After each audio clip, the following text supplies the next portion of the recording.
Maybe, maybe they won't see it, but maybe. Fuck. My teammate should have dropped down. Fucking Twinkleberry dipshit. Why didn't he do that? He should have fucking dropped. The moment I go live, the first thing everyone's gonna hear is Twinkle dipshit.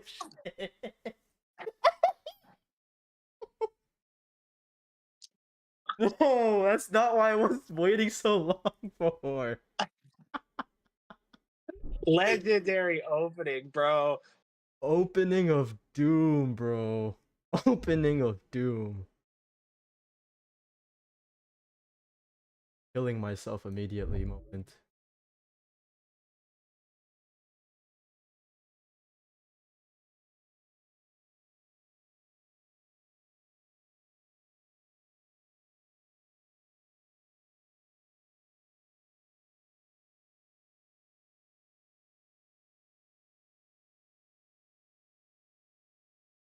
Okay. This.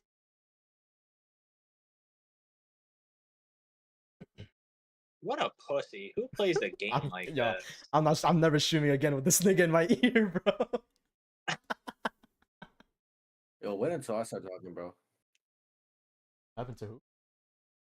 Wait until I start talking, bro. Bro, you are the worst person ever.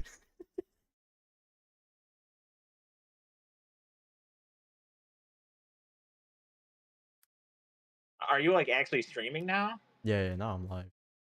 You guys Oh, can keep okay. talking. It's fine. No. He doesn't like when we talk, bro. You can talk, bro. My other streams are just retards talking, and I'm just like studying in the background. The Fortnite streams are goated though. I'm not gonna lie. So true. So true. Never streaming those with you in the background. Oh. Okay, let's see. Okay, we mute ourselves and we go. Bro's muted out of embarrassment. If you heard the shit this guy says, bro, you would be too.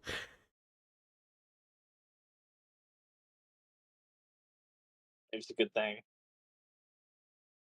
Original Sin to whom it is trying. Have you read the Soto on Original Sin? I've looked through a little bit of his stuff on concupiscence. Okay. Fair enough. Do you think he aligns with the... Oh no, wait, you said you haven't read much on concupiscence, right? Not that much. Enough.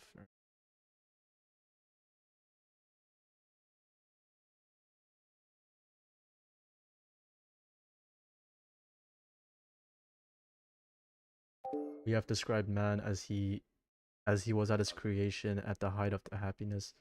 He's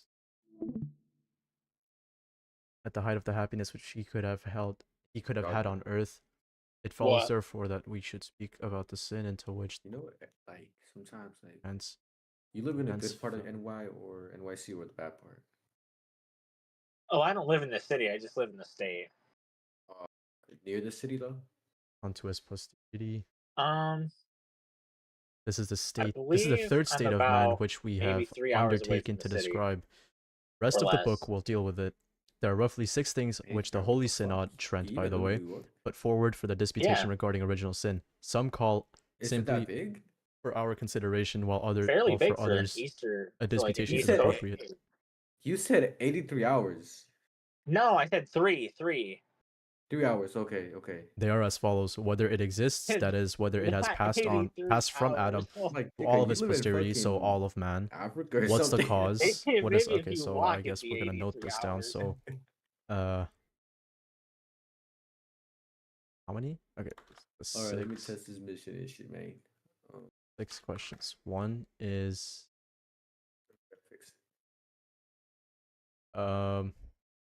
if it exists. 2 is gonna be what it is. 3 is gonna be whether it's passed on to man. 4 is gonna be well, okay then. options. The cause 5 is gonna be actor. Yeah. what it is again. I guess it's not what it is. What does he mean? What does he mean for this?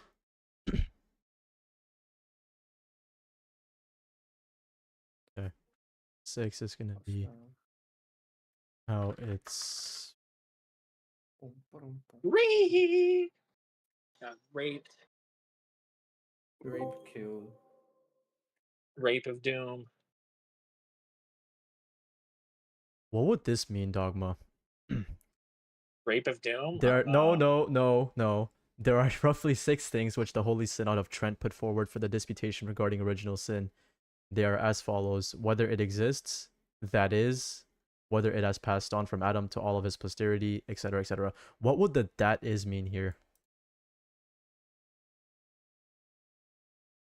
I'm sorry, can you reread it? It said the question to be determined was that it is. No, it just says "that is" for some reason. Like it says here, there's 6 questions that Trent put forward regarding original sin. The first one is if it exists. The second one is that is. And the third is like if it passed from Adam to like everyone else. That might be the like what is the form? Okay. Like that is like what is original. Although they didn't determine the form, they just determined what the form isn't. Okay. Trent determined that the form wasn't concupiscence. Crap, that also sucked. I should not have done that.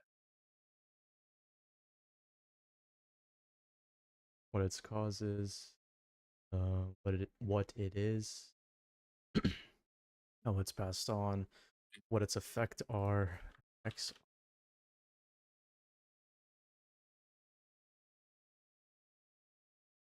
We have 1,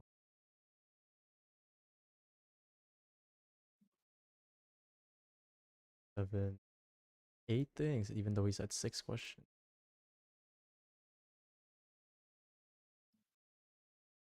So true.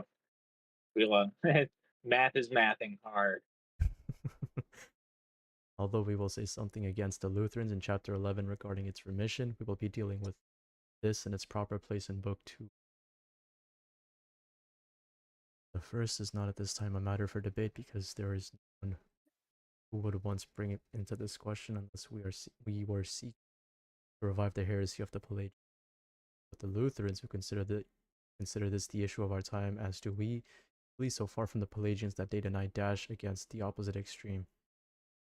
Okay, so for him, Lutherans.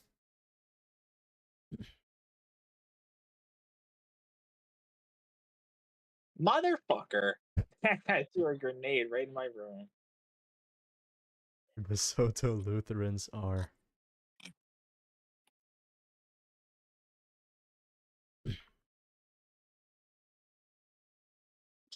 Oh wow, I'm a retard. Holy crap. God spare me. they dash against the opposite extreme. So when he says that the Lutherans who consider this issue of original sin flee so far from the Pelagians that they dash against the opposite extreme, is he trying to say that the Lutherans went so far that they're like on the other side of the plane? So like Pelagians on one side, Lutherans on the other side? Yeah. Okay. That is there some of our authors do say that Protestantism as a heresy is basically like the opposite extreme of Pelagianism.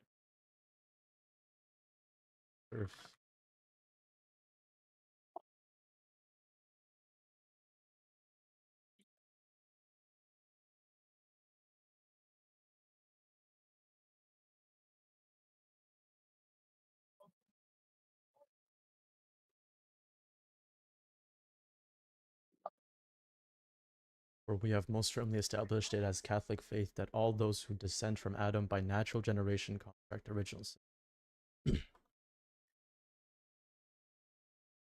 Oh.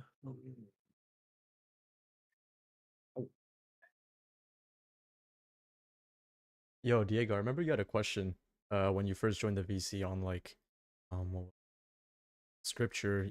You could probably ask Dogma if he has like any works regarding it. So Dogma, do you know? Are you familiar with this argument that Judith 1:1 is historically inaccurate? You heard Uh, of that? yeah, I've heard of arguments that of like the Deuterocanon having historical inaccuracies. Yeah. Yeah. Yeah. I looked into it. It seems like there is, but again, what I saw from the study Bible that I have, the big blue one, Let Yeah. me assert this they said and that other like it such could be like universal like statements. I a do not want pseudonym it to for another lead. king. I do not want it to lead Yeah, anyone to that's call one into way to question my approach it. views regarding Another the way to approach it conception. is just that Okay, anyway, sorry. I don't want it to lead anyone to call into question my views regarding the conception of the Most Holy Virgin. Okay, this is important. He doesn't want a question on original sin to be contrasted, or he doesn't want this to affect the Immaculate Conception. Okay. My views, right, because it hasn't been dogmatized yet. Fair enough. Although the present council, Trent, by defining nothing concerning this matter, I'm guessing the Immaculate Conception, but only renewing the decree of Saint Sixtus, has given to each the right to argue freely on either side. Still, there is nothing less agreeable to me. I'm guessing this is still about the Immaculate Conception and his right to still hold to whatever position he wants to hold to, which is perfectly fair for that time at least. But whatever understanding the authors of the various opinions expound, as far as the Church permits them to gloss these texts, nevertheless the words of Scripture and the sacred canons should always be cited by the authors of the various opinions as they lie, without addition, so as not to defile their purity, especially because the opinion about her conception is new, as as is exceedingly manifest. It should not therefore be surprising if the writings of the Holy Fathers there is no exception from the general sentence of the children of Adam. There is no exception from the general sentence of the children of Adam, but Christ alone. This is important.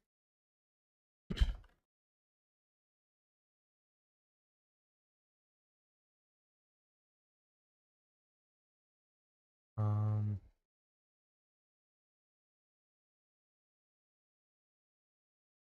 this is actually really good. We should cite this from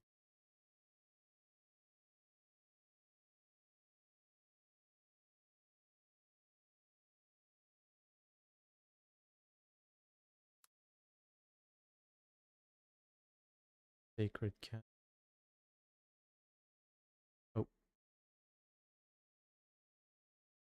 Oh, actually, no. We should go all the way till Christ alone, because this is important.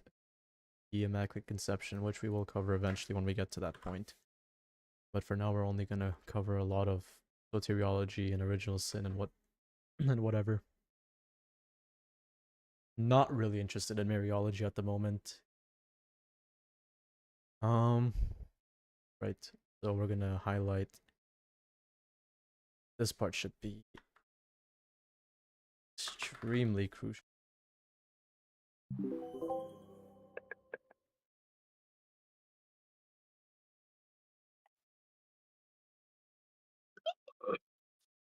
Nevertheless, the words of Scripture and the sacred canon should always be cited by the authors of the various opinions as they lie, without addition, so as not to defile their purity, especially because the opinion about her conception is new, as is exceedingly manifest.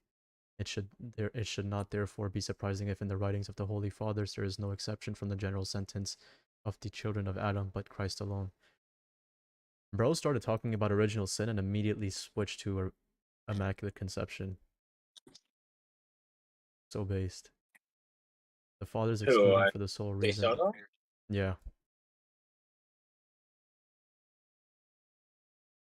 The fathers exclude him for the sole reason that he was not begotten by a man from the seed of Adam. Now let us return to the issue at hand before this becomes a dispute about the most holy mother of God. Based. Fathers excluded Christ because he wasn't.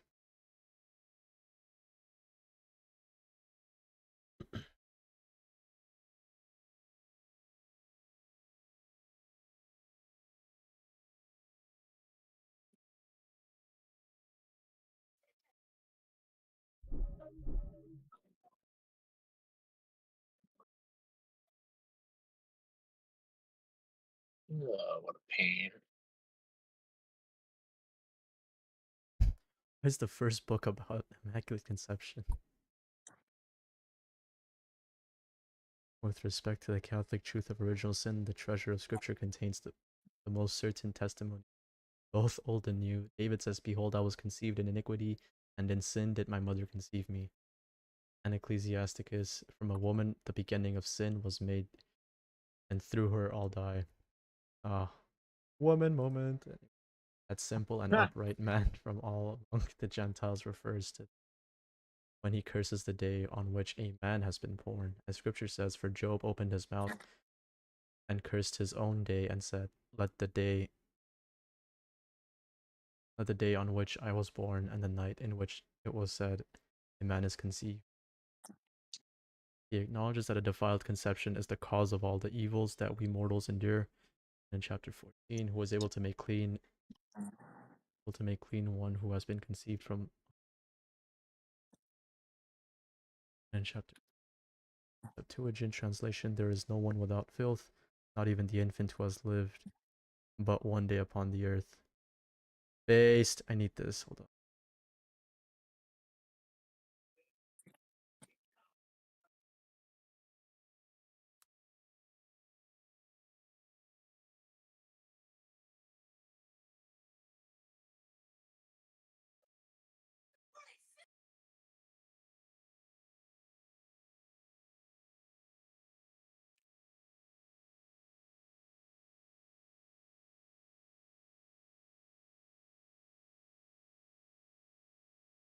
But what was out of the prophetic writings of the patriarchs has been openly revealed in the noonday light of the gospel. Paul's argument in Romans is quite pertinent to this point, namely that all Jews and Greeks, that is, the whole human race, are under sin. Nor is there distinction, rather all have sinned and fall short of the glory of God. He explained this much more. But he explains this much more explicitly a little further down when he says, "Through one man sin entered the world, and death through sin, and so death passed upon all men, in whom all have sinned." Death on those who have sinned, the likeliness of expression. That is, enact by their own will. But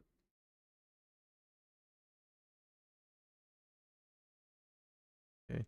And so death passed upon everyone, in whom all have sinned. He adds that death even passed upon, and in the likeliness of expression, act by their own.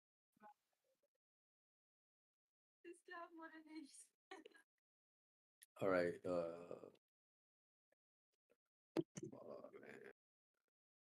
Bro can't talk moment. Nigger, like. Okay. See, like, I didn't ask you to say that, but okay, my bad. You didn't ask, but like it just slips out, you know. Yeah, okay. You know, it slipped out one time when I saw a black person in real life. You know. What? It slipped out. I'm like, oh shit, my bad, bro. Please make that sound better, bro. So many ways to word. Yo, come on, I was like, no, I was like, oh shit, my bad, bro. I didn't mean that. So you just see a black person, and the first thought you had, not even a thought, the first thing your mouth just declared is just like the N-word? No, it wasn't that. I was just like, I just said what's up, and I just said, nigger. Oh, Fuck, the hard art. That's insane. Holy he didn't. He laughed. No, he laughed. He didn't care. He laughed. Oh my god, bro. That's crazy, bro. You tweaking and stuff. Nah, bro. Nah, bro. I'm a pass. Don't worry. That's a straight cholo, bro. Yo, dog, I have a question. What? When De Soto says here that even death passed upon those who have not sinned in the likeliness of Adam's transgression, that is in act by their own will. What does this mean? That's not. Guess on those. He might just be saying that those who don't have personal sin go to limbo. That might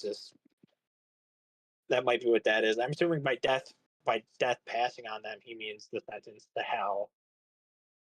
So the comparison to not having Adam sin personally in their own way is probably an implicit.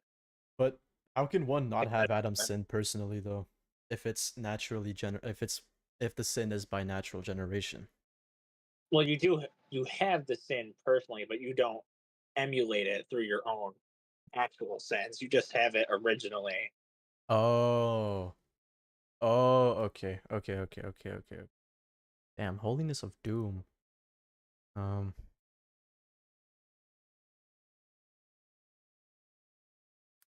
strict holiness.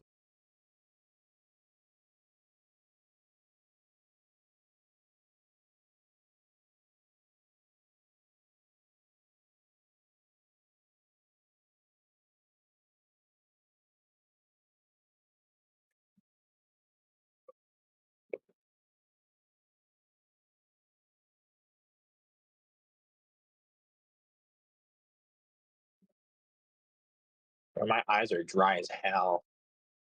I've been Might be up time since to six blink. thirty a.m., bro. Yo, Like, what are you doing? I had to get up that early for work, bro. Okay. Oh, is today for no? Today's Saturday, no? Yeah, it's what you Yeah, work on I Saturdays? worked on a Saturday. Yeah. They just gave you like a random shift. Well, I got Christmas and Christmas Eve off, so that was Wednesday and Thursday. So they had me work Friday and Saturday. Next week I get Friday, Saturday, and Sunday off. So we're gonna be on VC all weekend, bro.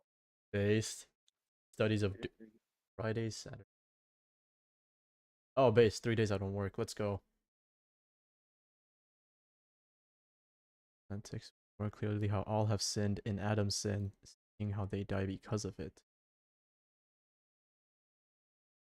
Okay, in Galatians 3, he says, Scripture has shut up all things under sin so that the promise by the faith of Jesus Christ might be given to those who. In Ephesians 2, we were by nature children of wrath.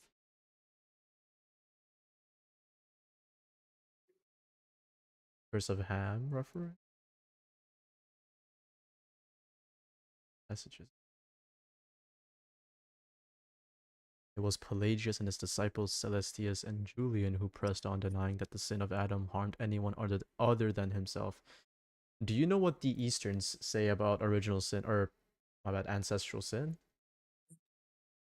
I'm pretty sure they view ancestral sin to be not exactly the same as original sin, but pretty similar. It's like instead of a privation, it's more like a deficiency, I think. So it's like we have a proneness towards evil rather than having an evil nature.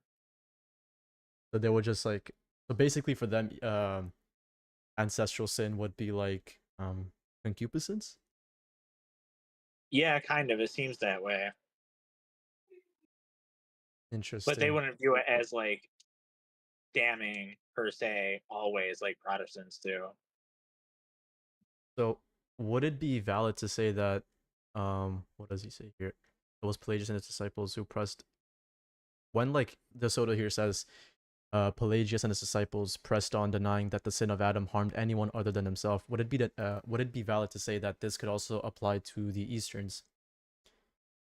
I don't think they go that far as to say it only hurts Adam.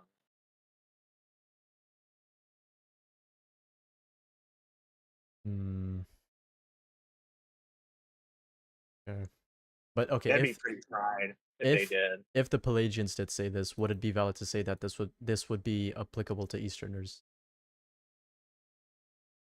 Well, I was saying I don't think the Easterners go that far. I don't think the Pelagians go that far. Oh, okay. Okay.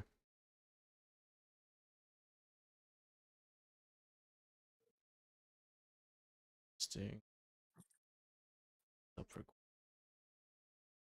Some of the Holy Fathers, and especially the fierce Augustine in many of his works, proved by means. Yo, who's in my chat of Doom? Bro said study of Doom. Bro, you're in the server, just type in the main chat. What are you doing? Proved by means of the surest testimonies that they were guilty of destructive heresy, namely distorting the words of Paul to say that all have sinned in Adam only by imitation, yet not that all are from contracted guilt by generation.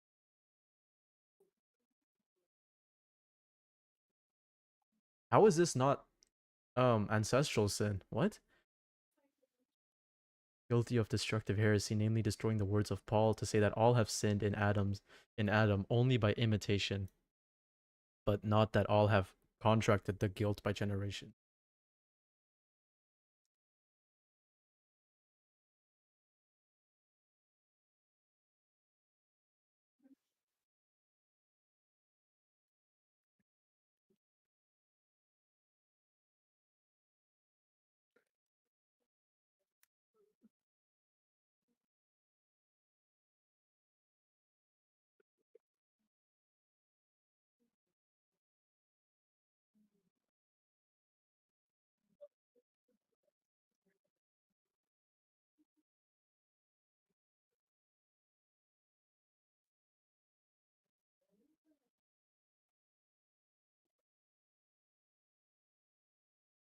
First in Article 2, hypno, hypognosticon, and according to Paul's statement, in whom sinned sinned in him not only by creation, but that when we sinned, our whole nature says, therefore, the Lord Christ alone, who was made. Wait, what? Christ alone was made man from a virgin apart from sin.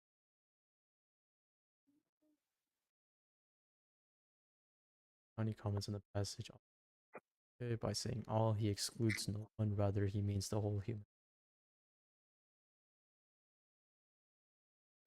Bro, we're low-key cooling the Immaculate Conception.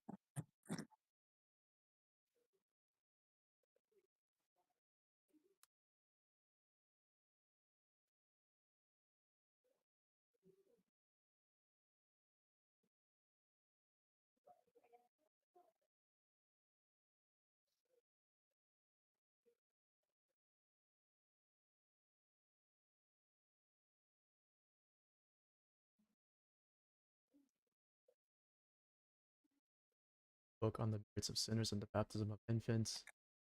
Augustine refutes Pelagius's error with many other passages, but especially on the basis of Paul's comparison, and was one condemnation when grace is from many offenses onto justification. He writes the imitation of sin, not square with Paul. Passage rather expresses that inasmuch as we sinned in Adam before we existed, and are then infected by this guilt by means of natural generation, when the passion of Christ, we who were not born are freed from all offenses, provided it is applied to us gratuitous regeneration.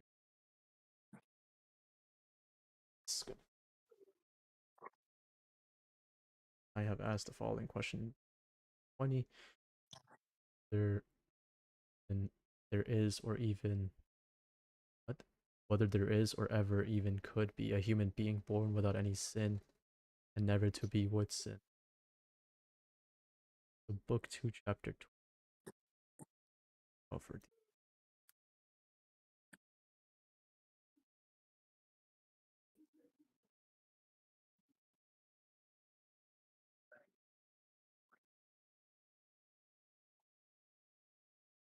responds in the following way. It is utterly certain that one mediator of God and men, the man Jesus Christ, such a one does not exist, has not existed, nor ever will exist.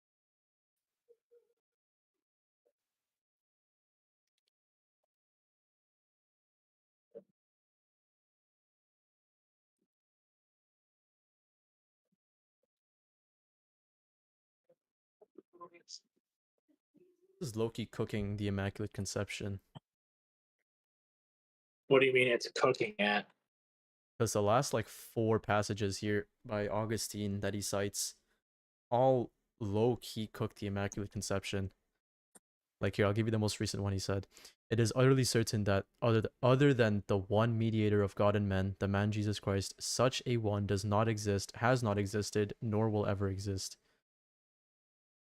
And this is regarding whether a human being is born without any sin, and that never to be with sin.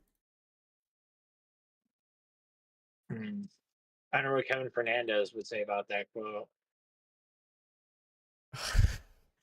Cardinal Fernandez, don't pray for us. No, Cardinal. We need Cardinal Fernandez to save the church. No, don't save us. He argues the same point against Julian. The support of all the holy fathers. Among the fathers, he cites Ambrose's commentary on. Oh, speaking of Ambrose, you know what? Uh,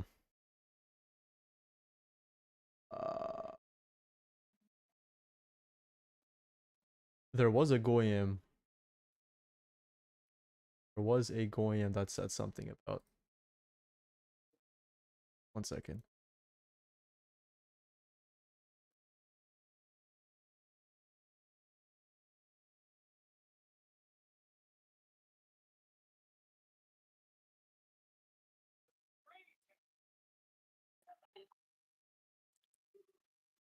Anyways, there was an Oriental guy that said Ambrose was the most explicit Miaphysite father. Oh no. It was a debate. I think Diego, you were in it, or not in the debate, but you were watching the debate. Was it on was it on Dion Live or No, it wasn't on Dion Live. was Dion Dude, Live? I cannot believe how far Dion has come since I last knew him. No, it wasn't on Dion's Live. It was on what's his name, bro? It's No, like some Dion Eastern. was Dion was live and I like joined in and there was like some no, was it no, it wasn't that one though. No, it was do you know what's his name?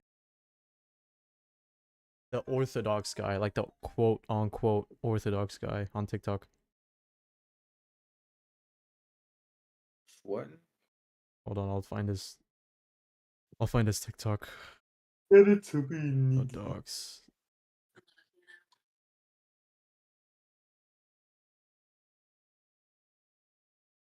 2025 season.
Okay, I'm back.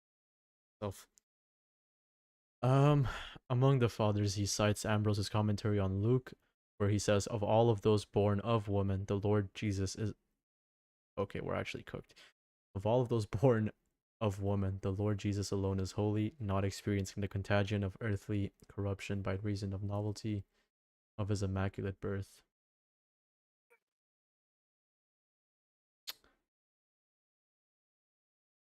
Yo, DeSoto's cooking. Diego,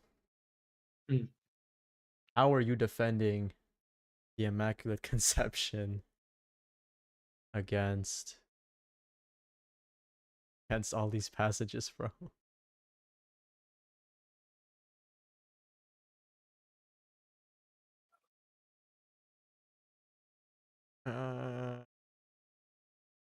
Ambrose points out that Christ was in order to prevent him from acquiring original sin. In the book on Noah's Ark, he also says our Savior, since every generation goes Ari, he could only be just if, by means of a virgin birth, he were not bound by the rule of liable generation, so as not to go through the entire lot one by one. This is Augustine's conclusion against Julian toward the end of Book 2.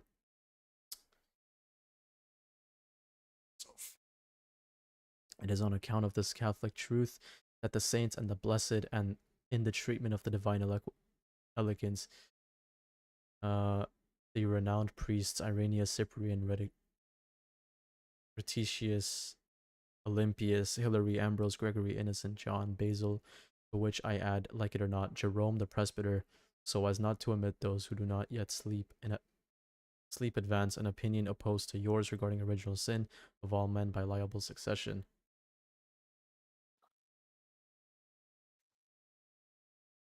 Damn, bro. Not admit, they do not admit anyone except him who the Virgin conceived without the law of sin. Opposing the law of the mind, in Book 6, Augustine uses the weight of 2 Corinthians 5 to crush the same heretics with an even greater force. If one died for all, therefore all were dead for whom Christ died. He is very attentive to Paul's inference. It follows, therefore, that Paul wanted to be understood as dead. If Christ died for all, therefore, because all necessarily die, is not speaking of bodily death, it remains that all for whom Christ died are dead. Let no one deny it, let no one doubt it, except for the ones who deny it or doubts that he is a Christian. So non-believers, basically.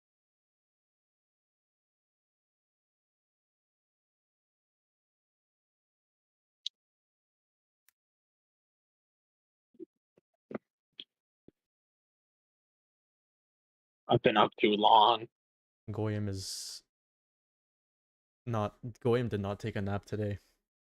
I did not. If I took a nap, I wouldn't fall asleep till 4 a.m. Also, I had to go to church after work, so there's no way I was gonna take a nap, bro. Take a nap after church. Goyim Then I being got the to church till best. like 5. Then I got home, ate dinner, and took a shit. Nice. Didn't take a shower? Nice. Took a Oh yeah. shit. I did shower too. Okay. No. Now Bro he's had to lying. mention shit before thinking of shower. Let's go.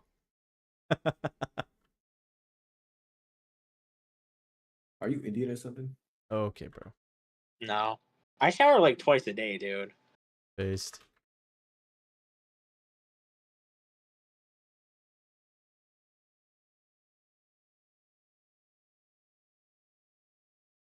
Twice a day. All right. How often do you shower, Diego? 0 Two And times. times a drowning day. yourself in salsa don't count. 2 times a day. Face cleansing, ass cleansing, dick cleansing. What else? Armpit cleansing. What else? Just pure Huh? goy slap on my face. Okay. Yo, what are we doing? Yeah. What are we listening Then to, bro? shaving hairs, everything. Yeah. Nice, You Diego. shave every day? Yeah, man. I just grow a lot of hair. Your body hair? Yeah. GG's, bro. Woman? Oh, bro, just all right, bro. If I tell y'all, y'all can't laugh. No, actually, don't. Please don't tell me. Yeah.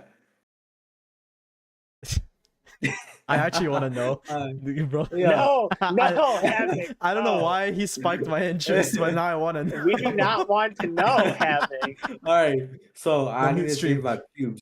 Hold on. Right? Hold on. Midstream. Hold on. Okay, there you go. Go. Speak. Fuck's sake. Oh no. I don't want to know. I don't want to know. I don't want to know. I don't want to know. I don't want to know. I don't want to know. I never want to know again.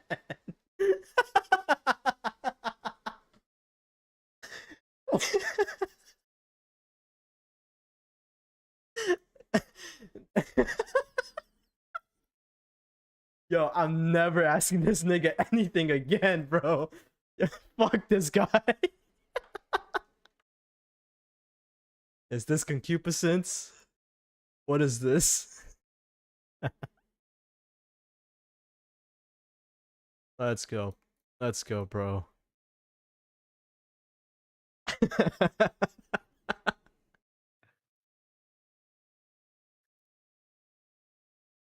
Just Jover. Completely Jover.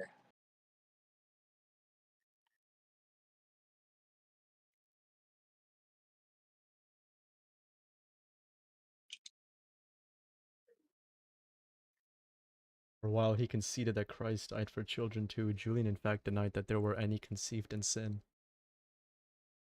Augustine argued, if it were true that they were not conceived. Yo, Diego, get out of my brain.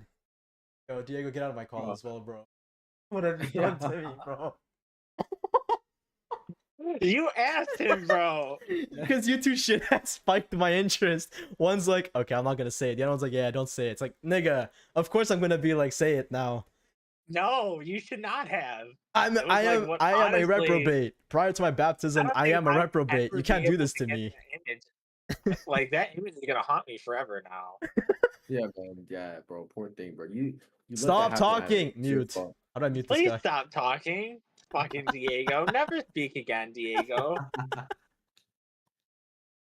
Augustine argued, if it were true that they were not conceived in sin, they were never Augustine argued that Diego was a reprobate.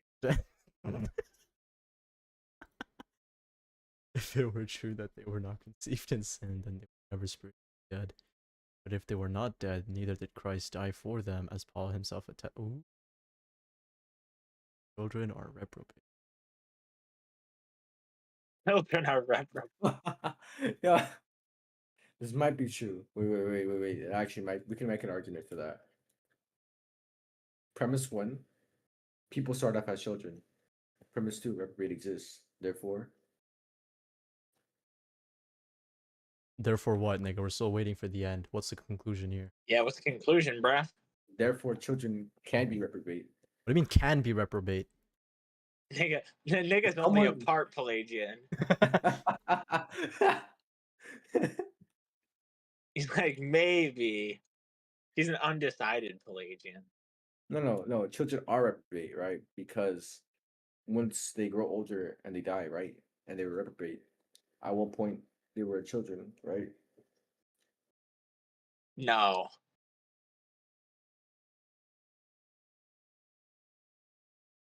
This was divinely revealed to me, so you can't say no. What do you mean? Okay. All right. Havoc took you so fucking seriously.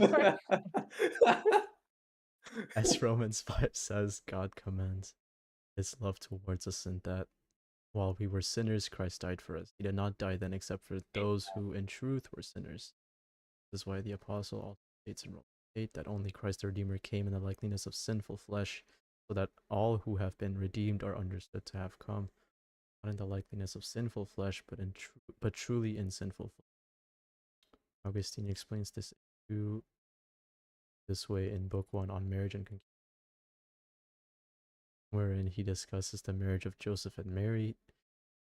There alone was marital Marital intercourse not found, because this could not happen in sinful flesh without the concupiscence of the flesh. There's on the basis of sin, and without which he who was to be without sin wanted to be not in sinful flesh.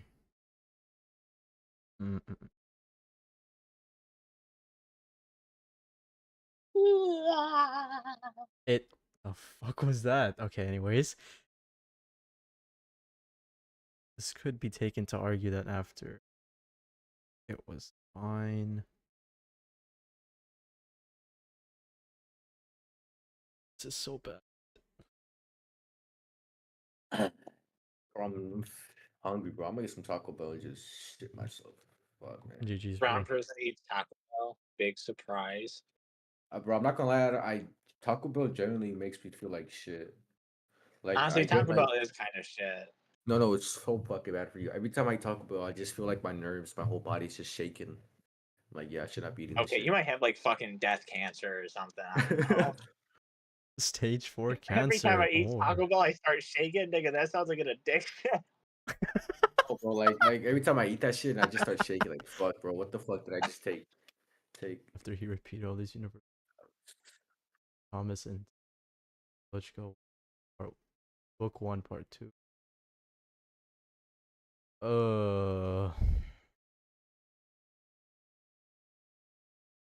Whether the sin of Adam passes upon confident that according to Catholic faith, it should be firmly held. All men who descend from Adam, save Christ alone, contract. Okay, contract original sin from Adam. Dogma. If a goyim, let's say like a Muslim or something, comes up to you, right, and says like original sin is gay and it can't be true, how do you respond? Why would a Muslim say that? I'm confused. Because I mean, most do, by the way.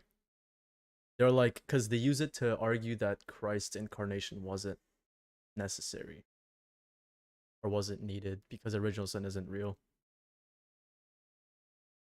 Really, bro? Mm-hmm. Even if original sin wasn't real, we still have other sins that need to be satisfied for. Are they Socinians or something? I mean, technically, yeah, but I'm only on the basis of original sin. If someone comes up to you and says original sin is gay, let it be a Protestant or a EO or literally anyone, how do you argue for the existence of original sin? I mean, I would argue it from the scriptures, but Let's say they reject Muslims, scriptures. yeah, Muslims wouldn't take the scriptures. I guess you can argue from like the fact that even from birth, people are always selfish, and like even when like babies are born, for example, they rely on other people for their own existence. Like people are always in that sense wanting and depending on other people to get things for them. And we could say that that could be an effect of a less than desirable state of human nature. Yeah. I feel like it's kind of strange though to argue for original sin from like natural stuff. It's just not. Like from reason? Yeah, it's just not like where I would generally try and argue something like that. Like usually I try and argue something like that from like scripture, not from reason. I didn't even know that Muslims denied original sin. That's kind of autistic.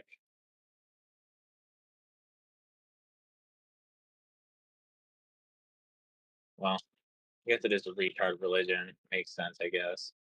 Rook Nook of Doom. Christ alone. Sin. For Paul thus responds, death passed upon all, in whom all have sinned. As the final remark, Pelagius and Celestius were condemned for this heresy at the Council of Milet and the Council of Africa, held by the authority of the Supreme Pontiff Innocent and Zosimus. These are the words of the Council of Malef, chapter 2. Likewise, it's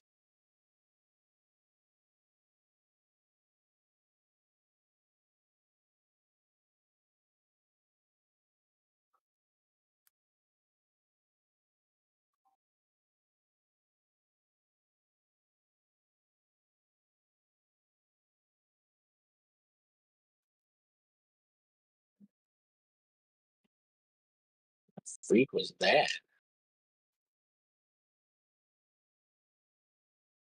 Likewise. Likewise, it seemed good that whosoever denies that infants fresh from their mother's womb should be baptized, indeed baptized for the remission of sins. But having derived from Adam, no original sin needs to be expiated by the laver of regeneration, whence the conclusion follows that for them, the form of baptism for the remission of sins is to be understood as not true, but false. Let him be anathema. Words based, these words are reproduced among the decrees regarding consecration, and that is also where Augustine's opinion on the faith to Peter is I've used hold most firmly everyone through intercourse of man and woman is born with original sin, but under subject to death. That account a child of wrath by nature.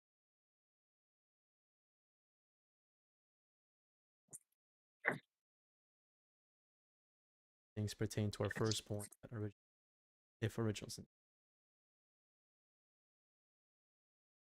All these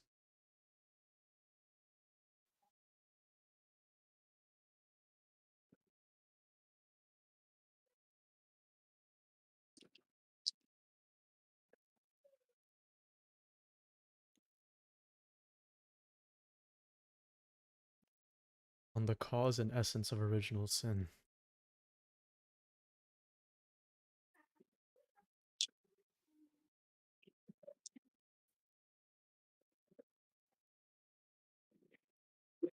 The next thing to consider about original sin is its cause. The fathers usually speak about it the same way.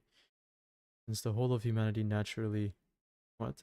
Since the whole of human nature virtually consisted in Adam, insofar as there was one planting to begin and propagate our race, he received that original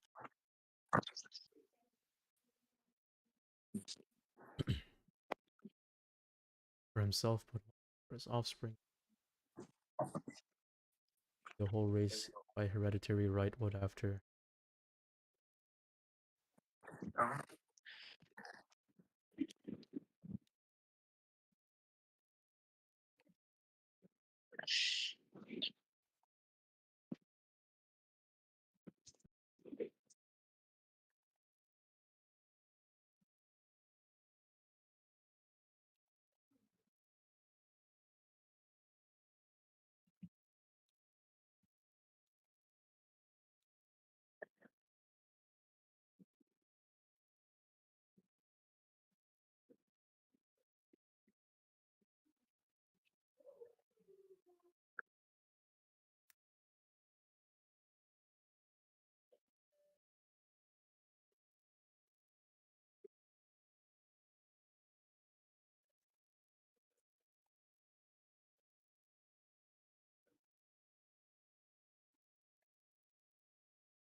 right would thereafter have received generation at the same time as it received its nature, if only man had continued faithfully in the grace of friendship, if in the grace and friendship of.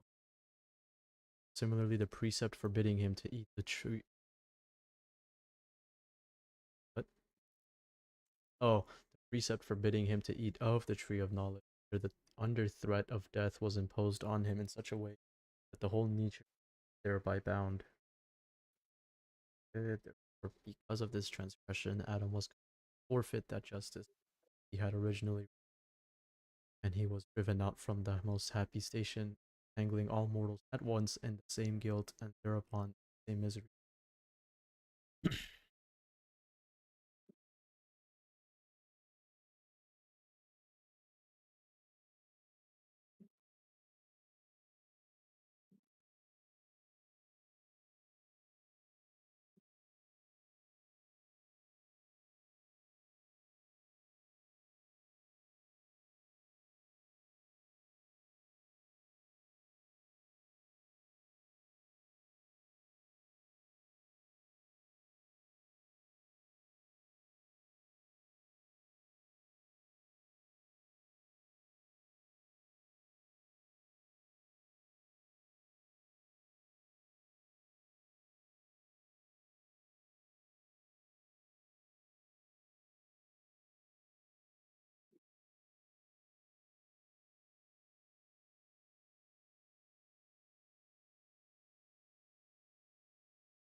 Yo.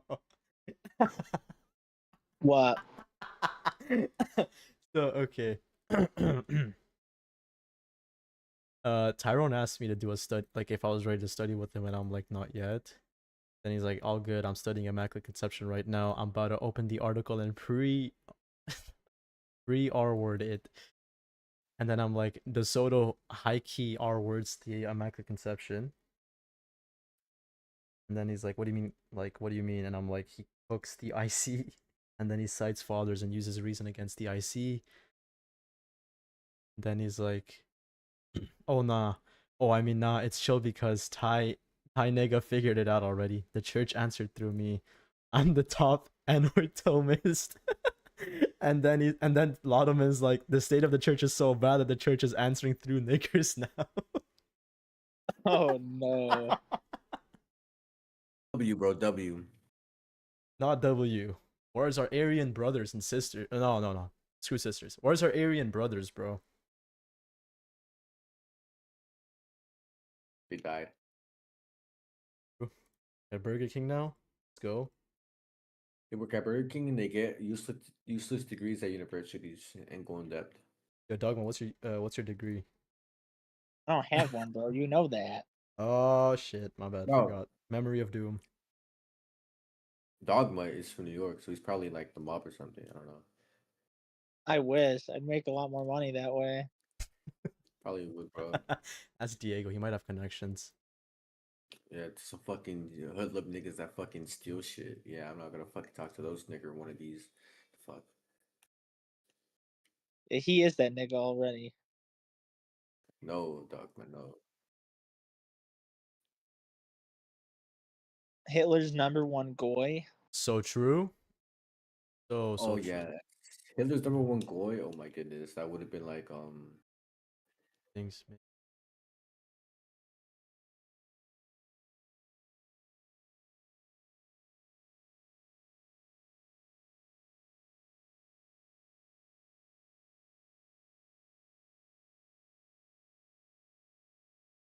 Confess my luck. Year 2. Cause of this puzzling although the test in scarcely lay bare the nature of original sin. Augustine says in book 22 of Against Faustus, sin is a word, deed, or desire against the law of God. Sin.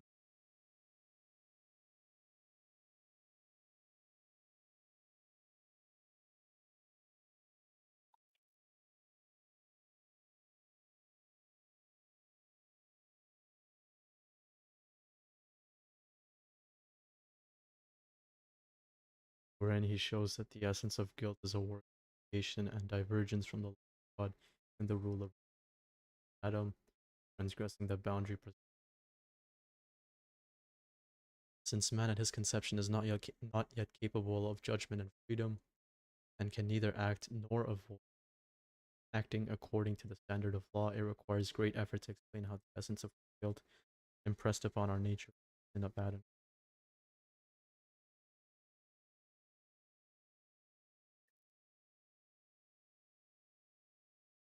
Regarding this sin, following is by all Catholics. First, that original sin.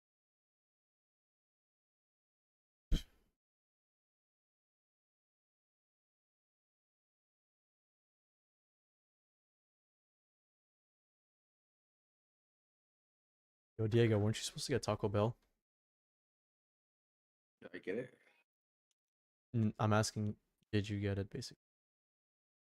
Nah. I don't think it's very wise to get it. Loki should.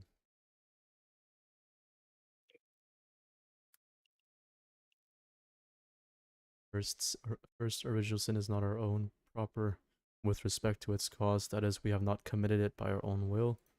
Indeed, according to Augustine in Book 1 on Sin and Merit, there were at one time those who fell into such madness that they said infants and baptized. What? They said infants are baptized for the remission of sin, which was in this way their own and personal. Oh, jeez. But says the Holy Father, one should not despair to such an extent about basic human sense so as to think that these people might persuade anyone of this. It is quite evident that infants do not yet manifest the use of reason or will. Nevertheless, one should by no means voluntary.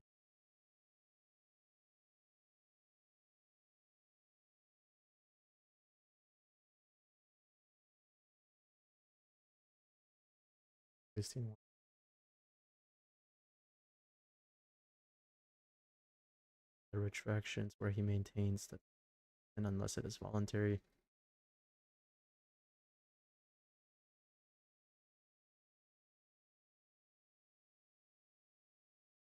adds that what is called original sin in infants, it adds that what is called original sin in infants, even though they do not yet use, is not that would. This is because in a certain sense it was made hereditary, having been contracted from man's first willing of evil. Further down in chapter 15, against the Pelagians who deny that there is original sin in infants because they have not yet made the choice of the will. Augustine says this is like saying that the sin which we have, which we say they derive from Adam originally, that is, that they are implicated in his guilt on, are held liable to punishment, could only be in the will, the very will by which the sin was and was. Second, Catholics confess that original sin, our own with respect to us. That is, it is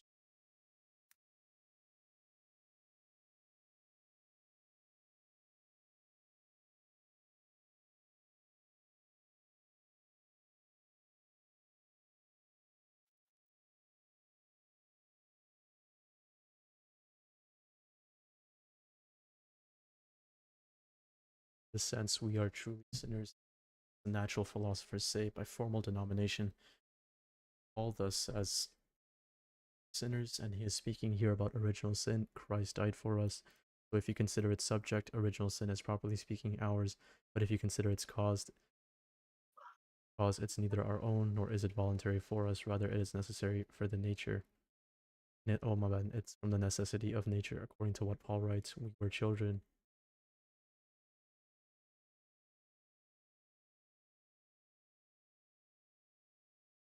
Thirdly, and this one is the most important,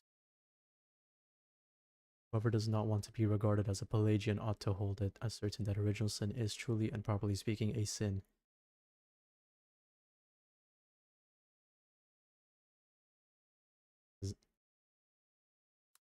Okay.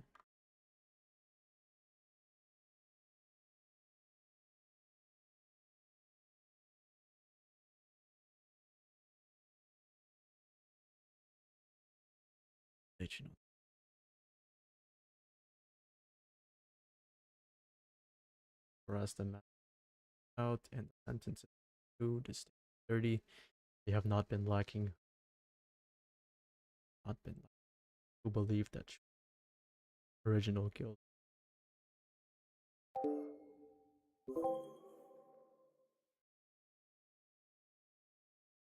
suffer the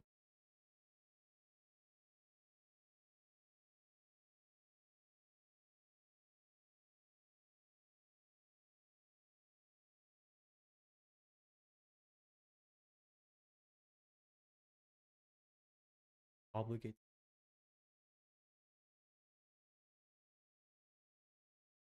How is this not ancestral sin? But what?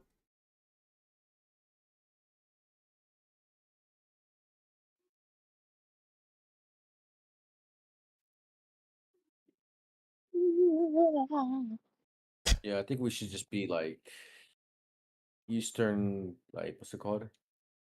Eastern, like Buddha docs or something. I don't know. Eastern Buddha docs is so true.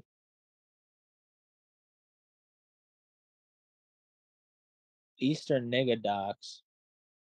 POV every EO. Eastern Greek docs, Eastern pagan docs. Yeah, Eastern pagan docs. Polytheistic, polyamorous, polygamous Pelagian docs. Holy peas of Polygamous. doom. Oh my goodness. It's how many quadruple P's or triple P's? Quadruple peas of doom and despair. Answer point. They have not been lacking who the true original guilt isn't in us, but merely that guilt obligates us to suffer the punishment for which the human race is liable because of that. Oh, this is it is thus called a sin in the sense that it is the effect of. They are not just from Lutheran line, or they are divided into different creeds. Either that there is no sin, or that there is, or that it is truly improper. So those who maintain such views, who consider themselves Catholics, to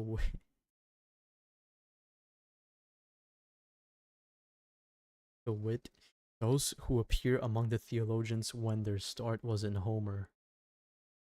This guy referring to. We'll deal with them shortly. Meanwhile, we will not aver. Meanwhile, we aver not merely that we are born liable to punishment, but that we are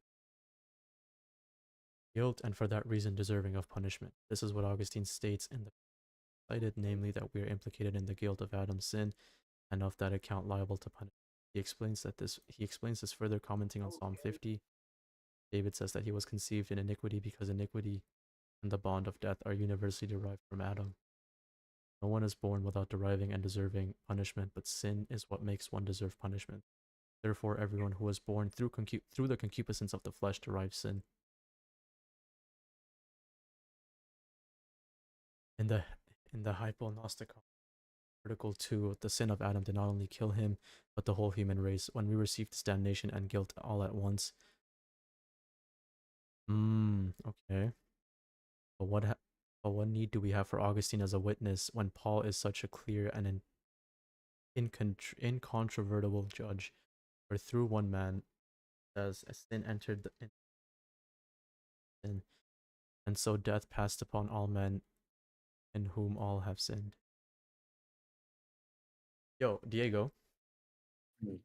Do you know what's her name? Sheikiana on TikTok? Yes. Yeah.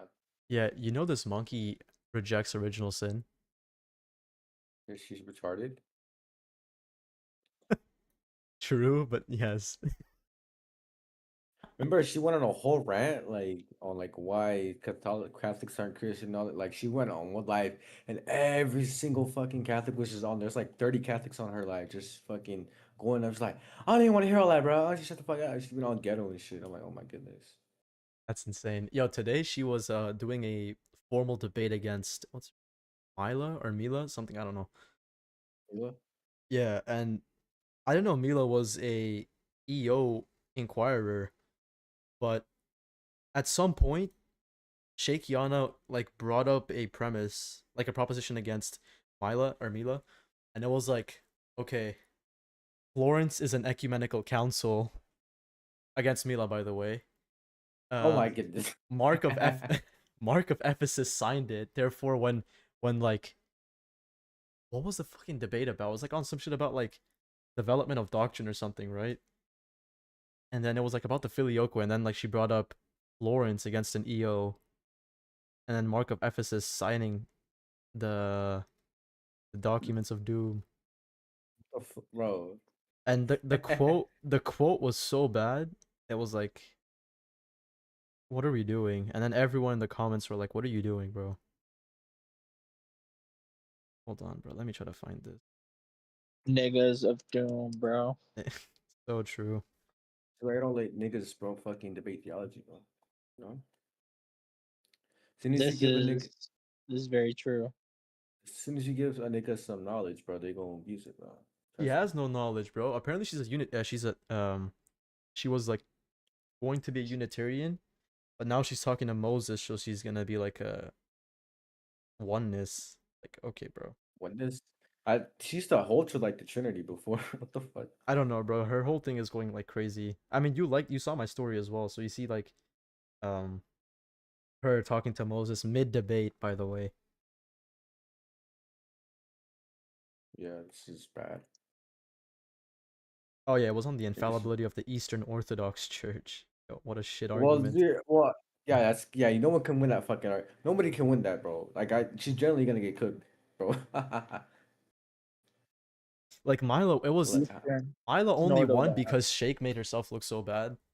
But Milo's like counters were so bad as well. Like What the hell is the name of the people you talk to, I Havoc? don't talk to them. I was we don't in talk to these people, they bro. sent me the live today. We You know wait, I'm yeah. sure wait, hold on.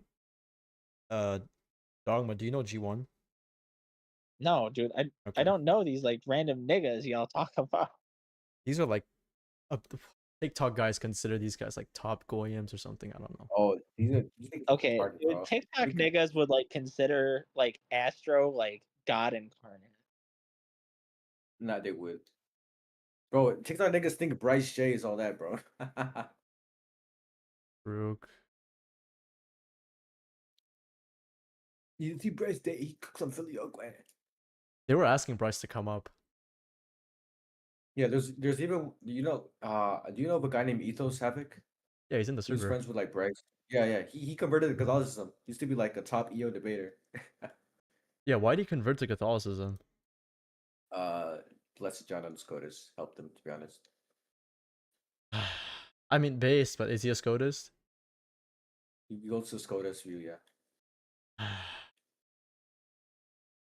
Havoc try not to hate on a Catholic nigga because they're Does SCOTUS. he I don't does he know. I don't know like what exactly, but he like since he came from like an EAD background, like of course he's gonna like okay, does he hold to like multiple beings in Christ?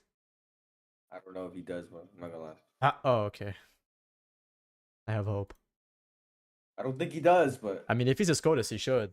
Or a Suarez as well. Only a Thomas holds to one being in Christ. SCOTUS holds to like two. Suarez holds to like two as well. Niggas make the fucking Orientals arguments like so fucking true. It's like, bro, what?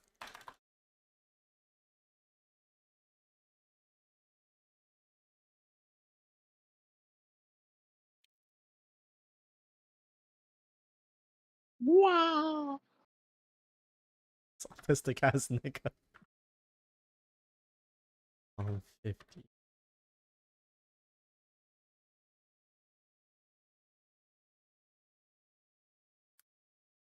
Alright, hear me out. What if St. Augustine was wrong? hey, bro, bro, Mm. no, bro, what? Bro, do you realize what you're just saying? Wait. Do you Mm. realize what you're saying? No. Hear Mm. yourself, right. Every time someone said that, what happened to them? They went to hell or they got killed. So I'd say watch your mouth, bro. Mm. Did you say every time somebody said that they would? That's how you. Oh my, he would murder you for that. I'm not gonna lie. Augustine? I Yeah, think man. he would ask me first why I think he's wrong and on what. Not just straight up kill me like maybe someone like Jerome would. Jerome. Yeah, no, Jerome was a hot head. I'm not gonna lie.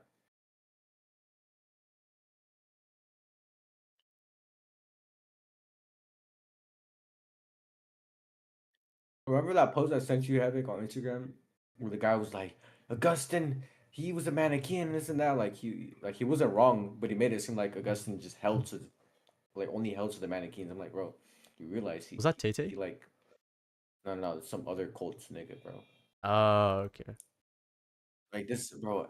Does he brings up this one? Have you heard of this Jesuit priest that has like conspiracy? This quote unquote ex Jesuit priest that has a Goodness. Oh my I forgot what his name goodness. was like something Rivera. I don't even want to I know. forgot.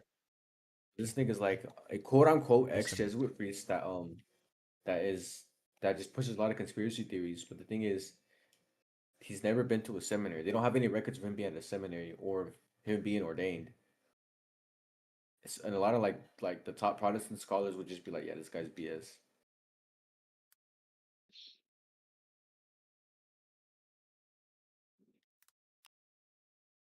I don't know, Because bro. I'm like, As with I theology was is like for so bad. no, but this guy wasn't even a Jesuit. He's just like straight up lying, bro. Bro's just a Jew. A Jesuit. I'm GG's not gonna word. lie. I'm not gonna lie. He probably is. He GG's. said that Islam was created from a Catholic Jesuit priest. Oh, ball right. Jesuit. Wait. Islam was That's, created by a Jesuit priest. Yeah. that's what he fucking said. Wait, but Like it just 900 makes. years later. I know. That would make the what's that one machine you and Christian were The like fucking the chronovisor. yeah, that would basically make the chronovisor true. Just be like Saint God, what's his name? Who's the creator? Saint Ignatius used the chronovisor to go back in time, create Islam, and then came back like But it's not trapped. even the time traveling shit. It's just to like look into back in time, you know. Oh. Oh shit, okay. You know what I mean? Christian said it was I don't know, at the beginning Christian said it was a time travel machine. I was like, the fuck? It was like in a sense, yes, but you can't like interact with its reality. You just are able to see it. It's only back in time, right? You can't see forward? Yeah, back in time. Yeah, because it leaves it like effect, like everything that we do.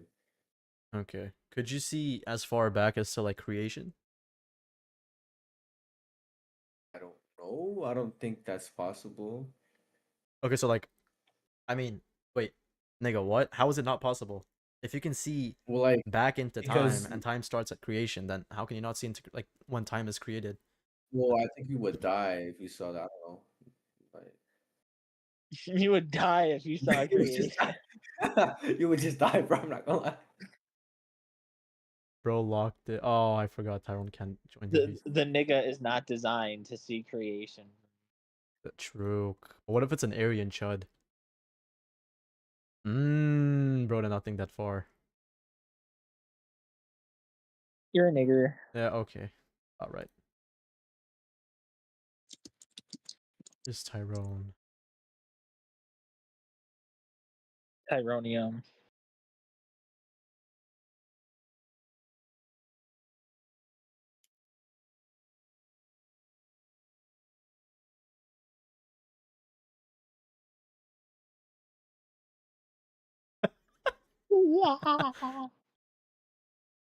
Dogma's going crazy with the retard noises tonight. Let's go. Go back. All right, so we just made a couple predictions. Come in here. Have you ever heard of the term for brown people that is called beaner? Mexican moment. No, I haven't heard of that actually. What does it mean?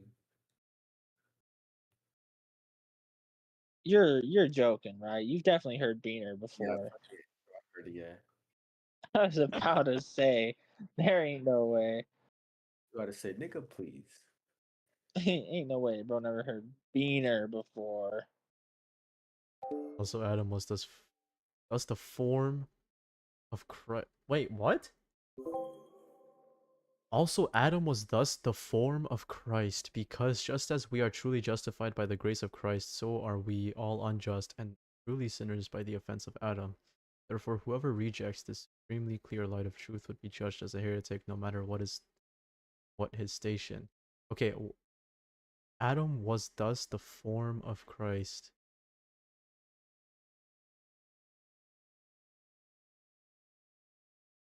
I don't get that one. Is this like I could see this meaning like how like some other authors say, or most authors say that Mary is the new Eve, but anything other than like Christ being Adam or whatever is like for whoever rejects this, no matter what. Use the words of whoever does not hold most firmly that everyone can course of man. Original sin put under impiety, subject to death, and on that account born a child of wrath. Against such men, because of their stubbornness, the Council of Malev in former times and later our Holy Synod as well, as stated in chapter 7, most wisely pronounced the sentence of anathema. And last down, hidden, so that we that which Same time, not after that manner. Act, but a habit apart from you.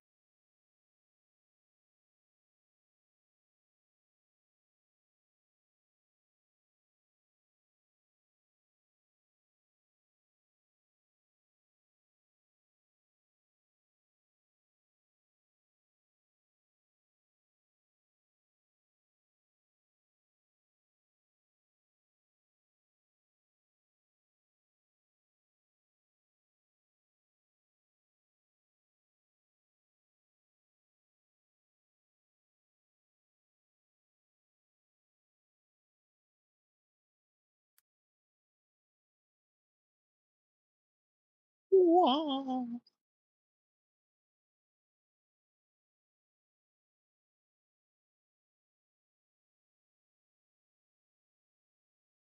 Niggified.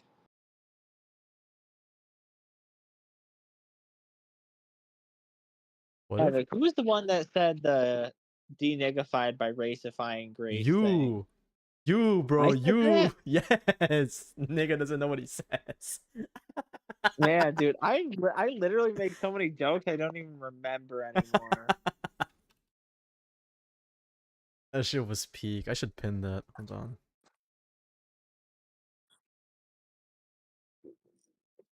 B by race defying. I can't even pin this.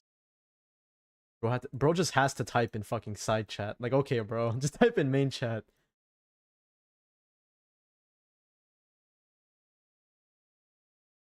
How do you? It's not even letting me search for fucking messages. What the hell? Just look for deniggified. D. Okay. Fourth and lastly, we must track down the essence of original where it lies hidden, so that we may understand in turn how that which is common between us and Adam is truly sin in us, and at the same time not after the manner of an act, but a habit apart from use. Yet while the act of Adam's sin does not continue in us, there are two things which remain as its effects: the privation of justice and the dissolution of the concupiscence of the flesh, which, when loosened from its reins and unriddled, is borne towards the object of the senses, contrary to the order of reason. X two.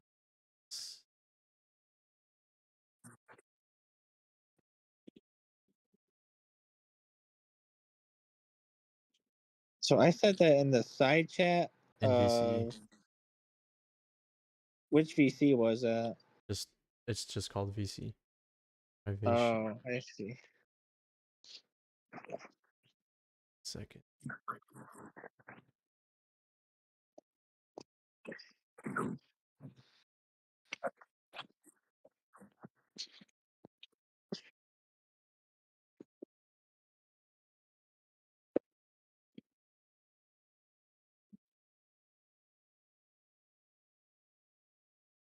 How is study? What do you need?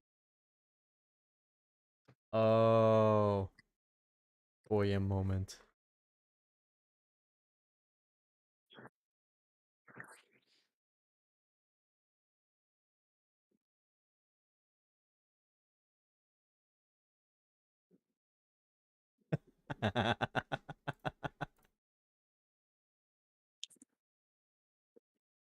One of my best moments that I didn't even remember.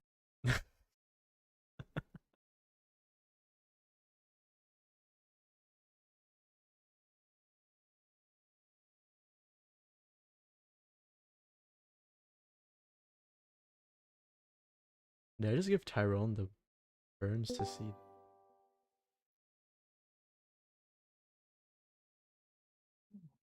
The goyim. Yo, what's good, Tyrone? What up, nigga? Every time. Fuck me. What up, bro? What up, nigga? It's just that every time I stream, every time this nigga Dogma, you, fucking everyone just has to spam the N bomb. It's like, bruh. Oh yeah. They're not a big. Oh, are you streaming right now? Yeah, it doesn't matter. These two Wait, idiots just. Are you live streaming or are you just like, what are you And doing? I'm live streaming On what? on YouTube. Buddha moment. Yo, based. Bro Okay, hasn't gotten I gotta watch. banned for the N words. That's crazy.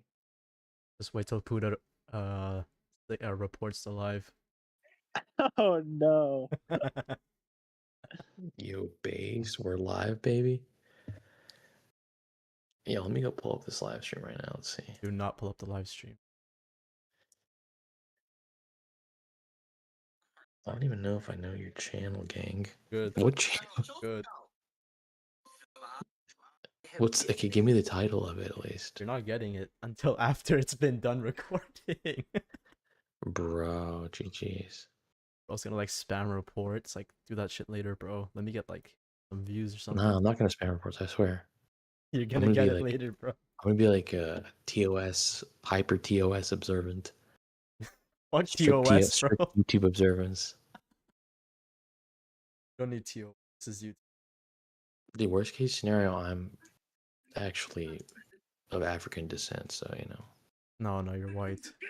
Just kidding, just kidding. Dogma here thinks you're white, so you're white. Yo, base, Bro, thank you. niggas tweet, bro. Thank you, Dogma. Yeah, you're welcome. I need the pass, you know what I mean? True. Bro, where did He went to bed. It's like 2 a.m. for him or something. Okay. Well, it's 1:30 for us. I don't know, bro. I don't know where he's at anymore. I like moved. Dude, where's this base live stream, dude? What the heck? Yo, anyway, since now you're here, have you read through Father Crean's article? No, I'm about to though. I haven't. So bad. Is it chopped? It's not as chopped as fuck. Who's the guy you sent earlier? Oh, Father William Most. Yeah, it's not as chopped as Father Most, but it's like semi-chopped. It's like the middle, the middle system of true Benesianism. Yeah, and chopped. Father Most actually is really great on everything else. Actually, like apparently on Latin, his lectures on Latin are like very authoritative, and it's just his soteriology and his like all that stuff that's just kind of chopped. Not so good, yeah. But like he does it like. I think I was talking to Hassan about it. Hassan was saying that pretty much everything besides that's like pretty solid, very helpful. He's also a prolific kind of producer of different types of content. So is he? He's quite he's because he produces like the Latin. He has like a whole Latin series. He has I think he does like a bunch of different exegetical things. Let me see if is he even still alive? No, I don't think so. I think he passed some time ago. I think he passed like in 2000 or something like that. But yeah, he wrote over 200 theological works. He wrote a lot. Yeah, dude, he's in like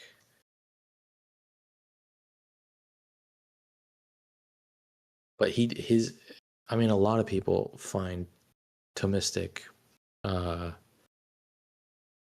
theology to be troubling.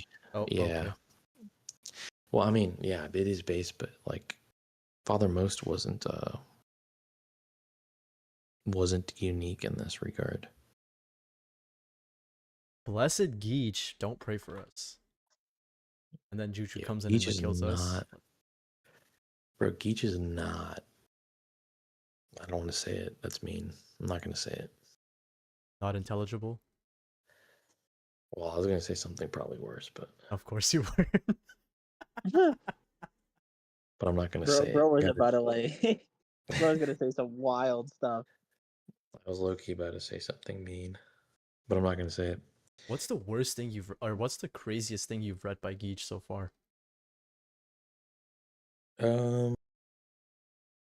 Pretty much like the only thing I read from Geach is that sense and reference book or whatever he calls it.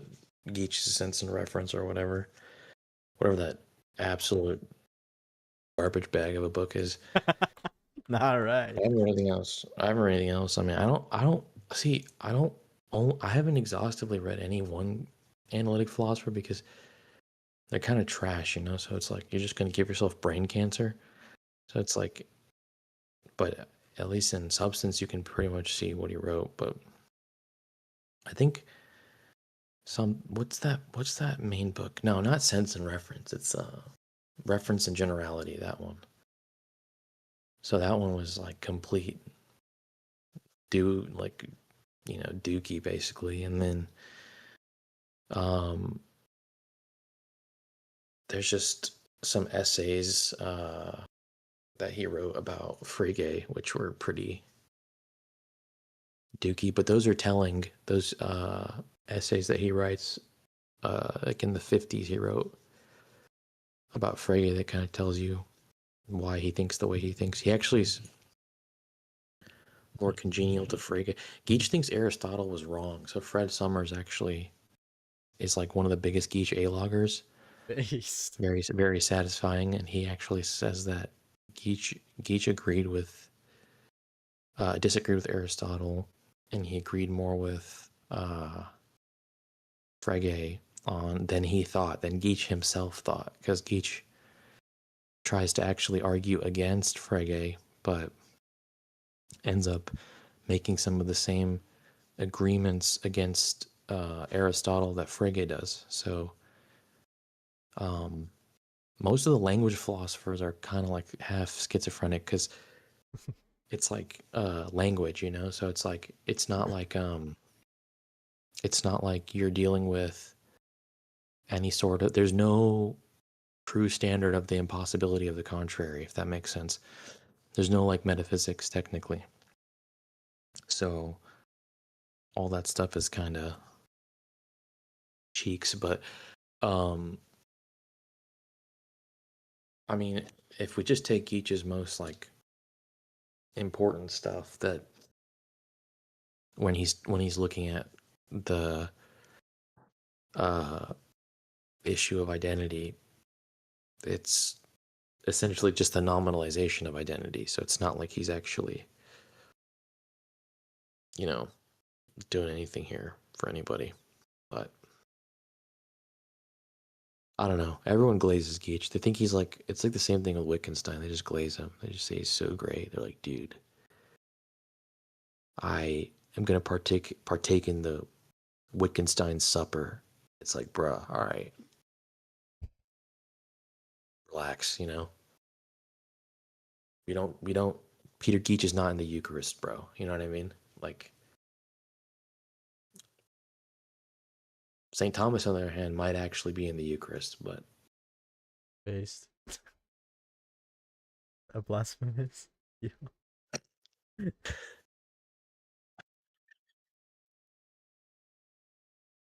Pride. Based. just, I don't know. I can't get behind these people.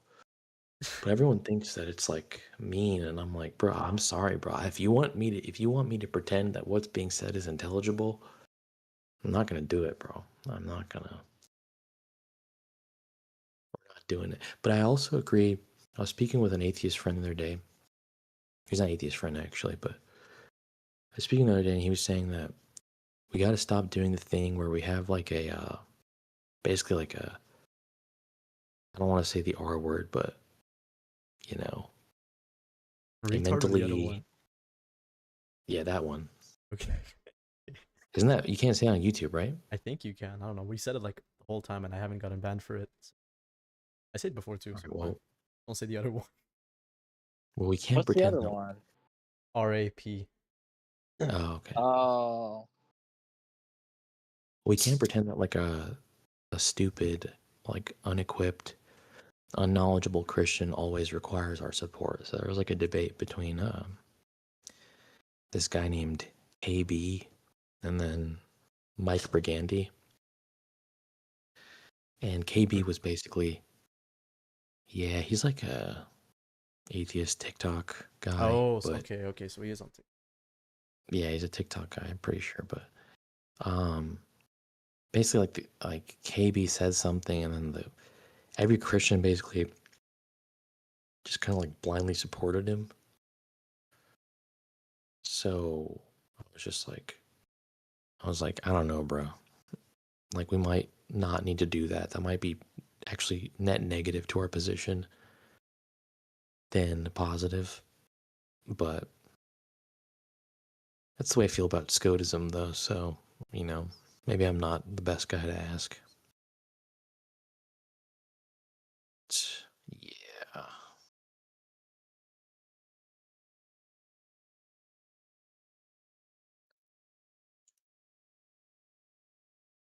But yeah, I forgot to send you the Fred Summers stuff, so I'll send it to you. You have the whole PDF, right? Yeah, I have the works at least that I've read, and I haven't read every single page of it, but pretty good stuff. Summers is not gonna be like Thomist per se, but he is gonna like pretty much shit all over Peter Geach and Frege and pretty much all of the like kind of players in predicate logic, basically.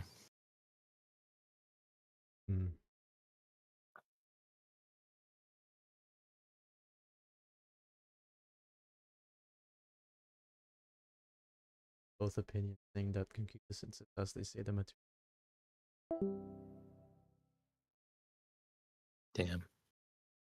Yeah, he's a Scotist, kind of. Or he's like an eclectic, so when he hears like Scotist bashing, he becomes like quiet. Wait.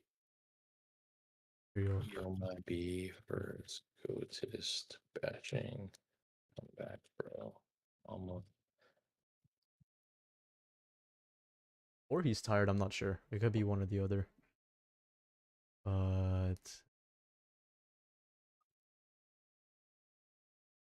real cause. Yeah, anyways, what were you reading on the Immaculate Conception earlier? I was just actually reading some metaphysics of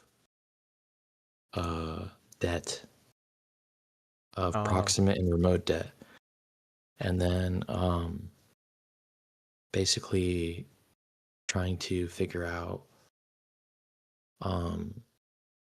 how that term is cashed out, and then trying to figure out how to like argue it from the necessity of fittingness as considered by divine wisdom. So it was kind of a whirlwind, but I did it. And essentially, it's pretty simple, though. It's not actually as complex as some people make it out to be, but basically, you just have the real question is, are there various different modes of redemption or not, right? And really, it's the mode of application of redemption. So if someone says there's not any different modes of application of redemption, then they would basically be making some sort of error, presuming essentially that divine wisdom does not have a proportion. So, meaning that there would just be some sort of brute necessity of one mode of redemption as opposed to a fitting application. So, given the singular relation of Our Lady to our Lord, then there has to be some fitting application proportionate to her as opposed to proportionate to some other creature. So by virtue of such, the higher or lower can start to be drawn here. So in the order of redemption itself, there are higher and lower modes of application, and curative redemption will then become obviously, so redemption itself is perfect, right? Mm-hmm. There is no plurality in redemption. There's plurality in applicative modes. So curative is still going to be perfect with respect to the end, insofar as redemption is perfect respect to the end, as in God perfectly redeems, right? And it is the perfect end of man. But preservative is going to be more perfect with respect to mode.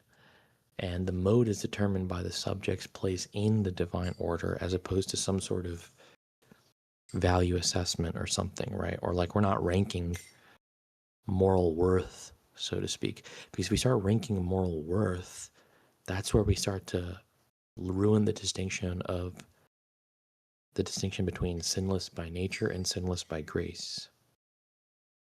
So the mode is determined by the subject's place in the divine order. And so the moment you agree that the mode is determined by the subject place in the divine order, that means you've agreed to preservative redemption, which is the exact formulation or the exact definition that's been repeatedly defined, basically, from all of the time that it has been defined, basically. So, I mean, I don't think it requires this absolute predestination of Christ kind of basis, if that makes sense. Yeah. Nor does it require any sort of supralapsarian view. I mean, because reality itself is a manifestation of divine glory, the incarnation, motivated by the cure to sin, is the supreme manifestation of divine glory, which sounds supralapsarian, but I don't think it necessitates any supralapsarian stuff, because you can just say, given the degree of the incarnation, however motivated, it will occupy the highest place in the order of manifestation. But consider that as a retrospective ordering, not a prospective supralapsarian priority, right? So I think the infralapsarian view already answers why did God will the incarnation. I think the preservative redemption answers what follows once he has willed it, So I think there has to be an internal proportion of means to end within the decreed order. If there isn't, then we are going to basically be saying the scotistic view, which will be that the Immaculate Conception is more aesthetically pleasing, right? Or, God prefers it, or something like that. You know what I mean? It's going to be more like fittingness is going to lose what it means, basically, here. Fittingness will not mean the same thing. Fittingness for us is the fittingness of means to end, because means are not necessitated by the end, right? There can be multiple ways to the same end, right? But the proportion of means to end is internal, and because Our Lady is not going to even be the same relation to the end as you and I, right? Her proportion has to be unique and singular, right? So it can't be curative. I mean, if it was curative, then it would be kind of admitting something that's not really credible, that God would be disproportionate in means to end. And that's just not really admittable for a Thomist, Yeah. So, but obviously this is kind of like a pretty short-winded exposition. But I think the bread and butter is in the applicative modes of redemption. So, and if we can just simply get preservative redemption to be understood as in mode of application more perfect, right? But not an end more perfect, then you have the necessity of the Immaculate Conception at that point. So actually, after doing this, I don't know how it can be denied, actually. So like even like De Soto and stuff, like what you're saying about him, I'm not disagreeing that he might have not even materially held to it, possibly, right? But I don't know how it's being denied, basically. Because, by the way, I think that, and maybe a lot of people won't agree with me, maybe they'll think I'm a modernist, but I think that the delayed animation thing actually obfuscates the issue as opposed to helping the issue. So, like, you know what I mean? The delayed harmonization or the delayed. Yeah, no, I'm just confused on how people say that you're a modernist.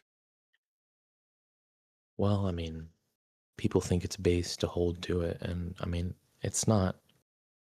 I don't have a dog in the fight. Personally, I don't think that metaphysics concludes either, right? I think that really doesn't have any explanatory role.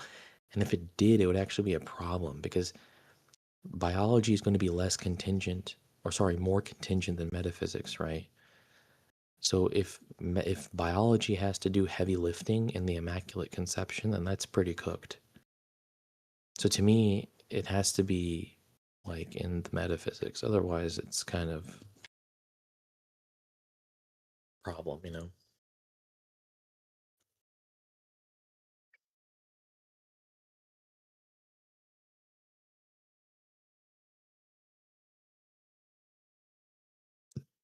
But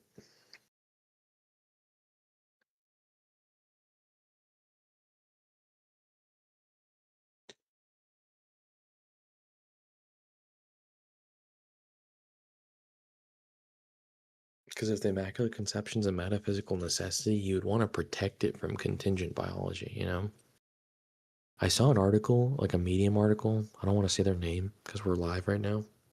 Hold on, I'll mute. Okay, go on. Oh my, yes.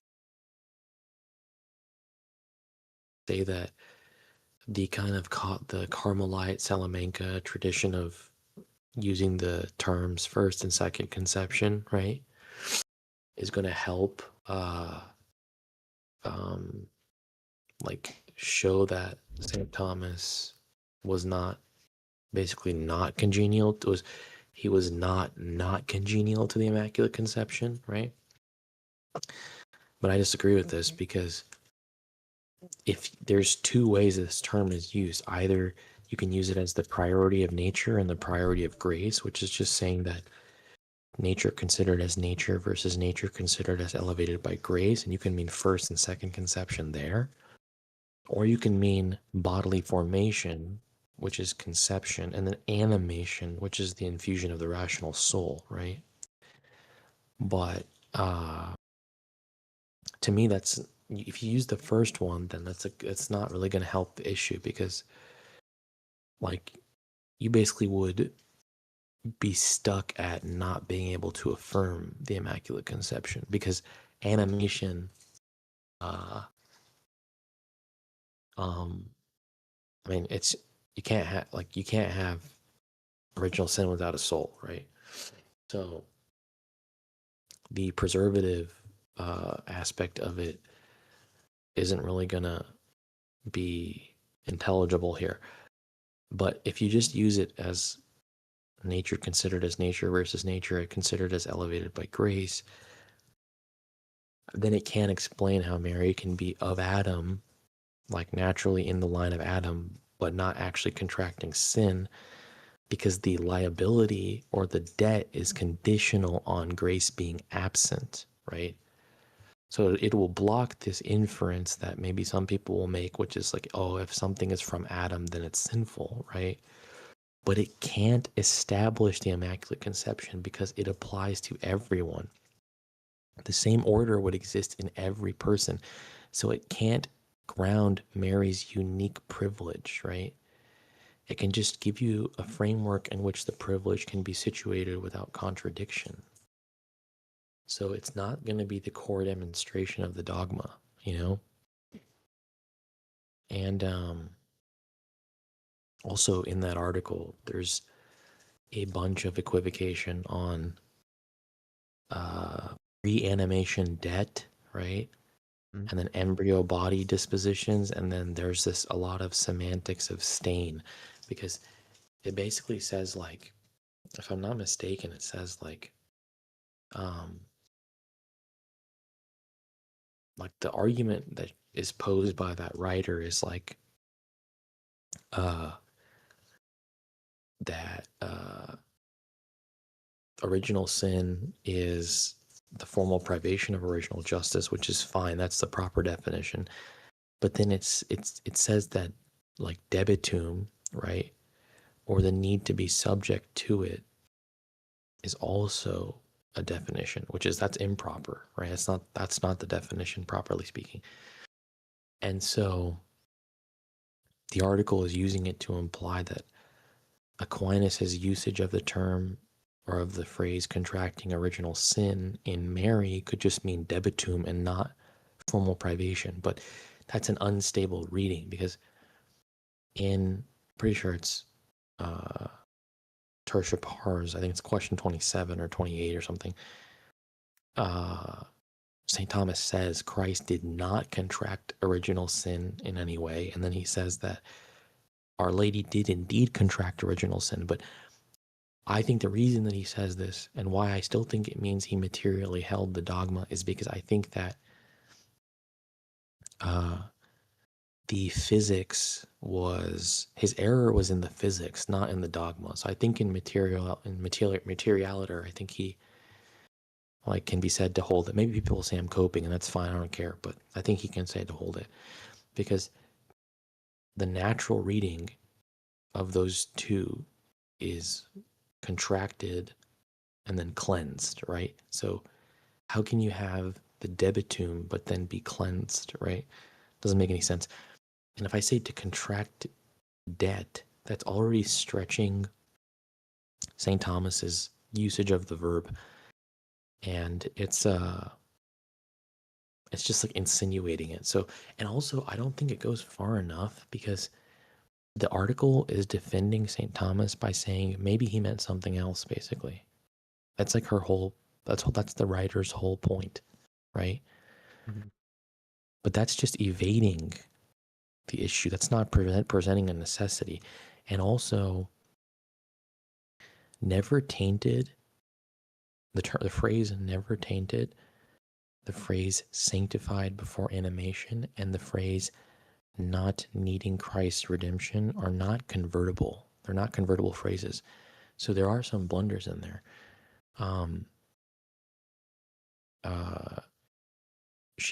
Our Lady still needs redemption, and sanctification is at the first instance of her soul's existence, right?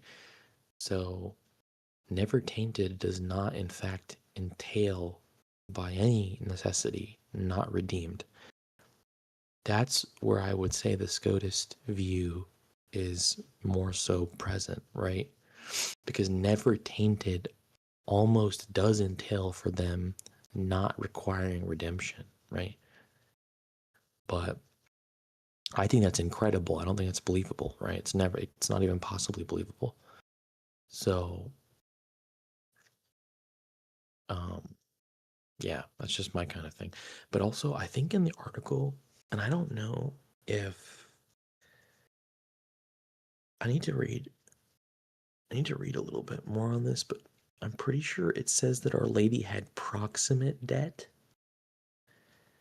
And I'm pretty sure that is a debt that's already ordered to actual contraction. But Our Lady's debt is a remote debt. So that's just a conditional liability from Adam, such that if grace were absent, original sin would be contracted. So I don't know if you can say Our Lady had proximate debt. That would seem to be that she would be under the order of sin or close enough, right? And then the blocking of the contraction would start to sound like purification rather than preservation. You see what I mean? Like you're going to lose preservative, right? If you say the debt is debitum proximum. You see what I mean? Because if it's remote, then you can say that original sin would have been contracted, right? If grace were absent. If it's proximate, however, that would mean that you're not saying it's just merely counterfactual, right? But then you'd be stipulating that it's blocked, right? That the contraction is blocked. But I don't know why that wouldn't just start to sound like purification, you know? So I don't know if that's like the writer's problem in defining that or what, but it just doesn't disambiguate it. It just kind of, yeah, I don't know. I didn't like the article that much, but The article is a metaphysical article that defends the IC. the one that we're talking about, like I don't know, dude. I don't know. I think it's relying on delayed harmonization. It's relying on remote versus proximate, which is not, you know, because because it has to defend preservative. That's the main word that it has to defend. If it doesn't defend that, then I don't know. This is the article that's by Carmen, right? Not the one by the other guy you're reading. Yeah, by Carmen, by Carmen.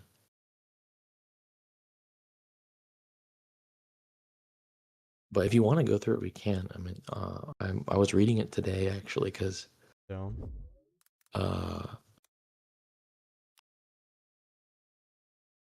They cited or I think they cited some. Let's see if I can find it.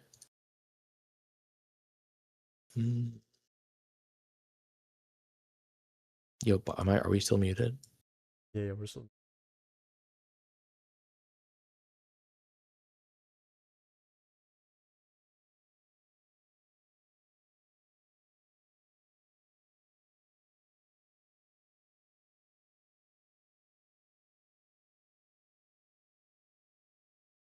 Which Carmen are we talking about? The one that's oh,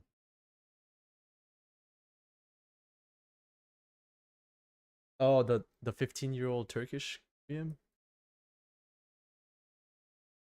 Oh, okay. I thought we were talking about the 20-something-year-old that has like a PhD.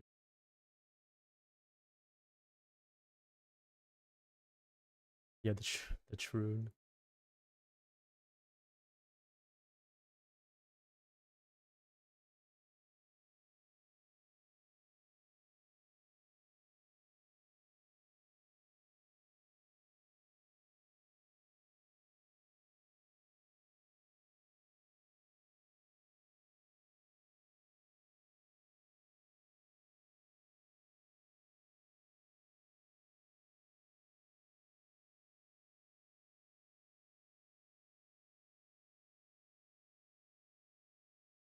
Where's the article?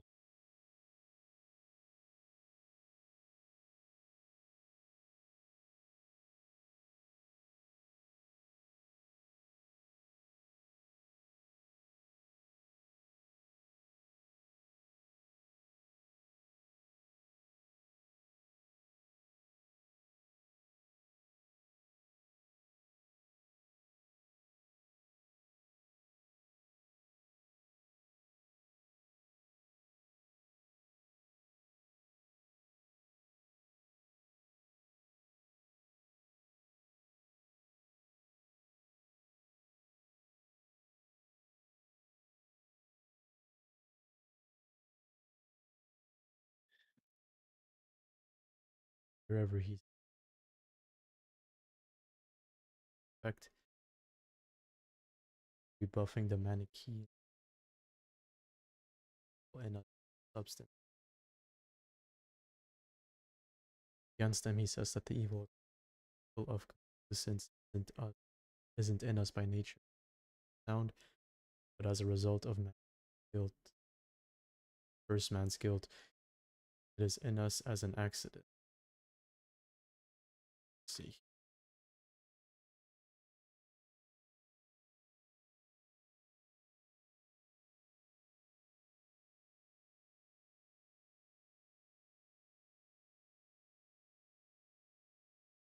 Let's see.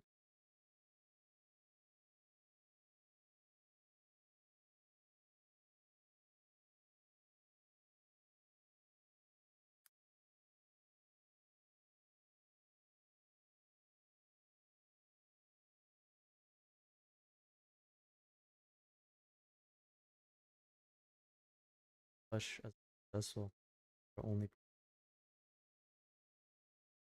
body to body, the Pythagorean and the Platonists imagined.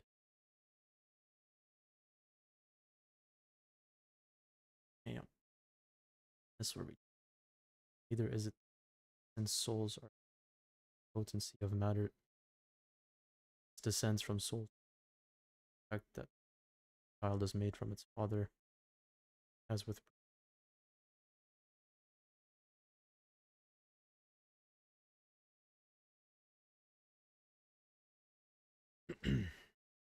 this evil.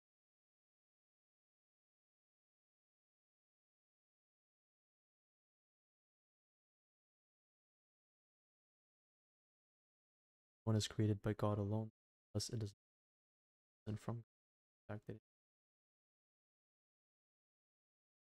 all to say that man is then become as a son of Adam.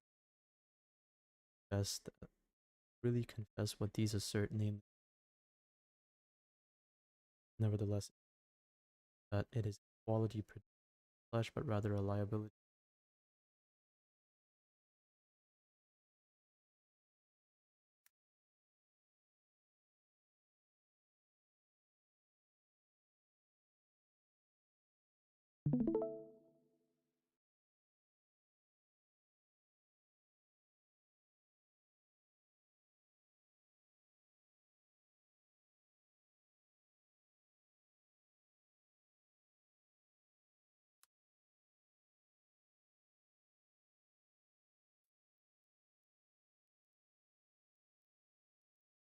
Dissecting a quote that is brought by those who oppose. This is the article that she wrote, basically.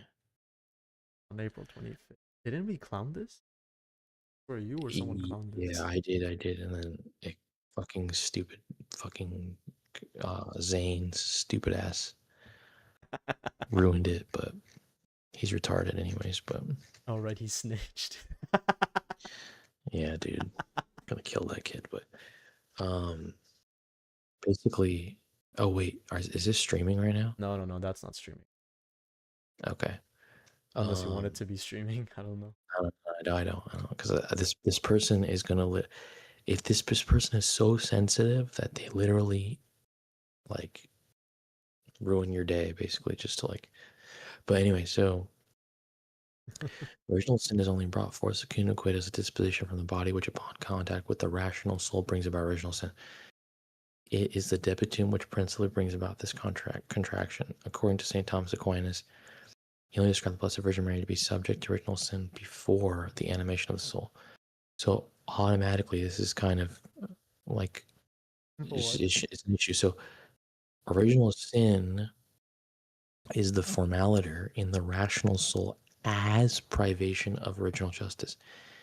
A bodily disposition is at most a remote condition. It cannot be the principle.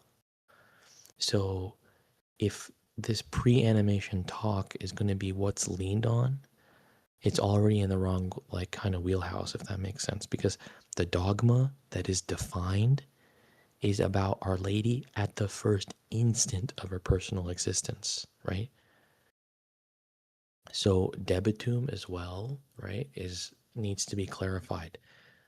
There's a remote conditional debt, and then there's proximate liability. Those are not collapsible. So saying according to, or saying it is the debitum which principally brings about this contraction is not the best. But anyways, so then it says there's no way for a body to have privation of original justice without a soul. Yeah, that's fine. I agree with that. The first paragraph is explained halfway as I explain the concept of twofold conception, and the second section, yeah, whatever. Okay, so then this is the quote, obviously. So I'm not gonna panic about this because it's a famous quote, obviously, right? So I think that it's my view, my opinion, personal opinion, that I honor St. Thomas by not forcing him to say something he didn't say. So original sin is ordinarily going to obviously mean privation in the soul, contract and cleanse are naturally going to be read as curative, but I'm not going to use any semantic Judaism here to say that, that it's like somehow a semantical value question. That's what she's kind of doing here. Like, oh, the words could, she's trying to say the term usage could be the issue.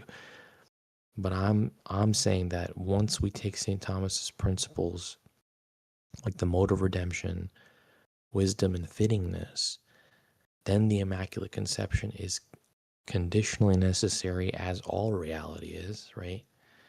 And St. Thomas is at least materially aligned in principle, even if he doesn't explicitly, formally affirm the later articulation. So that's my view, and that's actually a tall order, but I'll just leave it at that. Like, it's not, since slightly separate. Now this is where things get crazy. So if the soul of the Blessed Virgin had never been tainted by the contagion of original sin, and then she's saying that he infers this, but whatever, we don't have to deal with that. Therefore, to have never been tainted by the contagion of original sins means the same in this case as not needing the redemption and salvation which is through Christ. Consequently, these three, A, to have never been tainted by the contagion of original sin, or to have never incurred the stain of original guilt. B, to have been sanctified before animation. C, not needing redemption and salvation, which is through Christ, are propositions that are convertible, where one is necessarily inferred from the other, and once one is admitted, the other two logically also need to be admitted. Therefore, everyone who needs redemption and salvation, which is through Christ, was in no way sanctified before animation, and he who is in no way was sanctified before animation needs redemption and salvation, which is through Christ, in some way incurred the stain of original guilt, or was tainted by the contagion of original guilt. So this is complete bullshit, nigga. I'm gonna be real with you right now. This is all bullshit. So, first of all, these are not convertible. So, Our Lady can be never tainted and still need redemption. So, like, I don't know what the fuck is happening here, right?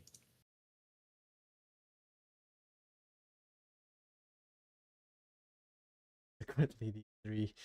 Not needing redemption. That is against the definition of the dogma. The dogma is preservative redemption, right? So I don't even know how any of this helps the argument, right? Preservative redemption is it's the same end. Remember, it's the same exact end. Preservative redemption is not higher than curative redemption in end, only in applicative mode. So never tainted does not entail not redeemed. That premise is rejected by the church when the church literally says that Our Lady was preserved by Christ's merits. Grace at the first instant is not the same thing as sanctified before animation, right? It is sanctified at the first instant of the soul's existence. So saying that there is such a thing as pre-soul sanctification is not coherent. You know what I mean? Because animation is the soul. Right. So how are you sanctified before animation? That makes no fucking sense. That makes no fucking sense. Animation has to be at the first sanctification has to be at the first instance of the soul's existence. So, let's see.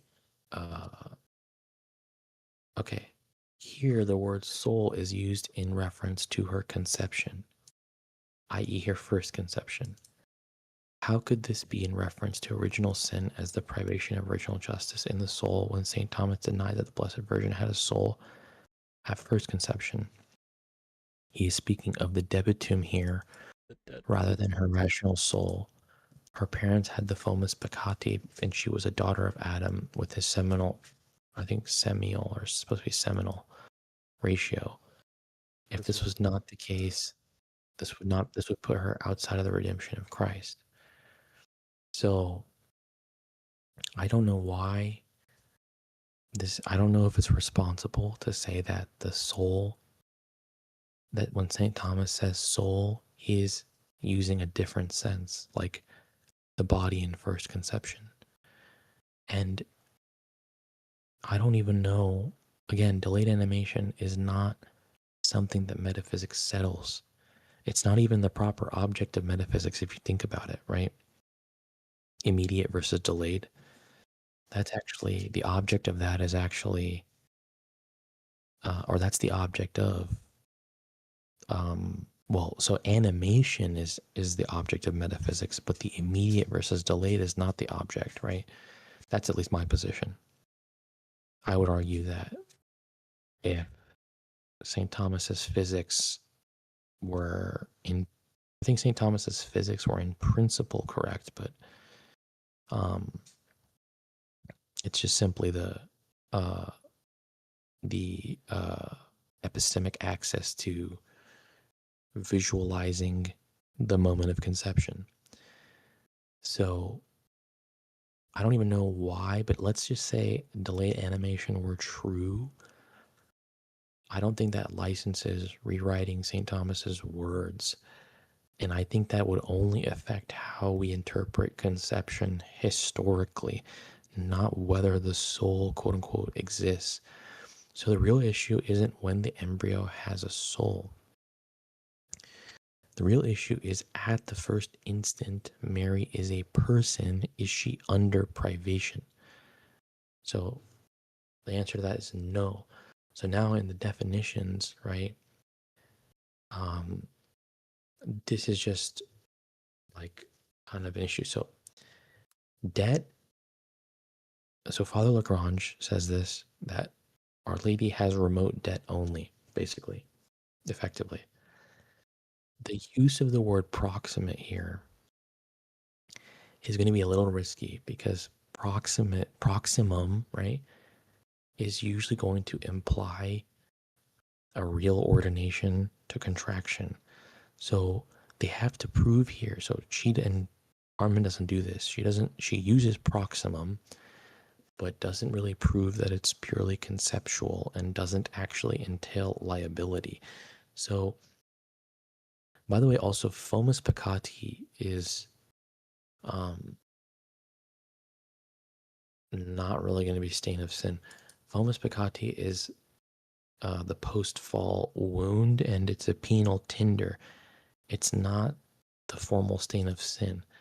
Stain is actually this is kind of the problem, is that by saying this, she's creating an equivocal space between fomus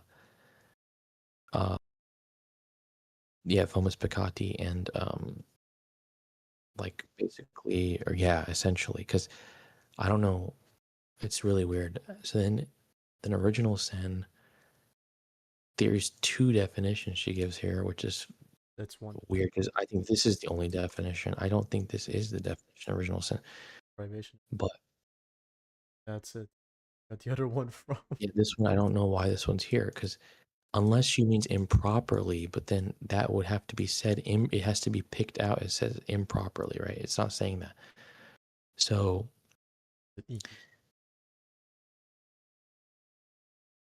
and then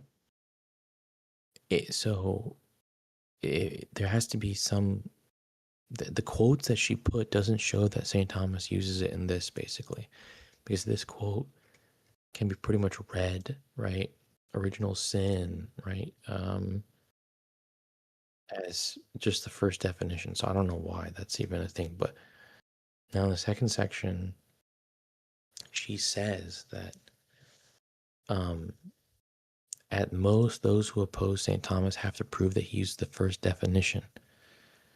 Nigga, no, you need to prove that he's using the second definition. That's not. We're talking about in the sense of debitum, right? She's saying you're asserting the second definition. Nigga, I think you need to prove that. Yeah, you need to prove that. Like, so this is not a definition of original sin in the first place, which that itself needs to be proven. Then it needs to be proven that that's the case. So I don't even know. And so contract sin and cleanse from sin, those are predicates that only apply to redemption curatively. How can you contract a debt and then get cleansed of it and then that be preservative? Does that make sense? Oh, okay. Yeah. If you're cleansed, that's curative. Our Lady doesn't need cleansing in this sense. She only participates in the sacraments and the life of grace to increase in justice, not because she's out of a state of justice and needs to become, she's not ungodly becoming godly. You see what I mean?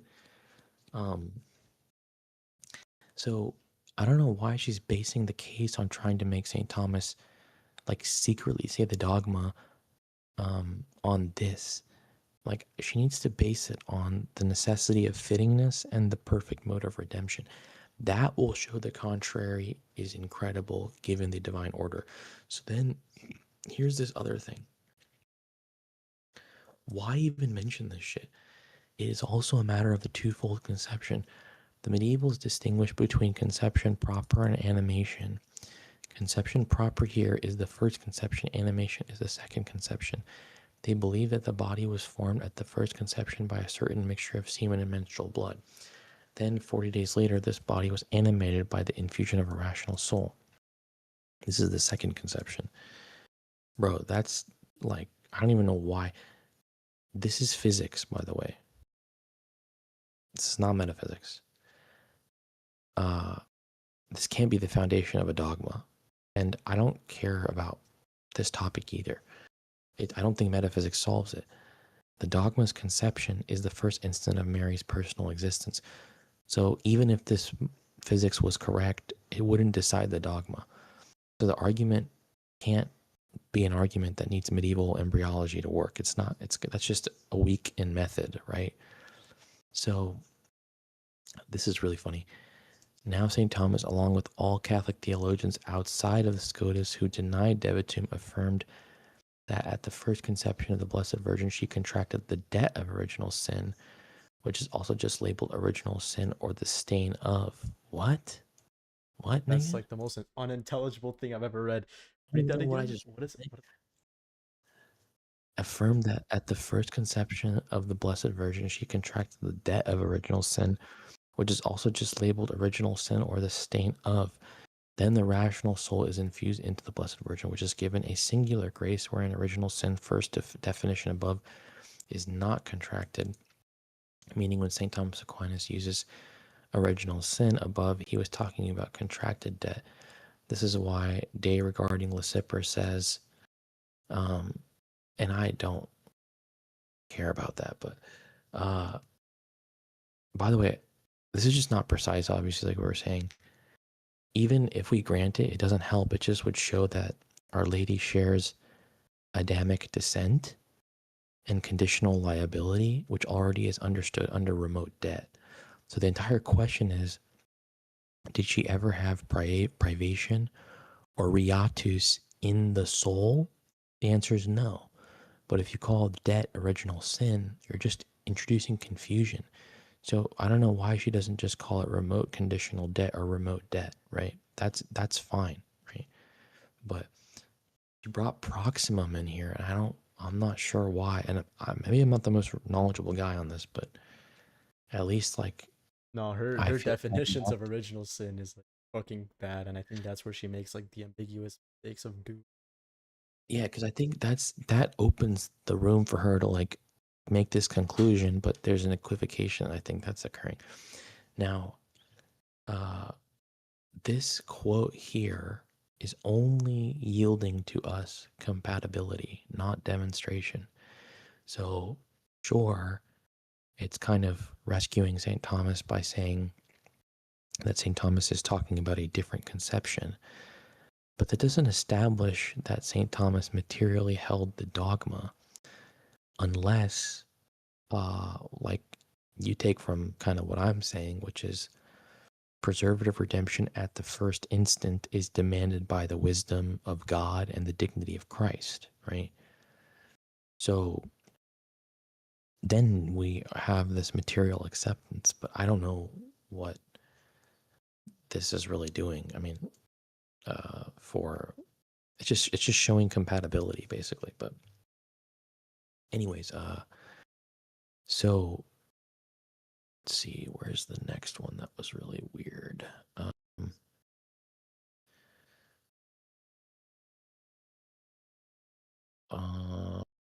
The sentences quote, okay. Purification from filth of corruption. Okay, yeah, that's fine, but St. Thomas is just saying that purification can mean prevention, but like I think we have to establish that by necessity, not by saying that cleansed can stretch into never contracted. I don't think that works. And I don't think this helps, by the way. Putting even by Blessed Johnson Scotus, like, bro, that is not going to help us, nigga. But that's basically it, though. Yeah, so this is just stretching the usage of this term. You see what I mean? It's like, bruh, why? At this point, I hope that reading I've presented is clear and understandable. No! This reading can also be given to other sections. Sentences. I have a feel, yes, this might be a mess, but it's the first time I'm reading. I've written something similar to this. I asked for acceptance. Not even a mess, nigga. It's just. Calling debt original sin is the point of confusion here, because then it's like, are we talking about remote conditional debt or riatus? And that's really it. And if we're going into this medieval biology, which isn't like, again, doesn't need to be discerned here, doesn't matter, because the definition doesn't notice how the definition doesn't care about, like, I mean, the dogmatic definition of the IC doesn't care about that, right? So that's basically it. I think that's most of what I was reading about. But I read this because I was like, I knew that she introduced these terms right here. So the twofold conception, right? And that's like a kind of a Carmelite Salamanca type of thing, right? And it's based or whatever, but This is not based because the Carmelites and Salamancans do not define original sin in the way she's doing. Yeah, I don't know what the reason for that was. Like, this is so weird. The privation of original justice in the soul. That's it. St. Thomas would just use the word debitum. You know what I mean? He wouldn't, like, in the Summa, he uses the term debitum. So I don't know why we have to read this quote like, so original sin in any way whatsoever. And then so here it's debitum, but then cleansed therefore before her birth from the womb. But that's from before her, like, exiting the womb, not at the moment of her conception, right? So here, check this. St. Thomas in his work on evil says, I can't speak, bro. I'm killing myself. Let me see. He says here, the debt of begetting offspring with original sin is remitted in this life as to Christ's power cleansing of sin, some begotten with sin, but not as to one begetting offspring without sin. For debts mean sins, as Augustine explains in his work on the Lord's Sermon on the Mount. Yeah, debt is not this. I don't know why she's conflating these two together. Yeah, that's so real. That's not. Yeah. Which, so what's funny is I think I don't know if it's like simping is the right word. It's probably not the right word, but when that whole thing happened, Hassan was like, "Nah, her article was right." Oh, and I was what a retard moment. I was like, "Yeah, whatever, nigga. I don't really care. I don't want to get ripped a new one because I fucking was uncharitable to her, right?" But I was like, "Bruh, I'm good. I'm good on that, nigga. I'm good on that." Wait, so does Hassan think that the debt is the same as original sin? I don't know if he did a critical analysis on the article. I think he was just agreeing with it because he felt that she was like, more in it. Because the thing with Hassan and her, I don't know. It's not Hassan's fault because Hassan has to deal with like 300 people all the time. But she like basically like just has a lot of personal problems. She's like she wants to like do all this like male competition, right?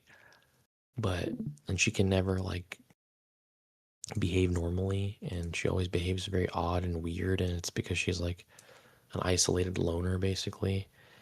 And so he just was kind of like, I guess, like just trying to like correct the uncharitability that I guess I showed her in that whole situation. So he was like, oh, whoever wrote this like message was wrong. And I was like, nigga. I was like, nigga, I'm not about to debate you on that shit. So I just like let it go. But I don't think he actually read it. He said he sent it to Christian, but Christian doesn't like read shit like that. He's kind of a busy guy, He's not gonna just read that shit and like agree. And by the way, even if these guys agree with it, I don't mind at all. My whole thing is that I'm very paranoid about people accusing our tradition of incoherence, right? Or people, I have a particular level of autism that that only can be satisfied by me. Like I was even thinking about it, and I was like I was telling you, bro. I told you how like I think the Neo-Thomists, like I like the Neo-Thomists better than the Baroque, insofar as the objections answered by the development of language, basically, right? Like all the new objections answered. And so, I mean, it doesn't mean I don't like the Baroque. I love the Baroque Thomas. I love John Poinsot. I mean, he's a super genius. St. Thomas is like, I think Thomism is dogma, but yeah, I don't know. I just think that I have like I think it's kind of an analytic mind, perhaps, but I don't know. I hate analytic philosophy. I hate I literally like went on you literally were like watching me like fucking rape Weston. Like I hate everything that's not Thomist, So and even with this thing, I was like, I don't want to say that St. Thomas held to delayed animation because of metaphysics. To me, that would be a massive issue, I want to say he held to it because of physics, and even his principles of physics aren't wrong. Actually, what's crazy is in physics, St. Thomas isn't even as wrong as I thought he was. It's actually just the epistemic access. It's like, for example, our ability to visualize something with imaging, like X-rays, CT scans, stuff like that, ultrasound, which is how we, you know, image embryos. So to me, I actually think that St. Thomas would have changed his view, but I don't think his view was, I don't think you can even say it's erroneous. It's just simply actually irrelevant in a sense. Like it's like whether he held the delayed animation or not. I mean, it seems like a lot of people held to it, so it's not like just St. Thomas did. I think even Father Grenier and Father Lagrange kind of talk about how they find that view to be a bit more traditional and stuff like that, But I don't hold that view. I think that that's just not the case, but I don't really care either way. I showed you those screenshots with Hero, right? Where I was like raping him. I mean, he's my boy, so I wasn't raping him, but he was pulling out all the stops, and I was basically like, yo, you're equivocating, dog. Like, let me see if I can find it. You saw that shit, right? I didn't read through all of it. I read through a decent chunk though. Okay. Let me. 7 more subs.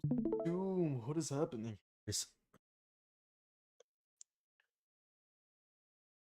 Okay, so. Okay, so I started off with just putting DePile's quotes here, and I said he's equivocating. And then I quoted him. So DePile says, proof from reason. Disposition is the quality of readiness to act. Sufficient readiness to act is necessary in matter for act to operate. Therefore, sufficient disposition is necessary for act. And he puts the word form right here. He puts form right here. So I said, act here is used to refer to form itself and the operation of form, and that's conflation. And then he puts proof of the minor can only operate through the matter in which it exists, but matter cannot support an operation without being ready for that operation. Therefore, sufficient readiness to act is necessary in matter for act to operate. And I was like, yo, act and operation are used interchangeably because act can only operate. Therefore, a sufficient readiness to act is necessary for in matter for act to operate. And then a body that cannot immediately actualize any of its proper vital operation is not sufficiently disposed to its soul. And I told him he's saying that the second act is a precondition of first act. And I said, at minimum, that denies the distinction between first and second act in some way. In actuality, first act is the ground of second act, and second act cannot logically precede first act. And I said, you're creating an equivocal space, and the term disposition, disposition signifies some sort of structural readiness for form, and then in another breath, it's functional readiness for operation. And then so this nigga started chat GPTing me, right? He said, no, he's not equivocating here. He used act 4 times. He said, pay attention to how he wrote it. Disposition is readiness for act operation, sufficient readiness for act operation, in matter for act form. And then he goes, act form. And then he sent me this shit.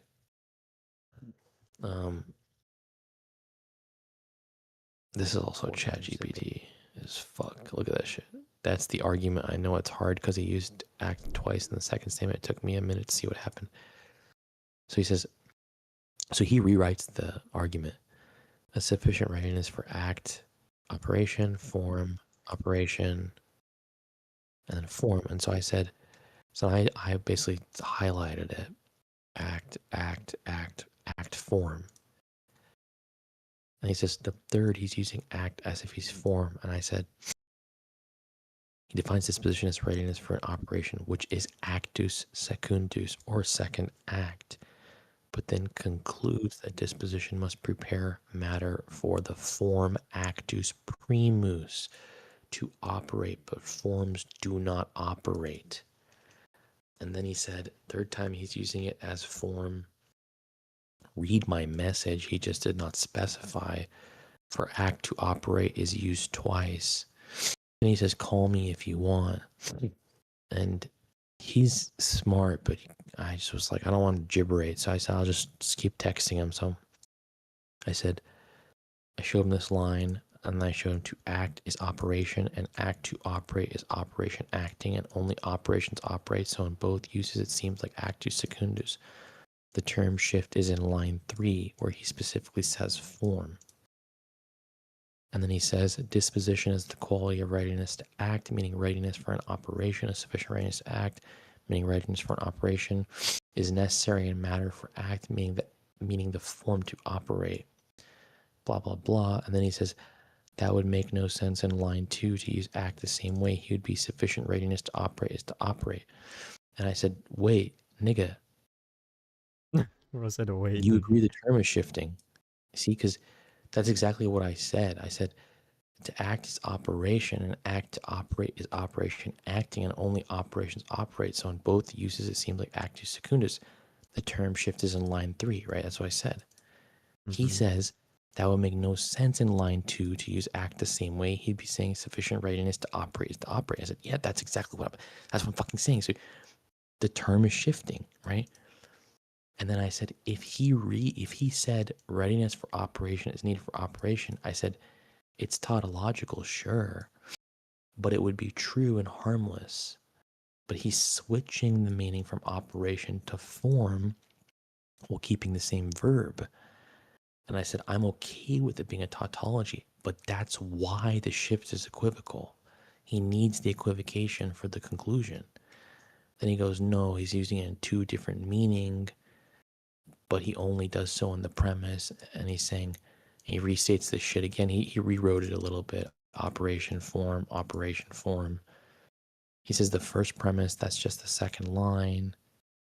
He does the conclusion follows. He did not like infer the conclusion from something not in the present, not in the premises. I was like, nigga, the conclusion would always follow from the premises. I'm not saying that. I'm saying that using the same word in 2 senses in the premise and then treating them as 1 sense in the conclusion is fallacious. And I told him, I said, by the way, I'm not saying that metaphysics concludes either immediate or delayed animation. I'm just saying this argument is not a good argument for delayed animation. If the middle term is taken in 1 sense in the major and then another in the minor, then the syllogism would be invalid. True. Then he said, look, my best way to explain this in chat is forget the word act, use the word operation and form, and you will see he's not equivocating. Then he puts the thing again.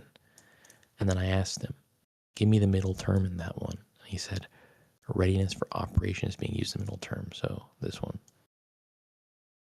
Then I said, but the predicate in the conclusion is form though. Is it distributing the middle term? The major premise is concerning operation or second act, but the conclusion concerns form or first act. Then he sends it again. He corrected it, basically. He kind of silently agrees that it's an error. He corrects it. And then he says, all things whose form carries out an operation are things that require readiness for that operation. All dispositions are readiness for an operation. Therefore, all things whose form carries out an operation are things that require dispositions. And he said, bro, the guy who just wrote it weird, I'll give you that though. Like, nigga. I said, okay. The middle term is readiness for operation. The predicate is in the conclusion is still form. And I says, it seems like when we rewrote it, it's just showing no distribution. Because, like, all things whose form carries out an operation are things that require readiness for operation. All dispositions are readiness for operation. Therefore, all things whose form carries out an operation are things that require dispositions. I was like, bro, this is not distributing. This has to distribute. And then he says, I said, if we rewrote it and it's showing no distribution, that means that technically the original argument relied on 2 different meanings hidden under a single word. And I said, I'm not saying delayed ensoulment's fallacious. And then I gave him the Barbara, basically. All F things all F things are O things. All D things are O things. Therefore, all F things are D things. F is the major term. D is the minor term. O is the middle term. He agrees I wrote it wrong. And then he writes it again. All things that...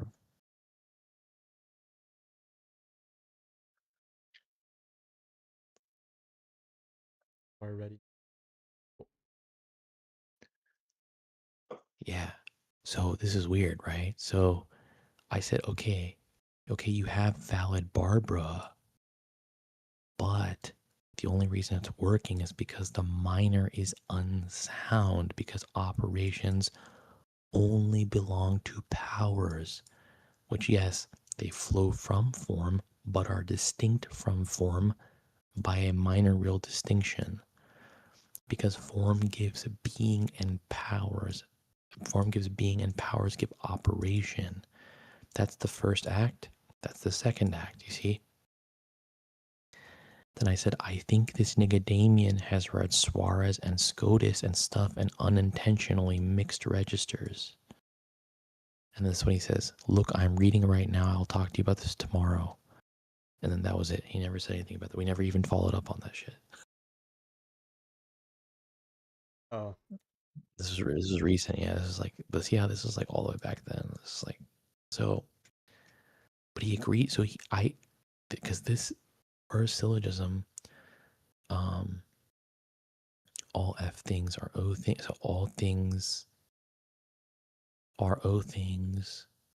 All D things are O things. So where's the middle term, right? Our readiness for operation that are things that require readiness for operation. Okay. Then all F things are D things. So all things whose form carries out require dispositions. And I was like, I don't think it's distributing, bro. I said, it's not, because it's not really telling me that. And he changed it again, but then he basically left. So yeah, it's really weird, bro.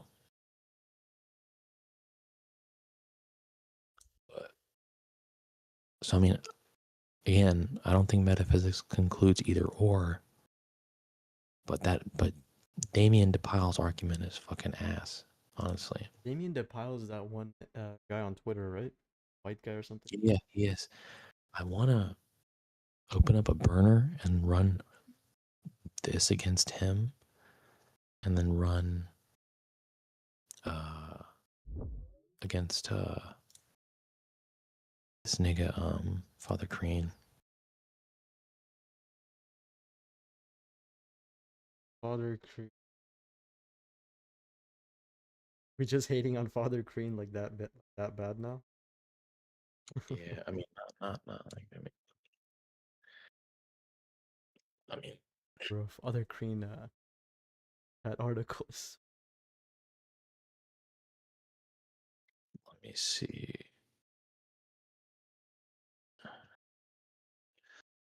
Let me see if I can find. Yeah, so this is crazy. Yeah, look, O is the middle term. It's so, this is an undistributed middle. This itself is undistributed. So he rewrote the syllogism. Can you imagine that? I accuse him of equivocation, hiding two senses in one word. He rewrites it, and then it's invalid Barbara. How funny is that?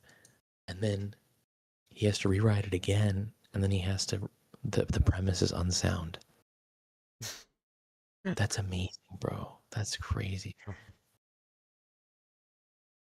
Because the major term is the predicate of the conclusion. The minor term is the subject of the conclusion. The middle term is what connects the minor and the major and the premises.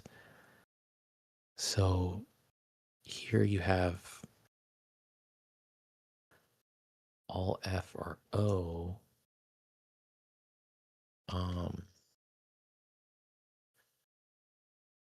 Yeah, you have all F are O, all things are O, all D are O, all F are D.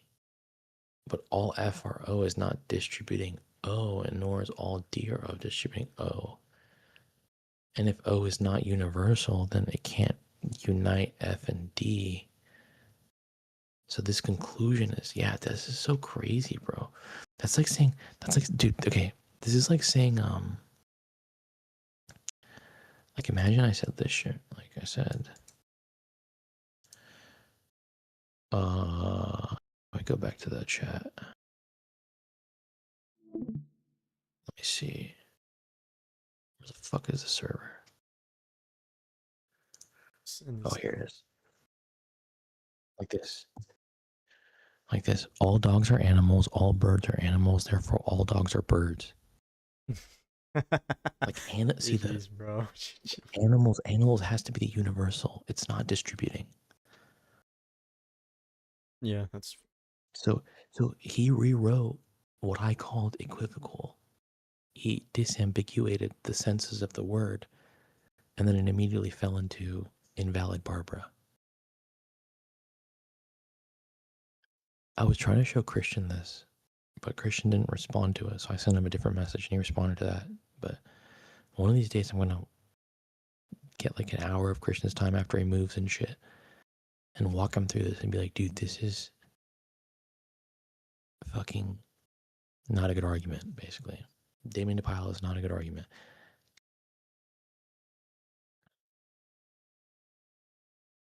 Where did Damien write all this? Oh, I'll send you the... Oh, it's an actual article. Yeah, it's like a... That was It's like an a actual... Twitter thread or something. I don't know. Let me see. Original sin is either the hatred by which an infant hates God or that by which God hates the infant. The first is obviously not the case since an infant has no use the will. The second does not sin since the enmity is in God. It is rather the work of sin insofar as God conceives this hatred when he is provoked by sin. Based concupiscence argument. Let's go. Besides, there's obviously the Soto will still keep cooking. What do we do? Base. Beta hominem. Mystic. And that's what I was trying to tell him. I said, it's not a Thomistic defense. I said, this is like a SCOTUS defense or some shit. It's like some other shit. It's not Thomas. It's a yap sesh, bro. He fucking yaps in this thing. I read this whole thing, gave myself brain cancer, and then finally showed the error in the argument of the very first thing. Oh. That's too long, bro. I'm not reading Brain Rot. Too late for me.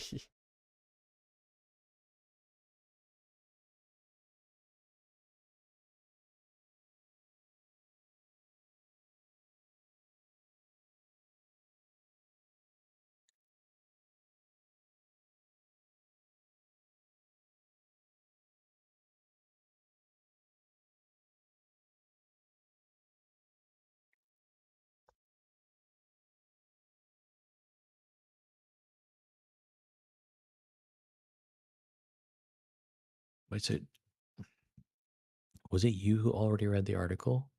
Father Green's article? I didn't finish it. I read a decent portion of it. Alright, let's read this shit. Before explaining the so-called interpretation of St. Thomas and considering whether it is founded in his text, it may be useful to recall 4 principles about the origin of evil which are certainly taught by him, as followers of Banyas would agree. First such principle is that God is in no way the cause of moral evil. God is in no way the cause of sin, neither directly nor indirectly. It follows that the cause of moral evil must always be sought on the side of the created will, never on the side of the first cause. Second principle is that a bad action, in the most general sense of the term action, poses a defect in the agent that acts consequently entirely.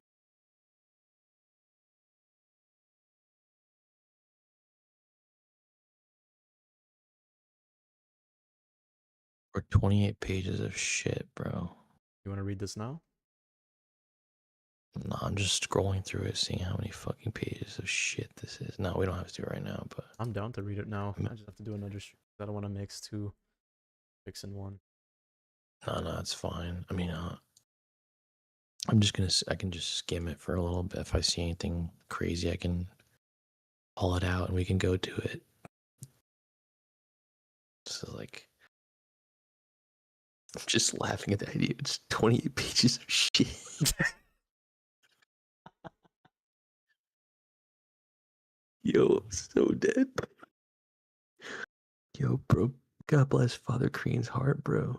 This is crazy. I don't know what caused him to. I wonder what the order of preachers is like said after they saw this. Bro, why do you do this shit, bro?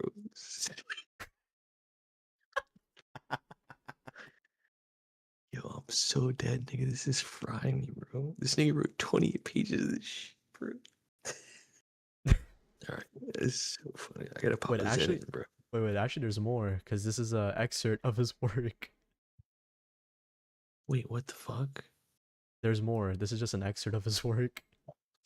He has like Wait, 400 or 500 pages in the work itself. on this topic? No. Or This is just a specific portion within this topic, but I think his entire book itself is against like Benesianism. Not so even joking. Is the Divinitas? He's the author of the entire volume, basically. I'm not sure for all of them, but for this volume, yeah. What the fuck?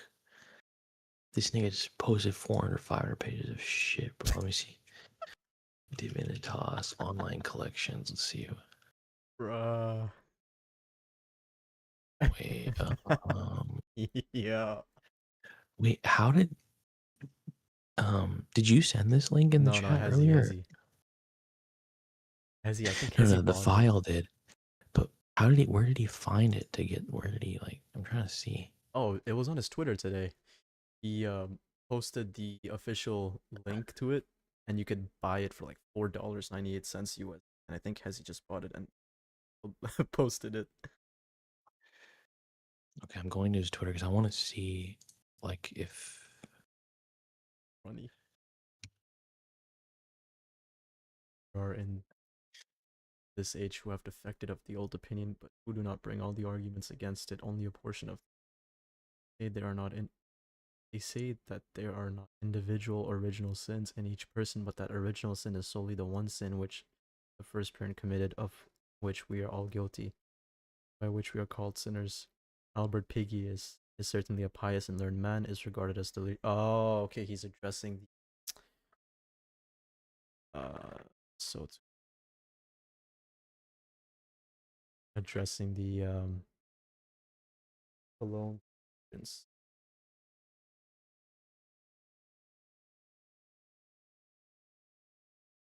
There are in this age who have defected of the old opinion, but who do not bring all the arguments against it. Let's see here. Albert Piggy is his third. He has acquired a bad reputation, as if he altogether denies that there are original sins in us. But if he is heard correctly and without a what? Oh, without a preconceived judgment, he will not be deemed guilty of such ignorance. And perhaps if he would have considered the meaning of the old opinion more perceptively, he would not have repudiated it. To begin, if it is correct to investigate the underlying reality of a thing according to its name, you would say that original sin is nothing but the sin passed on from the first parent to his descendants by origin. Therefore, our contagion must be distinguished from this sin. What was sin in him, formally speaking, is that which is found to remain in us after the manner of a habit, and whatever were its effects in him are likewise its effects in us. We may conjecture, for instance, whether or not the first sin of Adam was the eating of the tree, but this is inconsequential. Seeing that it was preceded by pride, formally speaking, then, that the crime was the perversity and the deflection of the soul through the will. Okay. The crime, formally speaking, it was the order of God, and formally speaking, then, the crime was the perversity and the deflection of the soul through the will from the law.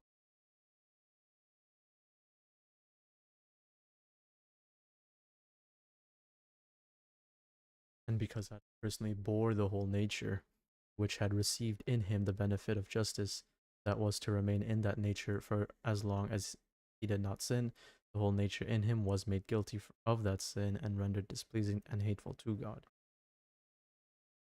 This part as an argument.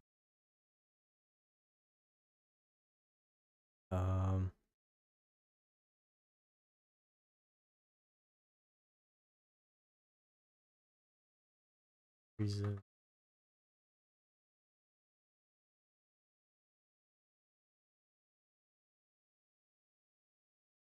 For the whole nature, continued in justice for as long as no one sinned. He sinned, therefore the whole nature. Therefore, to use the scholastic terminology, the same disorder and deformity of the act has remained fixed in this nature after the manner of a habit.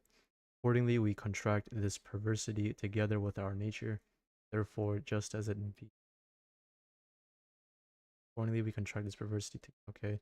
Therefore, just as it must be conceded that original sin is in us, neither should it be denied that the lack of original justice and its formal likewise taken as the formal cause of original justice itself is taken as the formal cause of original justice. Okay. Oh, okay. We have already recounted in chapter 5 what St. Thomas says in Summa Theologica 1, questions 95. Namely, that the formal meaning of original justice is the rectitude. Okay. Bro, this shit's fucking. Are you reading through the whole thing? Yeah, basically. But I'm like skipping, I'm like scrolling past some shit. This nigga using the word impediment is very weird. And I'm reading this nigga's analogies.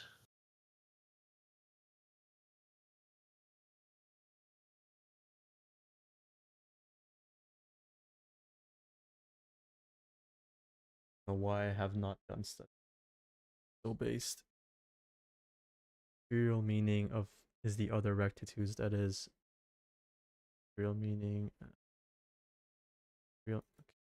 real meaning, oh goodness, lock in. Okay, there you go. Real meaning is the other rectitudes, that is the rectitude of the inferior powers of the soul to reach, as well the rectitude of the body to the soul. Oh. Consider the matter with care. In Adam, the privation of justice with respect to the first order was not the effect of sin, but rather was sin. Formally speaking, on the other hand, the privation of respect to the was not sin, but rather the effect of sin. So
hold on, let me go charge my phone real quick.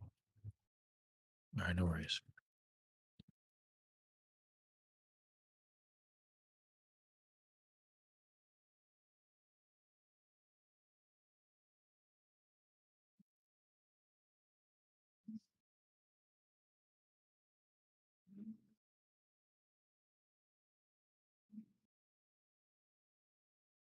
In the same way, in us, the privation of the first rectitude is original sin, but the privation of the others is the effect of original. But that privation of first directed to original sin. Okay.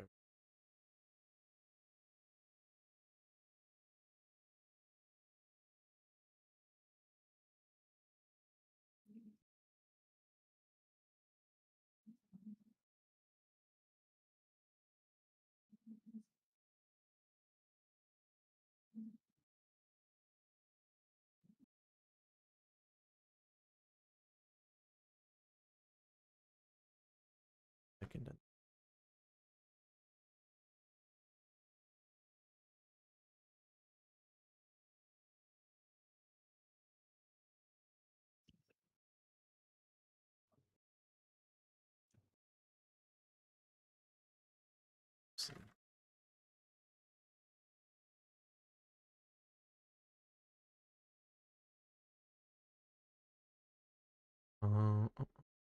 Perhaps if Pigius and his adherents had considered this distinction, they never would have denied that original sin isn't.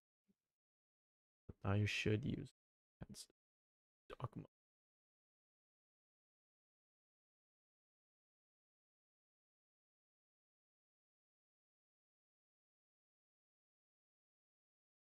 Oh.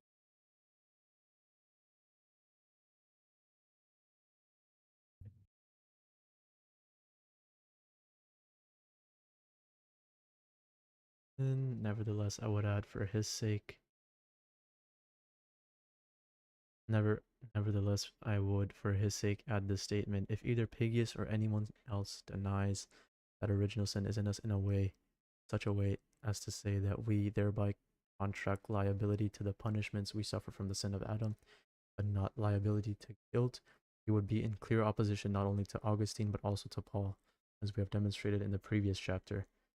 In the third confession, and will also repeat in the next chapter. Nevertheless, there is no error in saying that when we are conceived, we are polluted by no other liability guilt than of Adam's transgressions, unless one incautiously and without reason denies that this liability is the lack of. In keeping with our explanation for this reason, in Session 5, Canon 3, the Holy Tridentine Synod just recently decreed with utmost truth and wisdom that the sin, which is one in origin and is transmitted by propagation, is in all and proper to each. Our explanation here thus removes our objections to Anselm's opinion mentioned in the previous chapter. But to the extent that this matter has Augustine in mind, who seems to teach that original sin is concupiscence, first of all, he should be interpreted principally. Okay. How to interpret Augustine. First of all, he should be interpreted principally in terms of its material, not formal, meaning as his faithful interpreter St. Thomas explained.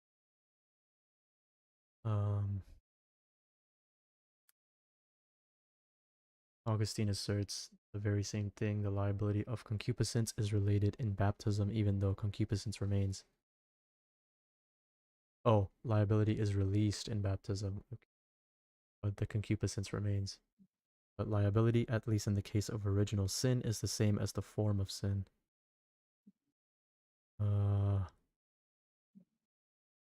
Okay.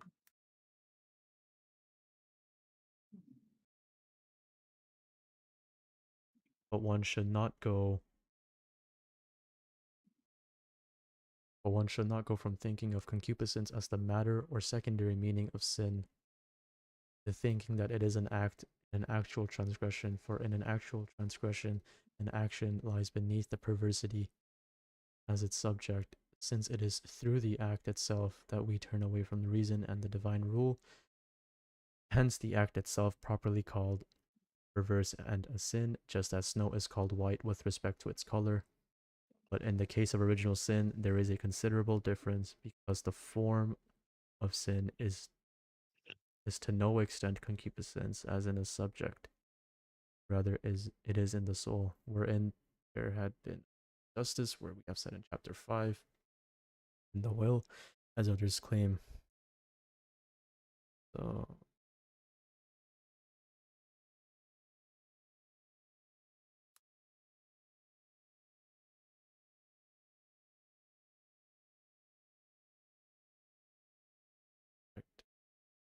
rather Yeah, dude, this shit is so ass. This nigga doesn't understand. I'm reading this part where he is commenting on the analogy of limping. He's responding to summa contra gentiles. And he just doesn't understand the difference between causing act as act versus causing defect as defect. And he doesn't understand the difference between permission versus the production of defect. Yeah, he's just an idiot. I mean, I'm not absolutely, but on this topic, he doesn't know what he's talking about. I don't even know why they let him write this shit. share your section you're talking about. Okay, let me see.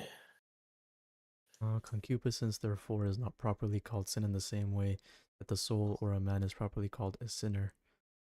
Nevertheless, since one cannot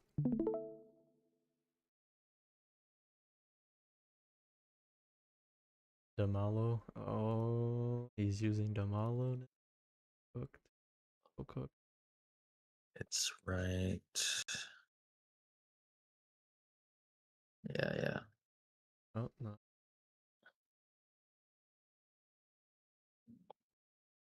But insofar as by its own defect it fails to receive influx coming from the motive power. Okay, is this about divine premotion? Yeah, it's physical premotion. He's basically trying to have it so that he can have, like, what he's basically saying is like he's like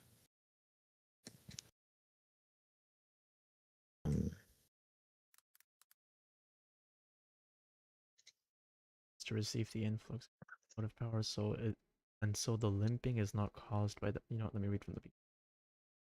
It is in the third question of the treatise De Malo that we find the angelic doctor's most extensive discussion on the relation of divine and human causality in regard to moral evil. In the first article of this question, he asks, is God the cause of sin? Of particular interest to us is the fourth objection, namely that if God is the cause of our free will, and our free will is the cause of sin, then God must be the cause of sin.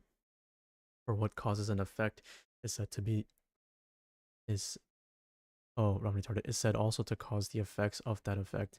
In the reply, St. Thomas makes use of a comparison that appears very frequently in his writings on this topic.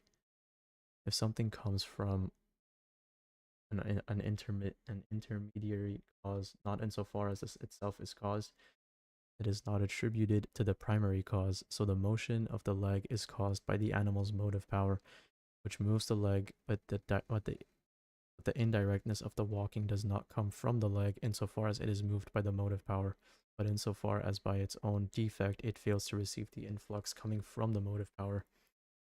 And so the limping is not caused by the motive power. In the same way, therefore, sin is caused by free will insofar as it falls from God. So it does not follow that God is the cause of sin, even though he is the cause of free will. Screw him. This is a goated defense for problem of evil. Yeah, I don't know why. What's being said here is wrong, and Non sequitur of it is doom and not as if despair. it's literally non sequitur. It is not if the motive power is able to produce a straight walk on the leg, but does not give the influx necessary to produce this. This is like a goy statement right here, dude. But does not give, like, nigga, what are we talking about? We're talking about defect as defect or act as act. The motive power who limps acts just as generously as the motive power of the man who is not limped. That's not even true. What? It is a limping leg that fails. Limping is a privation, nigga. That fails to receive an influx that is really offered. Nigga, Limping is a privation, Nick. limping is it is a bro. It is. It's like it's an absence of ordinary walking.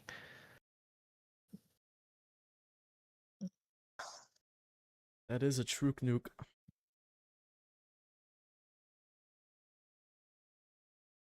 Receiving it, but simply some defect in the man himself prevents him. That is really on off. The same conclusion is implied in the answer to objection 8 of this article. The objector argued that God, by withdrawing grace, makes it inevitable that should sin, and thus he is the cause of sin. Thomas replied, God in himself commits himself to all things according to their capacity. Therefore, if something fails to share in his goodness, this is because there is in it some obstacle to divine participation. Therefore, the cause of graces not being given to someone is not from God, but from the fact that the one to whom grace is given offers an impediment to grace. Okay? Bro. Where's the issue? Bro. He's so retarded. That's what we agree. Yeah, we agree that God is not the cause of sin as sin, i.e., not the cause of the defect to formality. And the privation is reduced to the created will as defect. But what it does not decide is whether God's permissive governance includes any antecedent decree not to confer efficacious motion here and now, nor whether the word impediment itself stands in an ordered dependence on prior graces or any other divine governance. So I think he I read don't like even know. two Jesuits in the De Auxiliis controversy against like the Benezians. You know what? Benezians suck. Because there's no way he thinks that we check this or argue against. Dude, he thinks that the uniform offer to all, he thinks that according to capacity is like a uniform offer to all, but this is actually already St. Thomas qualifying, considering himself, communicates himself, because not all things are going to obviously receive it in the same way, because not all things are equally disposed, and in providence dispositions and the giving of graces and help are not an egalitarian thing, bro. Like, what the fuck? So this is just, he just thinks that this text is all it's talking about is moral non-attribution. So I don't even know.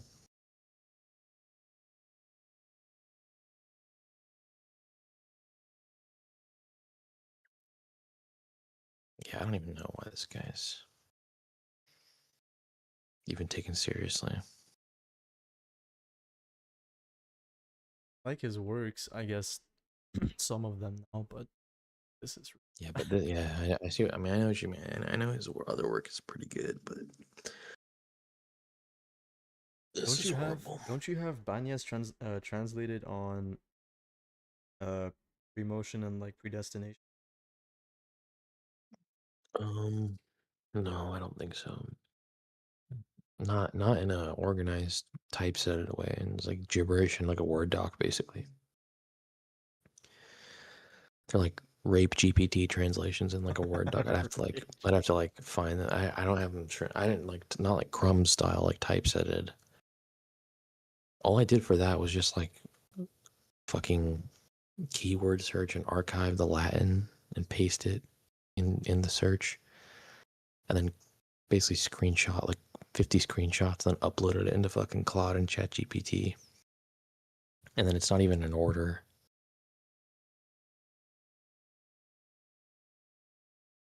Bro, I'm so confused on how Crumb's like spam translates and then like organizes it so well. Like such a short amount of time. Yeah, he's actually pretty good at that shit. William translates like He must have authors. like 50 Claude accounts. All paid for? That would be insane. How is he doing it then? I don't understand. Didn't he just say he paid for something? I'm translating pages on. I mean, yeah, I think so. But I don't know. Maybe some of them are not paid accounts. But bro, This guy's spending like a band every month, not making anything out of it. Might be retarded economically. low key, yeah. I don't get why Father Crean isn't accepting that if one and the same universal mover can be received diversely according to whatever the condition of the secondary cause is, then it would follow that the defect is only going to be attributed to the defective disposition of the recipient, not to the first mover as like some sort of cause of the defect.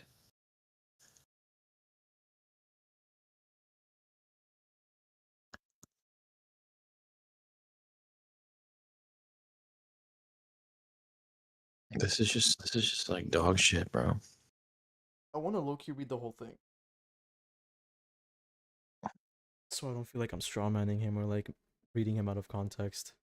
Like he's most likely. I mean, no, not most likely. He is doing to our authors. Yeah, I don't know what he's not articulating a lot of his hidden views here because he basically wants like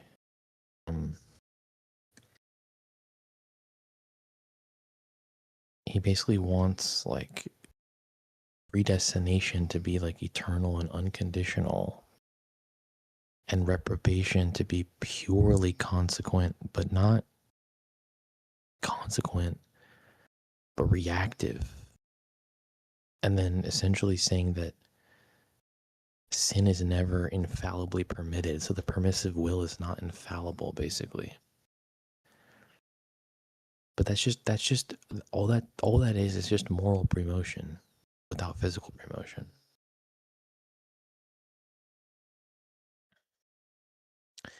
And if God knows and wills the final state of a person, and the final state includes damnation, and if damnation necessarily requires final impenitence, then the order leading to that state can't just be reactive, it has to be permissive. It doesn't have to be positive, right? It can be truly permissive, but that's just saying like that reprobation is like a temporal abstraction, but that's not the case, because nothing temporal is going to explain any differentiation eternally. If it did, that would be like a Pelagian view, wouldn't it? Like if something temporal could explain the eternal differentiation between election and reprobation, Mm-hmm. that would be like a Pelagian view. You'd be saying there's an equal ultimacy, except it's purely conditional. So you'd have hypothetical universalism plus equal ultimacy. And it's like he's just evading the topic. I don't even know why he published this. This is not even good. He said he's going to respond to, but this is not even responding. He's just quoting St. Thomas and eisegeting him.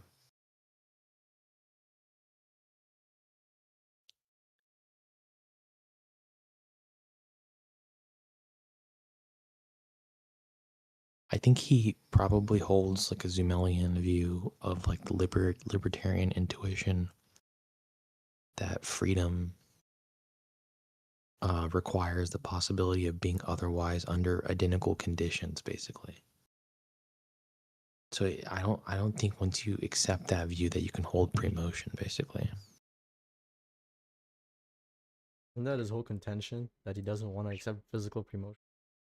Yeah, pretty much. Not everything. But I mean, how could you accept something that requires different antecedent principles than the one he holds? You know what I mean? He could never accept it, seemingly.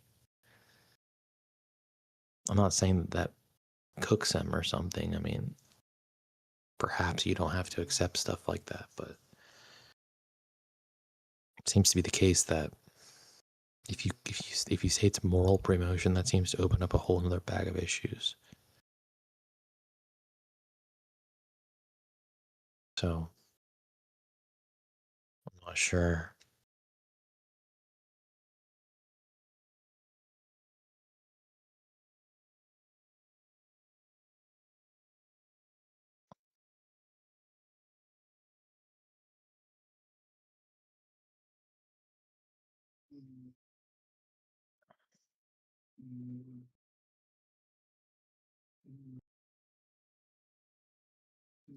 What interesting analogy that the different two planet side of the themselves, since the movement of the heavens is ex hypothetical in the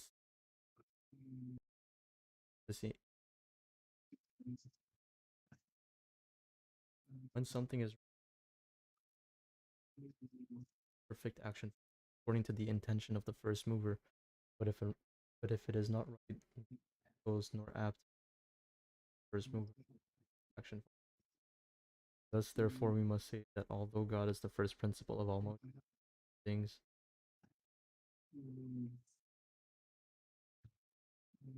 are moved by Him in such a way that the things that have choice and have the right disposition and keep the motion which they are moved by God. Good actions follow, which depend entirely on God as their cause. But if they should fall from the due ordering, a disordered action follows. Okay. Bro, that doesn't. Okay.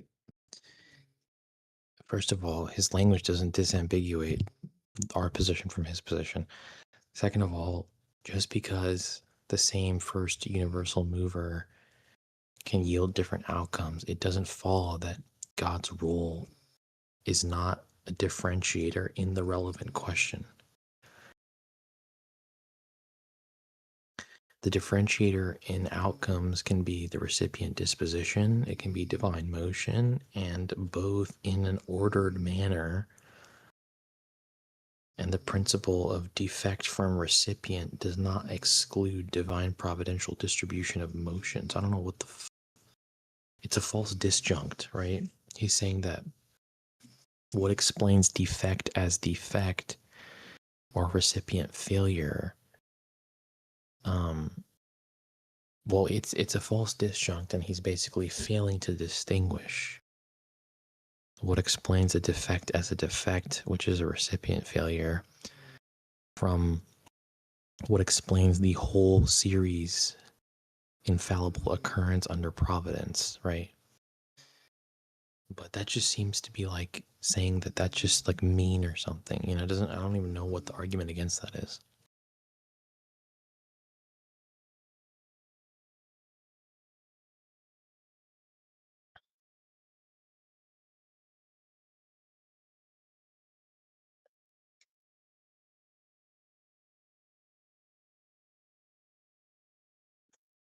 Hmm.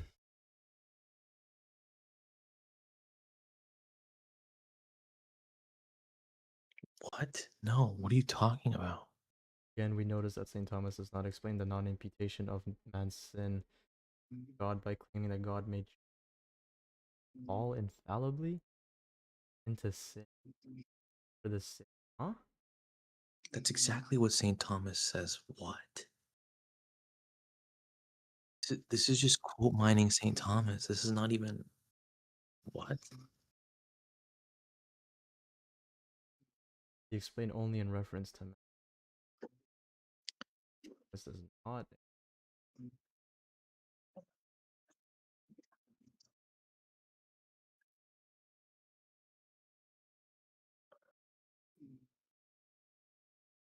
But this is, in fact, the antecedent to non motion, right?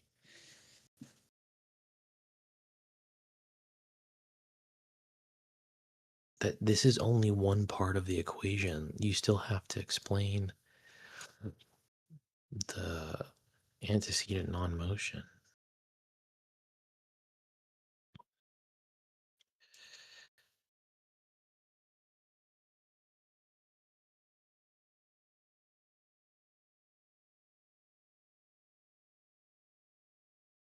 This is just insane. Someone just say hey. Am I? No, I don't think so. I just know this is just insane, and I just like sniffled.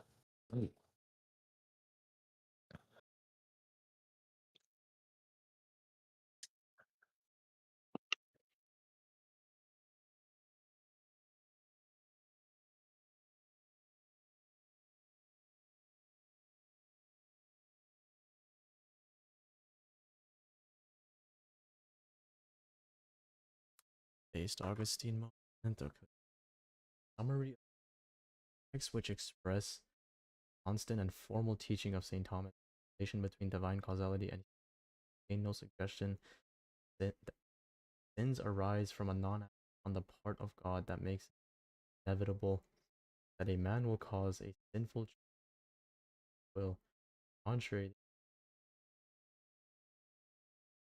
the first intention of God is not just some, but that is all rational. But all his rational creatures should act well, attain their ultimate end. And Thomas does not say that God, by his own initiative, withholds the help that is necessary to avoid sin, so that when sin infallibly, if freely results, he may manifest his goodness in a new fashion. By justly punishing the sin that has been committed, he says that even though God is ready to give help to all, some men freely place an obstacle, impedimentum out to action by not willing to look the rule of right action, and so fail to benefit from the good and consistent activity of the first. All right.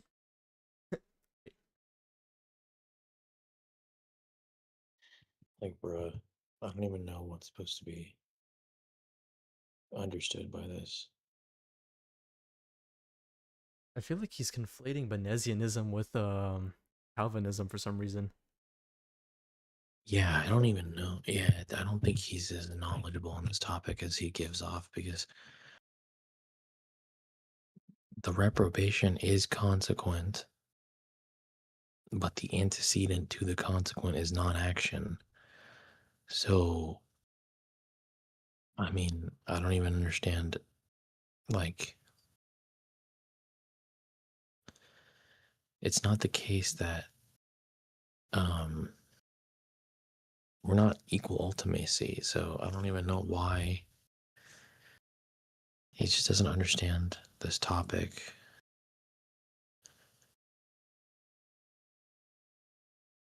This is like, honestly, the thing is that he's treating so much as decided, right? Like, he's saying that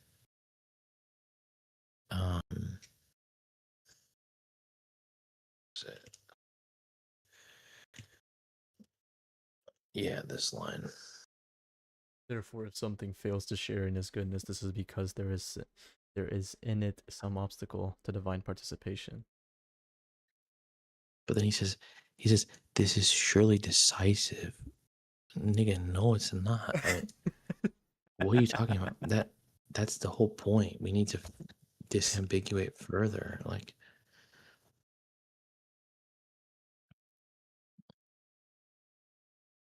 he simply denies the object. Where is that denied? There's nothing denied here. I think we need to give Goyim 3 books. 1 book on like how logic works. 2nd book on like Calvinist soteriology, and the 3rd book is like Benesian soteriology, because this nigga does not know either or. Yeah, I don't even understand what he's saying. Like,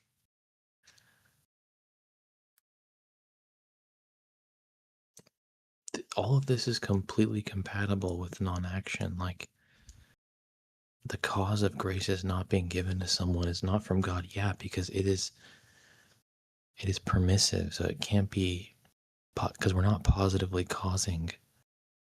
That's not what non-action means, you know? Non-action is the privation of action, so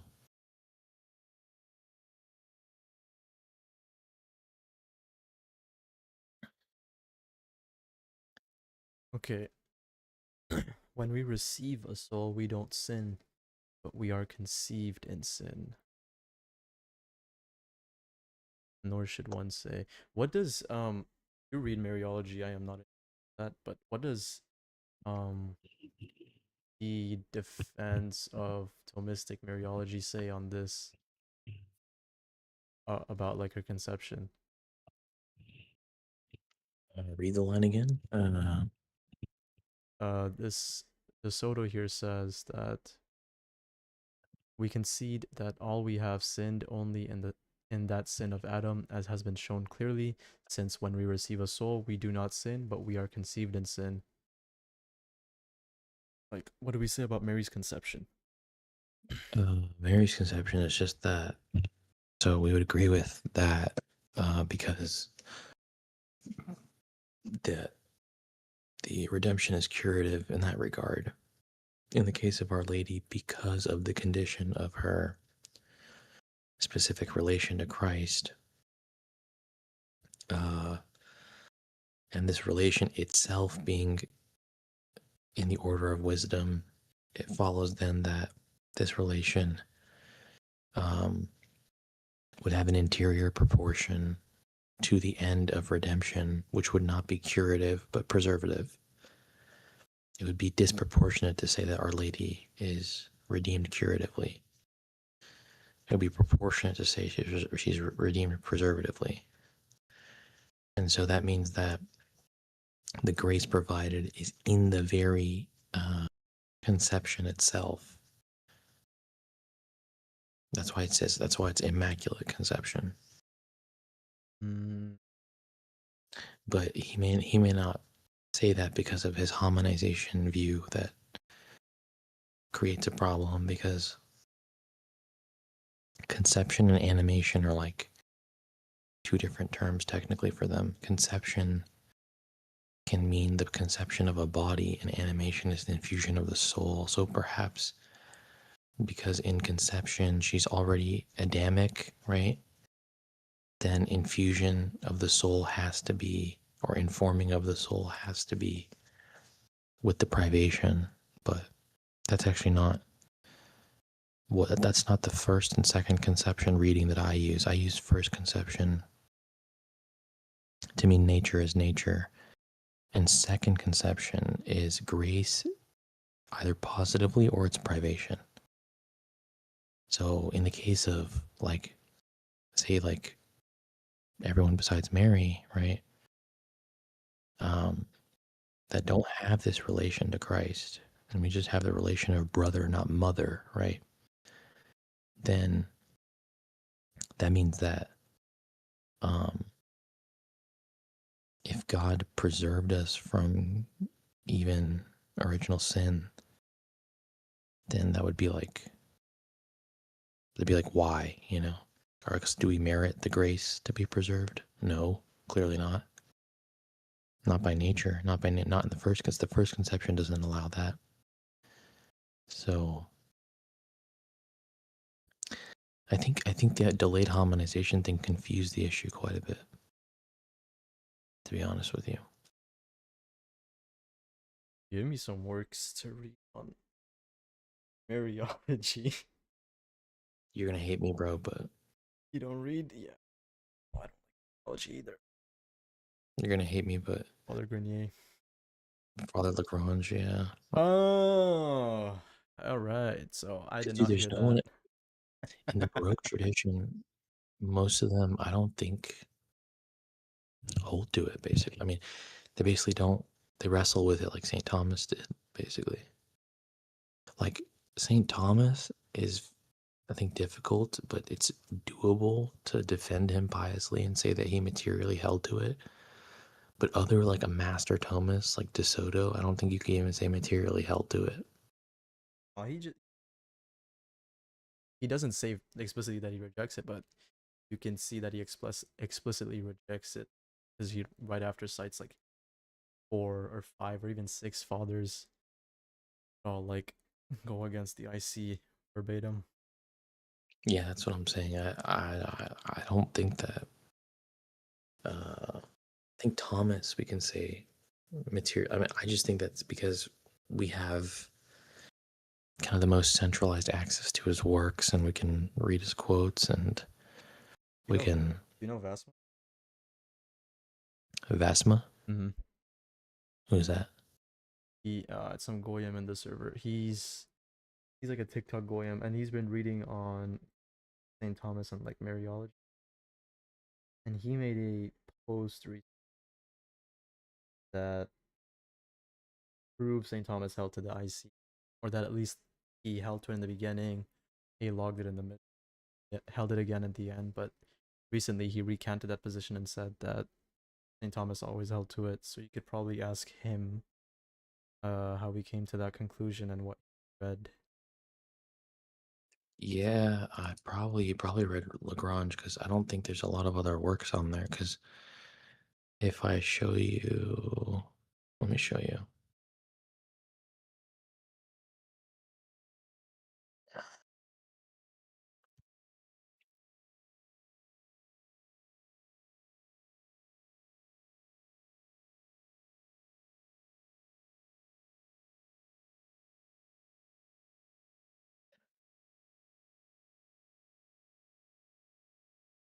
Okay, so I'll show you this shit. I know Marin Sola covers the topic as does it in a way it's like St. Thomas always held to it, which is big.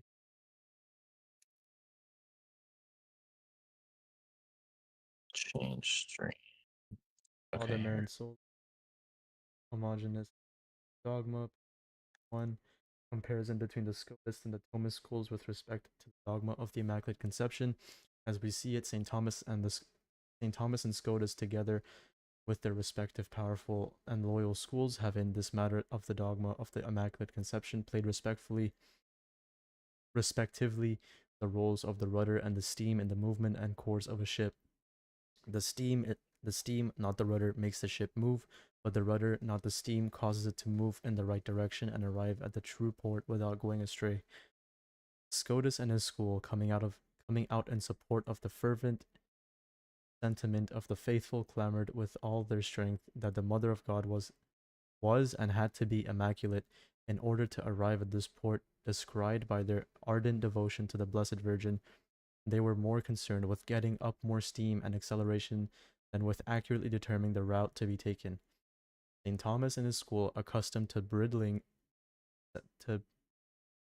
sentiment with reason and not making new advances in the delicate terrain of dogma without the beacon of the old, already divine dogmas, clamored with no less vigor that the Mother of God, as every other child of Adam, had to be truly and personally redeemed by the blood spilled on Calvary, and were ready to cut off the advance of the Mother of God herself as long as they did not see her frankly and clearly marching along the path of personal due, which is the only path of the cross and Calvary, the only path of redemption. Under sway of these two factors, the Scotus steam and the Thomist bridle or rudder, the ship of the Immaculate Conception advanced slowly but surely for centuries. Without Scotus and his school, the ship would have advanced not at all or very little. Without St. Thomas and his school, the ship would almost certainly have gone astray. After God and his church, to Scotus and his school we owe the definition of the Immaculate Conception, but to St. Thomas and his school we owe the definition of the true Immaculate Conception. Other schools have also intervened, and very creditably, but all have taken from the Scotist the urgency of motion and borrow from the Thomist the firm norms of direction. Father Marin Sola said. Send that to me if you can. It's in the Immaculate Conception chat here. Oh, it's in there? Okay, I can go get it. And then this is Florence. Okay, but so I think the guy you're talking about, Vasma, I think you read, I'm sharing the book.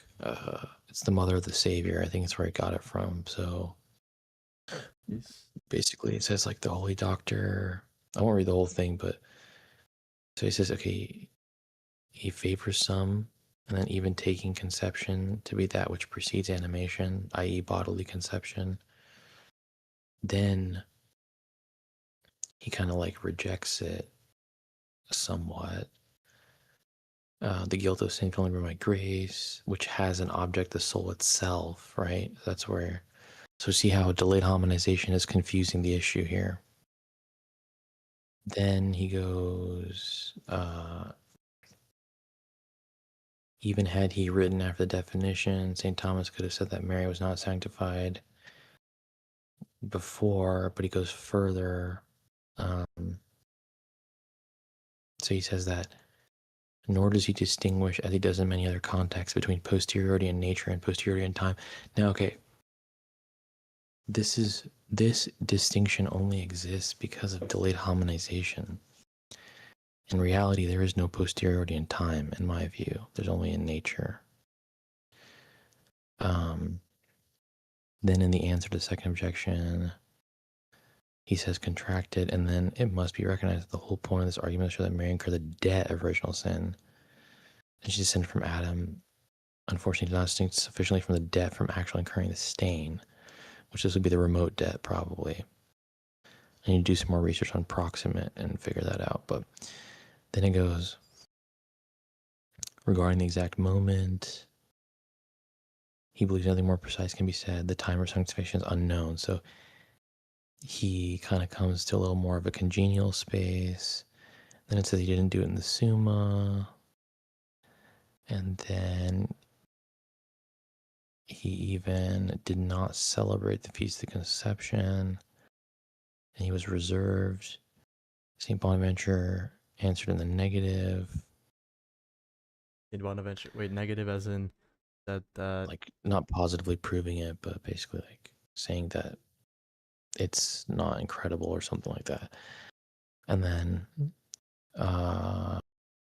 or at least like apophatically, I guess, I'm not sure. Isn't that how the Scotus proved it? Nah, they low-key did like a sinless by nature thing. That's what I think they did. Then he says, okay, then Lagrange says, the texts we've considered so far do not therefore imply any contradiction of the dogma. They could even be retained if the idea of preservative redemption were introduced, which is what you really need, basically. Then that text that Carmen cited, it's the sentences, tertia pars or whatever. And that's basically, and then look, so he disagrees with her. However, one could have expected to find in the text itself the explicit distinction between the debt and the fact of incurring the stain. See? So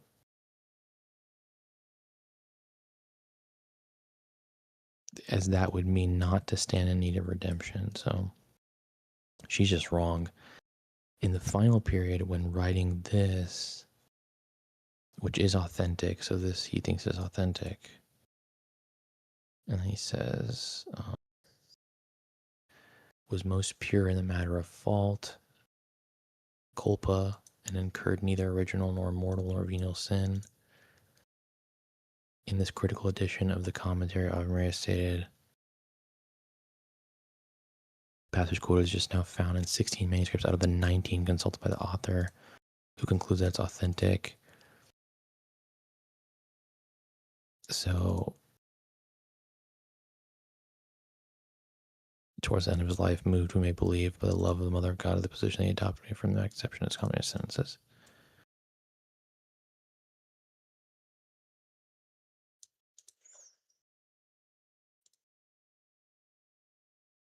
So I think that this is probably, I think Father Lagrange is probably right now doing the best on it, because I don't think that Poinsot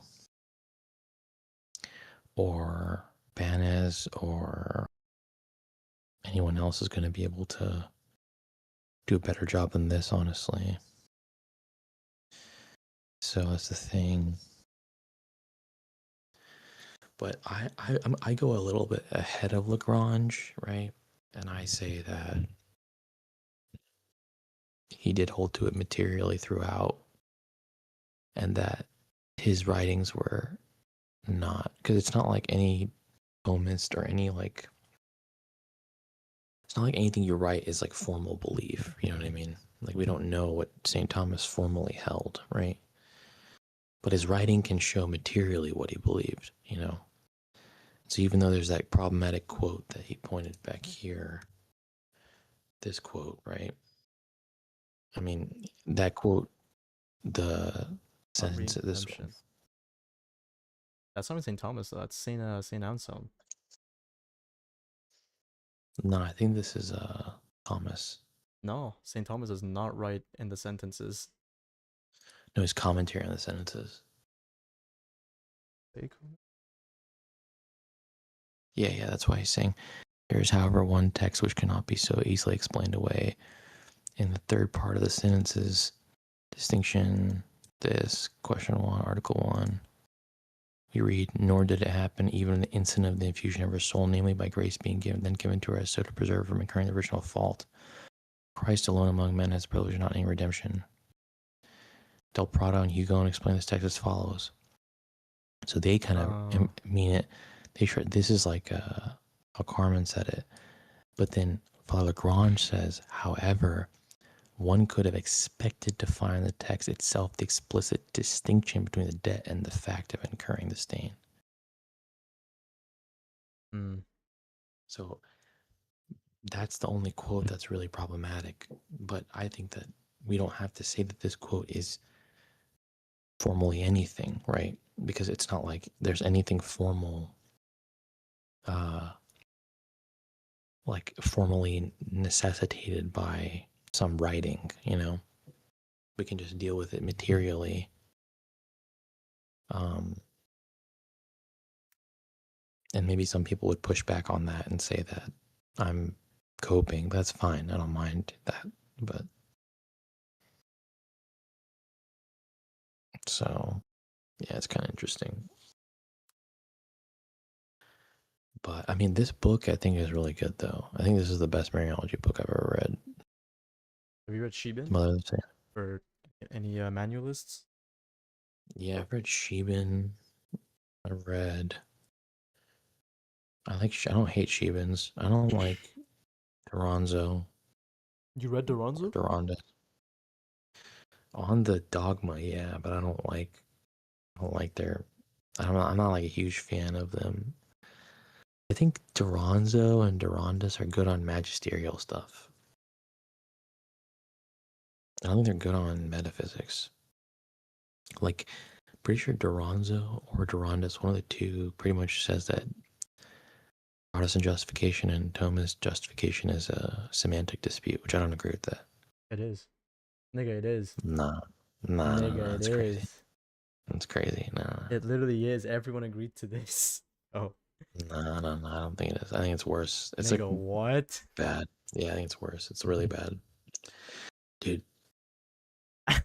If you I'll show you. I'll show you this decisive quote that settles the dispute.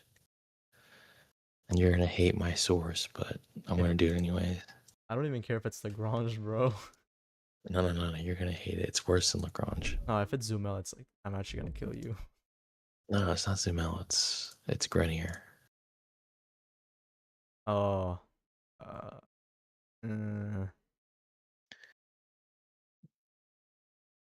Okay, let me see if I can find it first.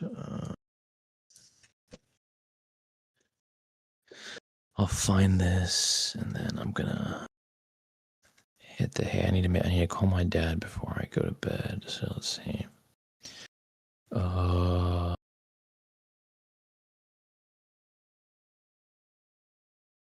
Okay, page 200. I'm gonna nuke the shit out of you with quotes. Hold on.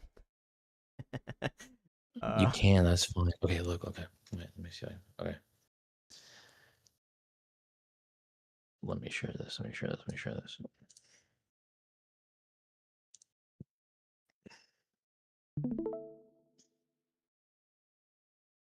Okay. A distinction between the soul and its powers. A power operative, according to its nominal definition, signifies a capacity for acting. Power and faculty are synonymous terms, but in their strict meaning, a faculty is a capacity for conscious operation, whereas a power is capacity for any kind of operation. The real definition of power may be expressed thus: the proximate principle by which of power operation in a strict sense, principle by which The subject which operates is excluded. Proximate, thus is excluded. Substantial form, which is the remote principle by which of operation. So that's the thing, proximate versus remote. The by which of operation versus the proximate by which of operation. In the strict sense, thus is excluded habit, which is a proximate principle by which of good or bad operations, the virtue of which the will performs good acts. The soul is the first act of a physical body that has life and potency. Distinction is the lack of identity. Logical distinction or distinction of reason is lack of identity between concepts of one and the same thing. Real distinction is lack of identity between two or more things independently of the consideration of the mind. Occam and other nominalists and also the Cartesians deny that the soul and its powers are really distinct. Scotus claims that the distinction between the soul and its powers is a formal, actual distinction from the nature of the thing. Scholastics commonly teach that there is a real distinction between the soul and its powers. So, if the powers are considered formally as proximate principles of operation, then they are really distinguished from the soul. Now, the soul belongs to the genus of substance, the powers belong to the genus of accidents, but there's a real distinction between substance and accidents, therefore the real distinction between soul and its powers. So that right there is right it. That's where it is. That means that a power modifies the soul. So in justification, right?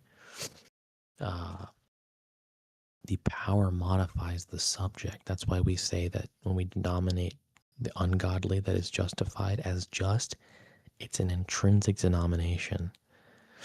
Whereas Nigga, what the do you think reform, justification is? it's so justice, God's justice is the formal cause of justice, right? And the form of justice, so the formal cause of justice of man, right? And that means that in order to have that, man must have like faith, man must have a divine assent, right? Which is proper to power. And that modifies the soul. That's why when you say man is just, it's an intrinsic denomination.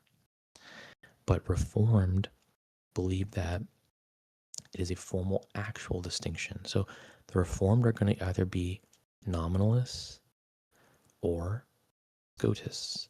Yeah, it's So gonna if be it's the a formal, latter, but they actual, still accept the come on, my brain is so fried. They're still gonna accept the same way as we define justification, that it is a forensic manner, and then it signifies the same thing as to pronounce or declare it just and innocent. And this acceptation is rightly called judicial for the respect to justice, as it is approved in the judgment of God. You can yeah, see but that's this. only extrinsic though. That's only forensic can only be an extrinsic denomination. It's denomination in relation. You can't say that, you can't attribute it to the subject. The subject is not attributable as just. Otherwise, the subject would be both like just and then sinful. It'd be paradoxical. So they have to take the extrinsic view. So would you say If you inherent take, righteousness is extrinsic as well? no, inherent would be intrinsic. It's a Yeah, they agree to that as modification. well. They're full of shit. That's what they are. They're full of No, shit. so are you saying Bellarmine was wrong when he was exegeting them? Yeah, Bellarmine is a double justice guy. He is wrong. Yeah. On this topic, he's wrong. Let me show you this argument, and I think it clarifies it. Let's see. Let me show you this, if I can find it. Okay, so edit, copy, and then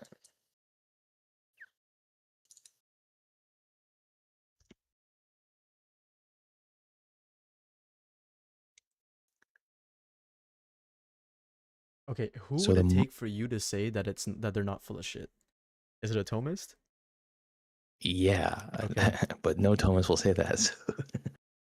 Vasquez. He's not a Thomas, bro. Okay, my goodness. Okay. Even Wagner says Vasquez is like the lowest. He's a Thomist, but he's like a shitty Thomist. What about? I'm not sure if Crosium was a Thomist. I put this arg in the side chat. Major, minor, conclusion. major whatever lacks a really distinct potency for a given act cannot receive that act as an inherent modification. So that's like something that we're going to accept and as a premise. But imagine, right? The Scotus is presenting this argument. The minor, but in the soul, the intellective and volitional powers are not distinct accidents really different from the essence, but formalities of the same spiritual simple substance. Conclusion. Therefore, no inherent modification by act is possible. That means that justice is not act. It means it's only denomination. It's extrinsic. That's the problem. It comes down to this. Bro changed into a black Thomist.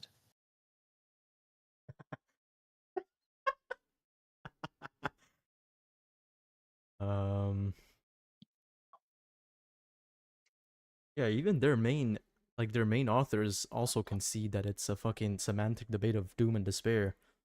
You can. Yeah, but they can't disambiguate. That's their issue, but the fact that both sides understood what each other meant, like definitionally, is all that matters. No. Wait, read the argument. Read the argument, because I feel like, okay, the minor, we wouldn't accept the minor. They accept the minor. I think the accident's really different from the essence, but formality. Oh wait. Huh? Yeah. Go ahead. Of the same spirit substance. Yeah. So therefore, no inherent modification by act is possible. They agree with that. They have to agree with that. If they don't agree with that, then there's no inherent modification, there's no inherent righteousness. So if they're saying there is inherent righteousness, that's speaking out of both sides of their mouth. That's their issue. They still concede to us. That's like if they don't,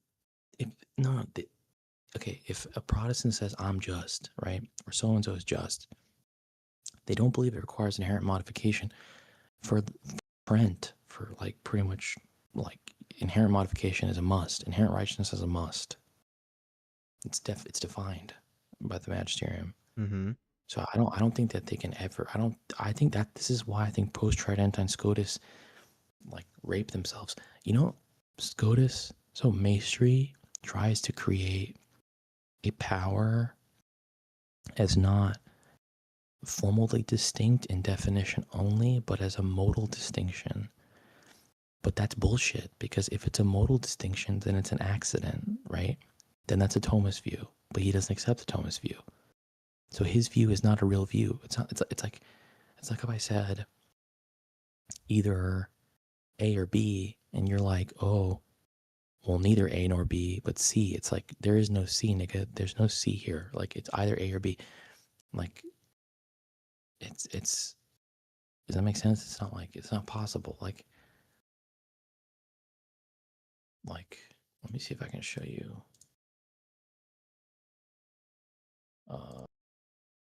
One sec.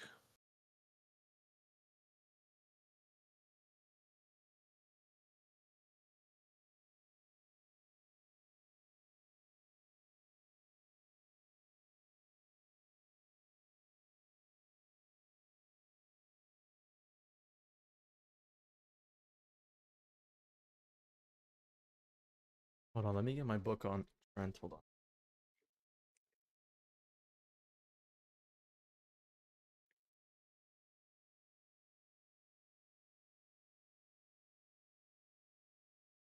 Wait, let's see.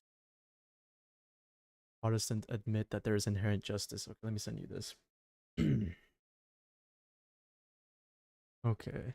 There is agreement between Catholics and Protestants that there is inherent justice. The Council of Trent teaches, although no one can be just except to whom the merits of the passion of our Lord Jesus Christ are communicated, yet this happens in the justification of the impious, when by the merit of his most holy passion, through the Holy Spirit, the charity of God is diffused in the hearts of those who are justified and inheres in them. Once in justification itself, along with the remissions of sins, man receives through Jesus Christ, who infuses it faith, hope, and charity. To this Crotius responds, it is so the papists assert inherent justice, which the Reformed do not deny. The same Crotius elsewhere says inherent justice is not denied, but it is denied that we are justified by inherent justice. which are two very different things. He who denies the former denies sanctification, which is truth clearly taught in the scriptures. And then you have the Helvetic Confession itself.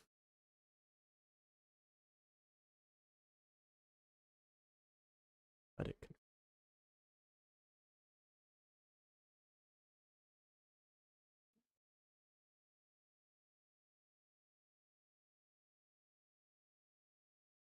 Yeah, I did not know Calvin even conceded to this as well, but that's crazy. They can say whatever they want. They're still full of shit. Yes, they're full of shit, but at least they were able to like understand what Trent formally defined. I can't speak tonight, bro. Like they were able to see and read what Trent formally defined, and then later on they were like, okay, yeah, Trent was right. The moment they say Trent was right, and then they like align their definitions to what Trent defined, but then added on to like, okay, Trent is right here, but then we're gonna expound on it and then be like, okay, Trent was like wasn't complete. That's when you can say they're wrong. But if you just say that they're wrong in itself, it's like nigga.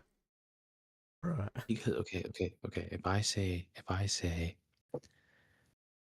for example, if I have a term, let's say X, right, and it picks out X, and then you have a term, you would name it X, but it picks out Y. But it's And the not only picking out reason Y. They're also picking out X and then adding Y onto it. Like later on, it's like a two-part. You can say that they're full of shit on their second part. That's fine, but you can't say that they're full of shit on the first part because even Tridentine Cardinals, what was his name? Cardinal Contarini was also like, okay, you guys concede, so there's no point of having this fucking discussion. No. Okay, maybe that as it may. I don't know what he said, nor do I. I don't.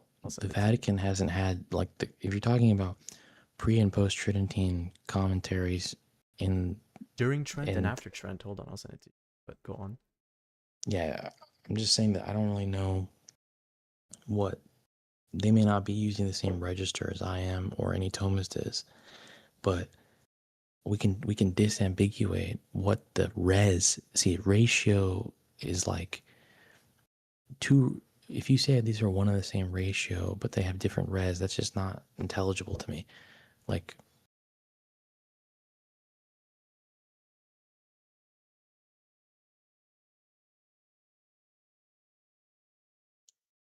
yeah, but this doesn't say anything. This just says that the word to justify is taken for the acquisition of a more perfect righteousness or for the increase of inherent righteousness. But yeah, that was fine. Regarding the word itself, the word and its meaning, not the causes. Yeah, but nigga, okay. Let me think about this. So, okay, let's say this. Let's say that we'll take let's say there's 4 apples on the table, and I'm speaking English and you're speaking French. You and I can make translations across English and French and still converge on the same truth of the 4-ness of the apples, because both of our languages are sufficient and the 4-ness of the apples is necessary, right?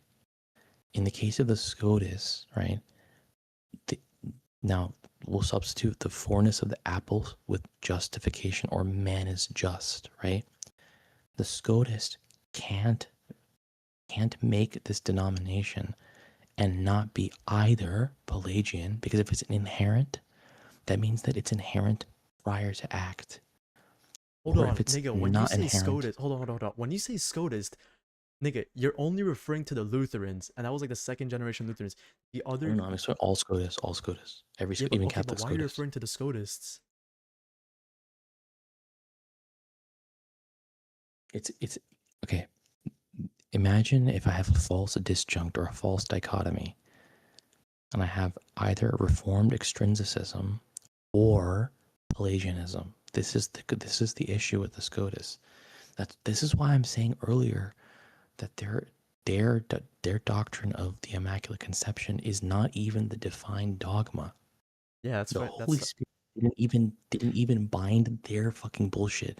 The Holy Spirit bound at something that could only be reasoned about domestically, which talks about preservative redemption. Preservative redemption was used lexically by them, but they did not speak about preservative redemption outside of occasionalism or voluntarism. They only spoke about it in that manner. So that what they called preservative was just God making Mary sinless by nature. That's what they call it. That's not what we say. Look at what I put above the Contarini quote. With their own mode of being. Act of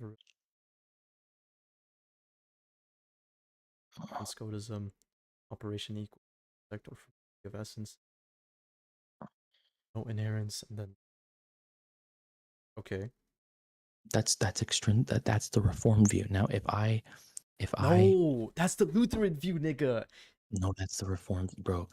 No, Nigga. that's why Gerhard had like a fucking weird eclectic view where he also adopted like Thomistic terminology. That's why he was able to concede to us.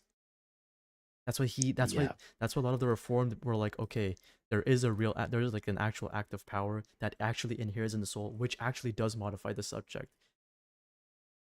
Okay, who said this? I'll send it to you again. Gerhard was one of them. Chemnitz was another one of them. Okay, nigga, fuck them. They're fucking retarded. Their concession means nothing. That doesn't mean that they're still. If their terms don't pick out the same doctrine, it's meaningless.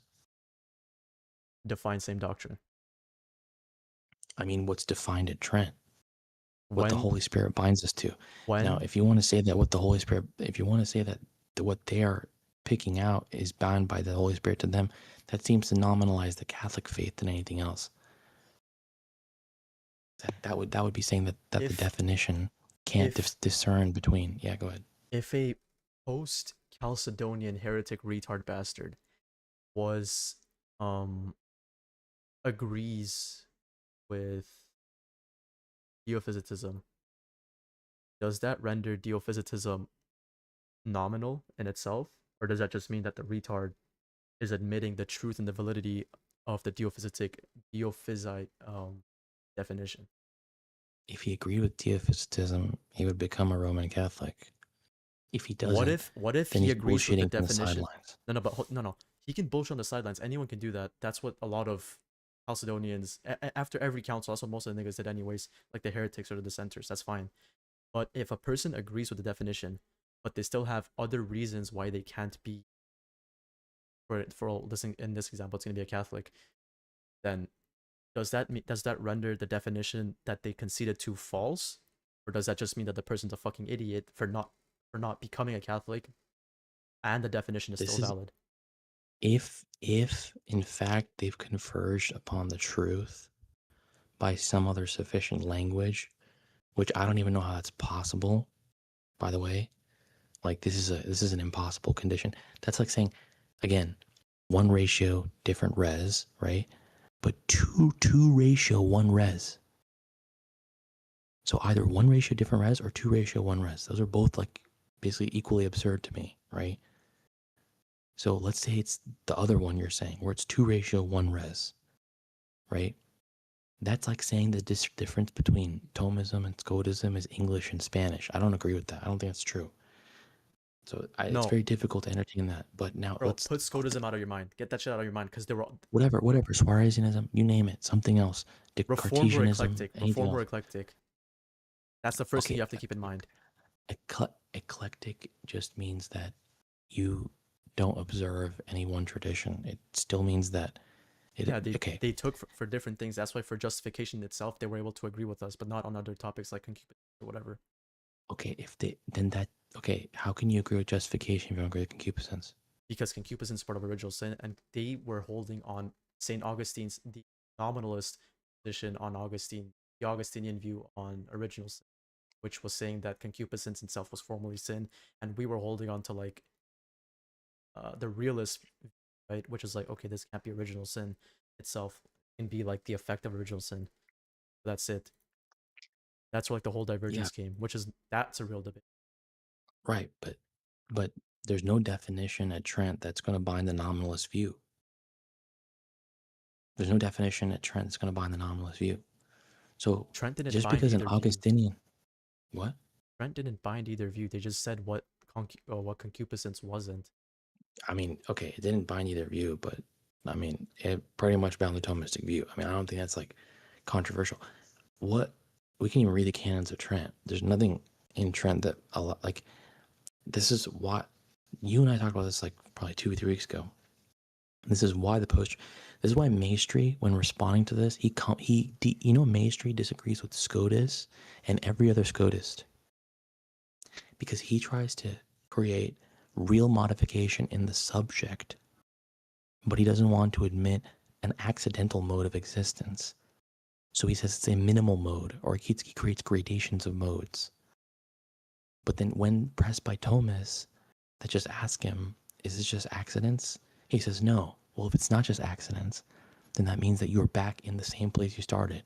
If it is, then you are a Thomist, right? So if you want to say he's eclectic and he's Thomist, like on justice, but then not Thomist somewhere else, that to me is just like saying that. That makes him a retard, right? Yeah, but does that make him Catholic? It doesn't make him Catholic. Does that make Throw Catholic out of your mind. and Would that make him Thomist in that specific manner? In what specific manner? In the specific manner that he concedes to the Thomists, without explicit concession. There's no way to be Thomist specifically. You're either Thomist or you're not, which is like general. It's a general. It's going to have its object is truth itself. So the object of metaphysics is reality, bro. So it's like how can you be like partialist on reality? Like I only believe Thomism on this part of reality, but not this part. It's like that's just, at that point, there's not going to be much of a distinction between eclectic and syncretist, right? But let me say something. The way by which I or you denominate someone just or Catholic or anything is by the sign of the thing signified that produces a moral assurance or a moral certainty, right? Or a moral certitude.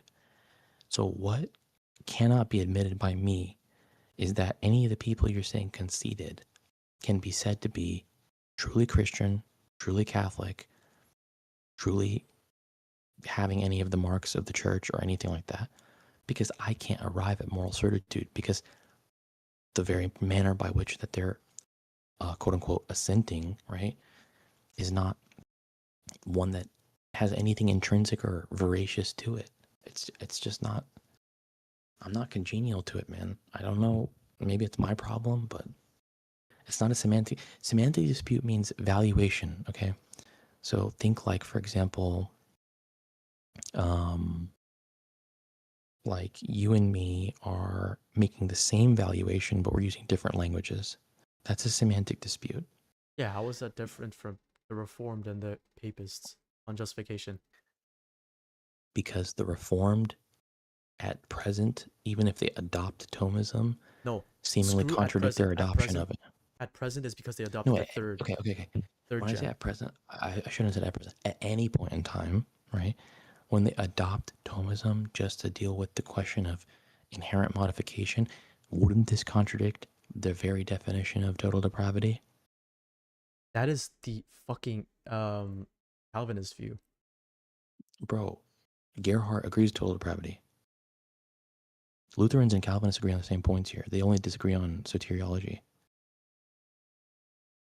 Lutherans, actually, the doctrine of sin came from Luther actually first, and then then they all had to modify it by Bucer.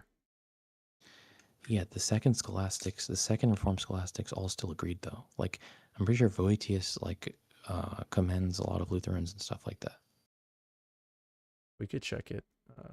No, I'm like almost 100% certain. Like I think I've heard this from other Protestants or Protestant congenial people that have said that like there's no issue between, like I've heard from a Lutheran who's a big Gerhardt guy that he has no problem with Voetius, Turretin, or any of these people on the total depravity. How can you have inherent modification and have total depravity? So they're just trying to have their cake and eat it too. That's what I'm saying. They're full of shit. This would be the perfect time to call in Dogma because I know this nigga has. This nigga, I don't know why he speaks to Reformed guys all day long, but okay. If name me 3 intelligible Reform guys according to you. Like on Discord or just like Anywhere, anyone you know. Can I like scholastics? Yeah, preferably. I mean, what do you mean intelligible? Intelligible insofar as like you know them. Like you know them, you've spoken to them, you can conclude that these niggas are not retarded. I've never met one. Okay. Objectively intelligible, not subjectively intelligible. Objectively, as in you can have like a conversation. Okay, like St. Thomas wouldn't go so far as to call like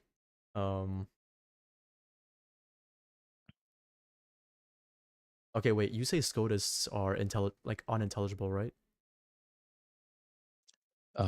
In res, yeah. I mean, I think that res is nihil, so it's not like it's made up. But I in guess they're Ray, intelligible. No. I mean, yeah, in Ray, I'm saying like what they're picking out with their terms is not. It's like nihil. It's not. It doesn't. It's not even like. It doesn't even have potency. It's just like completely made up. It's like fictitious. But their language is. I can internally.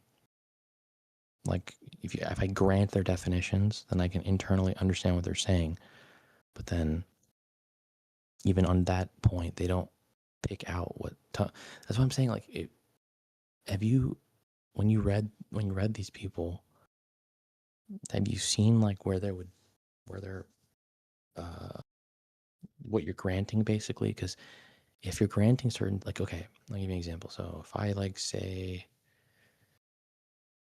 I say like, if I say, if it is raining, it is wet, and then I conclude it is wet, and then I say, if it is not raining, it is wet, and then I conclude it is wet. it's Only not after raining, you've granted both like definitions, you're not going to be able to differentiate the conclusion, right?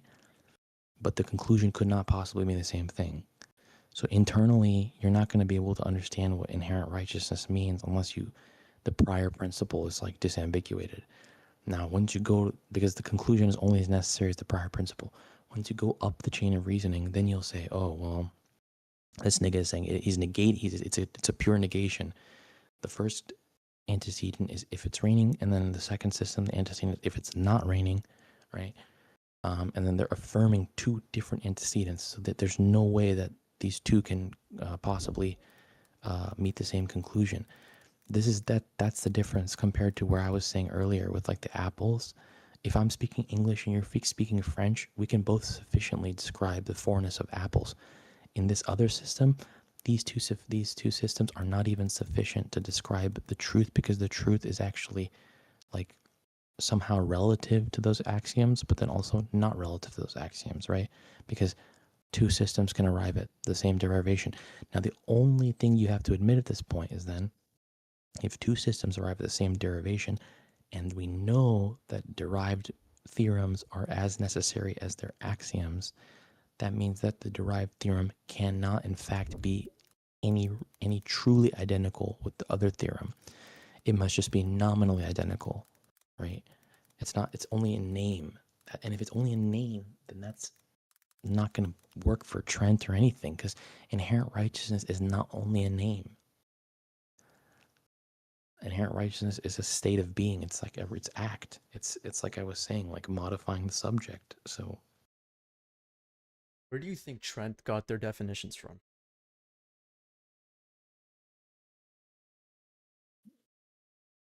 the Holy Spirit producing moral unanimity. Okay, that's like the most basic answer. But where do you actually think Trent got their definitions from?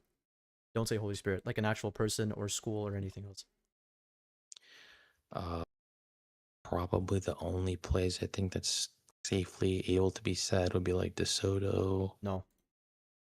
I think it's De Soto, bro. It's not. Even De Soto, De Soto literally himself writes it's not from himself that Trent got their thing from.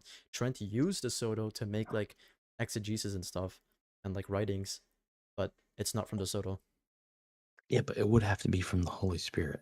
I mean, if the Holy Spirit, okay, Trent gets the truth from the Holy Spirit, but to the definitions that are used in Trent, where do those come from? The definitions are determinately picking out truth. Yeah, and So who was right in history, when you read in history, who was right regarding the topics on grace, and then whose school continued that line of succession? Thomas, No, it was the Augustinians, nigga. Come on, lock in. bro, that's complete crazy. That's crazy. This is like reform propaganda. I'm not, What? nigga. Give I me am literally one reading. canon. Give me one canon where the definition is not Thomistic, and it's Okay, somehow another definition. it's okay. One canon. Okay, you said not Thomistic, nigga. I'm asking where they got it from. The modifications of in the Thomistic matter can happen later on, but even those were like very ambiguous because Trent didn't want to side with either school to keep both, Blessed Scotus and Saint Thomas, like on both sides. So like they don't. I don't know. It seems that they sided with the school. I mean, it seems that inherent modification. Implicitly sure, but even then, Trent. Hold on, I'll find you the exact quote. But I'm just saying, so Trent's definitions. All come from the Augustinian line, yes. Okay, show me one that's Augustinian. That's what I'm saying. I haven't seen even one. Like, give me a canon. Give me something. Like, I'll change my mind if you're right, but I don't. It seems that the only way to heaven is Thomism. Is what it seems like. I don't even know how. I seem like justification is Thomist. It is Thomas, but the the form, if you will, the form of the definition comes from the Augustinian, the realist Augustinian tradition, not the nominalist. But then, But what's the realist August? Okay, if it's a realist, okay. have you read what's his name? Giles of Rome. Yes or no? I think I have a while ago. Okay, because Trent used him extensively against the nominalist Augustinians, which are the Reformed. So you're saying he's a realist? A moderate realist? No, he was a realist. A hyper realist or moderate realist? Moderate, like us. Okay, so then he's a Thomist then. Yeah, basically, he was a Thomist prior to being a Thomist. Okay, great. So then that means that the definitions are Thomist, even implicitly. I will go as far to say implicitly. I will not go as far to say explicit, because Trent made that very clear. They can be not explicit. That be that as it may. That doesn't then permit explicit so it doesn't permit implicit differences nor explicit differences. So if you have in pretty much Scotism basically implicit differences while trying to maintain explicit sameness, that's insane. I don't know. That's multiple ratios, one res, impossible to me. And then if you have in the nominalism, basically one ratio, but multiple res, that's impossible to me as well.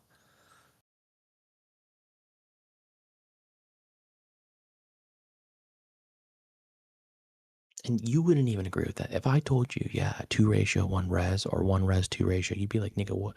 Or sorry, 1 ratio, 2 res, you'd be like, nigga, what are you saying? Yeah, no, but I don't agree with that because it like how do you say it? It's like a semi-straw man of their position. That's why I don't agree. I mean, I don't agree with it in general, but it's also like I don't agree with it also because it's straw man of their. Dude, this argument I put earlier, the major, minor, and conclusion is a steel man. No, that's okay. That's a steel man. That the minor is their minor. It's not even my minor. Quote me their author. Okay. Quote me 3 of their systematic theologians. Okay. If I find. So who do you want me to find? Tell me. You name the Scotus.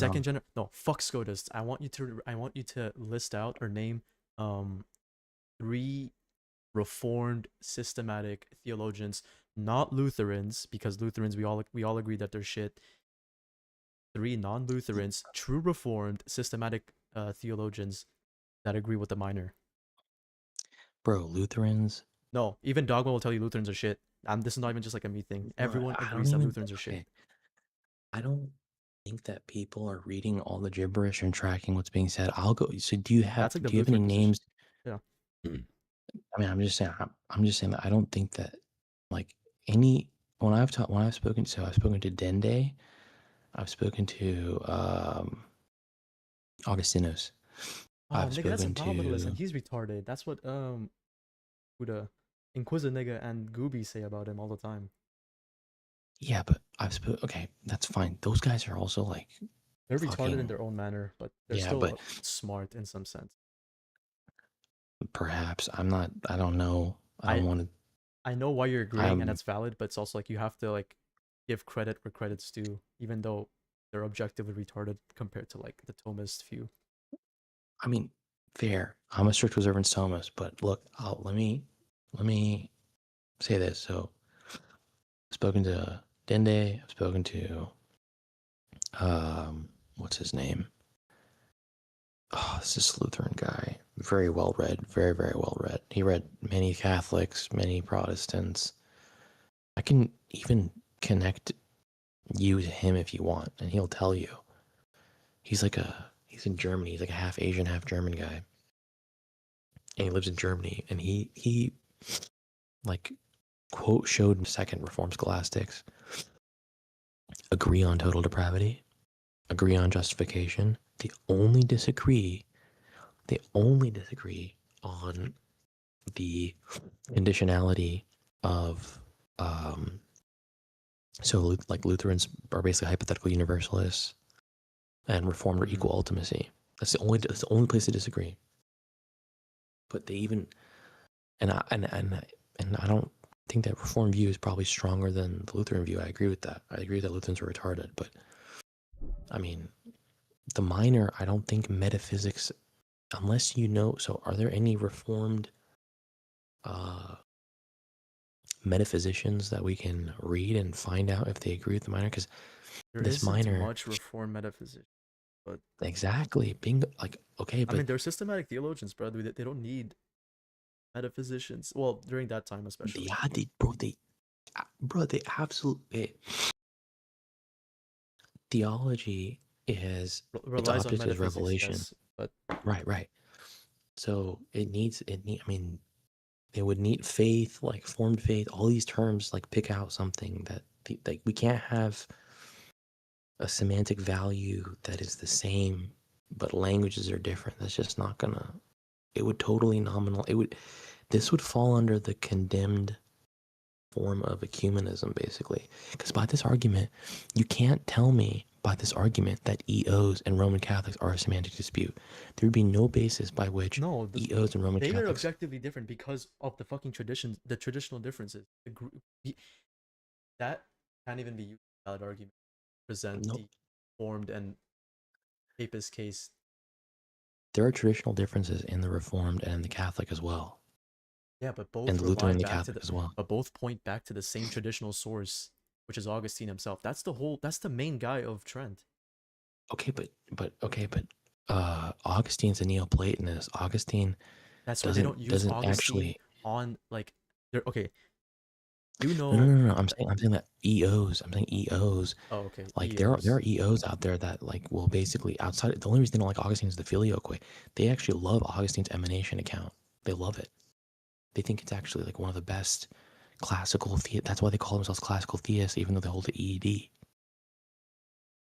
I don't read on EOs, so I don't. But I'm just saying that. If it's the case that it's a semantic dispute, then I don't see why every distinct tradition can't be called a semantic dispute, because it's a value issue. Sure.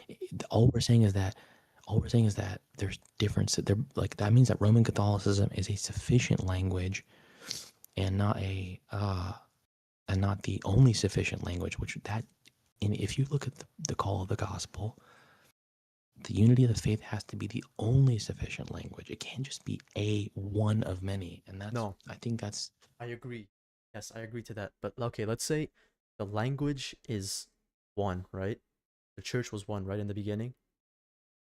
And then fucking ortho chimps split out, whatever, they can go to hell. But when the Reformed split from our tradition, the Latin tradition, which spoke the same language, we're both still speaking the same language. Well, were. And then at Trent, we had like a dispute. But then when they split off and when we continued, they're still speaking the same language or have like the same ancestral language that we still spoke, which is why they were able to concede to us regarding this one specific doctrine on justification. Nothing else, sure. But on justification itself, they were only able to concede to us on that, which is why over a sufficient amount of our authors were like, okay, these niggas came back, but not came back, but they circled back, and they were like, okay, we're not gonna keep going further down the road regarding justification. We're just gonna stop here, say that okay, we concede, you guys were right, but we were still kind of speaking the same languages, just that over anger and whatever else, we had more of a semantic dispute, which later, after both sides calmed down, by the way, they came again, and at like one of the confessions, even at not Wallenberg, Regensburg, they were able to be like, okay, we're speaking the same language, we're actually not both being retarded. And that's why the justification debate was left alone after that. And then they just continued on like concupiscence continuously. Would you agree to that? Because that was the history of Trent and pretty much every Tridentine author and post-Tridentine author. I don't disagree with the historical events you're outlining, or that they believe that they conceded or something like that, or that some criteria of concession was made. But if there's no adoption of the only sufficient language, then all that's being said is one ratio, somehow, and then somehow the one res, which only has that one ratio, but then somehow we're supposed to say it's not a different res, when seemingly it's not even, I don't even see how you can. So they say, okay, we concede on justification. And Yes. that means what? Okay, so then when we say man is just, we mean its intrinsic denomination. Okay, great. So do you mean inherent modification? Yes. Okay, great. So in order to have inherent modification, then can you have just man that is in fact also sinful by nature? Yes. Okay, boom, different res, done. Case closed. And that's because one ratio, two reses is fallacious. That's why they're actually telling you the quiet part out loud, that it is not the same ratio. It's not one and the same ratio. So when they say intrinsic denomination, it does not mean what we say it means. If that's what they're saying. That would just mean that Because we were ambiguous and that the fault would fall on us. No. We're not ambiguous. We're the only sufficient language. How are we not ambiguous? Because if we had to sit down with them and had to clarify what we were meaning, wait, nigga, your argument would just mean that Trent was ambiguous, like overly ambiguous, more than what they were supposed to be. No. Trent's clear. Trent's definitions are clear. Trent says there's one language, one sufficient language to understand the necessary truths. Okay. What they're saying is that we have another sufficient language that can converge on the same necessary truths. No. Then we ask them. Ask them. Okay, for you, when you're making the analogy of languages, is every doctrine in Trent combined into one language, or is each specific doctrine/dogma one language? Trent is a necessary truth. The languages access the truth. Okay. They express and describe the truth. Okay, so each language expresses it. So Trent, imagine, say Canon 6, Session 6, or whatever. That's a necessary truth. Okay, if someone was to concede the language to this, accesses it. Okay. The language is sufficient to access it. Now, in the case of the Roman Catholic tradition, only one language is sufficient to access it. That's Thomism. Okay, so for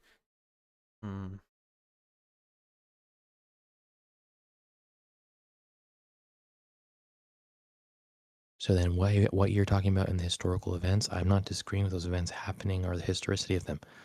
What I'm saying is, if they say that they concede, so I'm a Reform guy, I say I concede. Okay, I concede to what? I concede to you. Okay, great. Then you mean that your language picks out the same truth, meaning there is not only one sufficient language. If they say yes, we ask them, okay, so when I say intrinsic denomination, I mean this. And when I mean this, I mean that it cannot contraindicate some aspect of nature, right? Like total depravity or total sinfulness or whatever. then they You say, realize justification has like a subset of issues, right? It's not just one singular topic, right? I mean, justification is one doctrine. One doctrine that has subsets. But what does that have to do with this? Because you can start from like the nominalism, which is like just the name itself and what it means, the name and the definition. Then you can have the causes of justification, then the reasons of justification, then like the considerations on like scope of justification, and so on and so on and so on. Which is why Trent had to spend like 6 years on like 4 different parts of each canon and each session on justification. This is, you realize that, right? Yeah, but I can excuse me. So I can deal with the analysis of the names, and denomination itself requires some nature to name. Otherwise, it's only extrinsic. So that's why the nominalist, or if you oscillate between the hyperrealist or nominalist blends, the nominalist is just reformed extrinsicism. The hyperrealist is just Pelagianism. That's why I'm saying that it can't pick it out. It's not in the only sufficient language. You have to agree with the prior principles.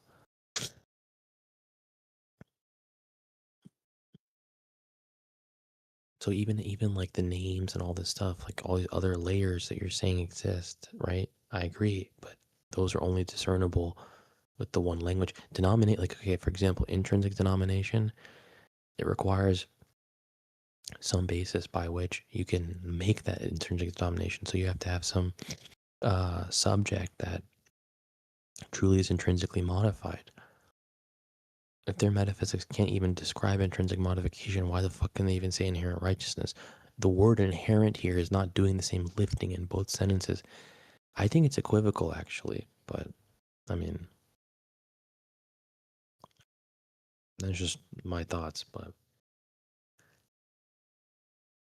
I mean, look, I get like the whole, like I spoke with that nigger Jamari, critical Thomist, Veritas, whatever this nigger's name is. Why are you speaking to retards? But yeah, go on.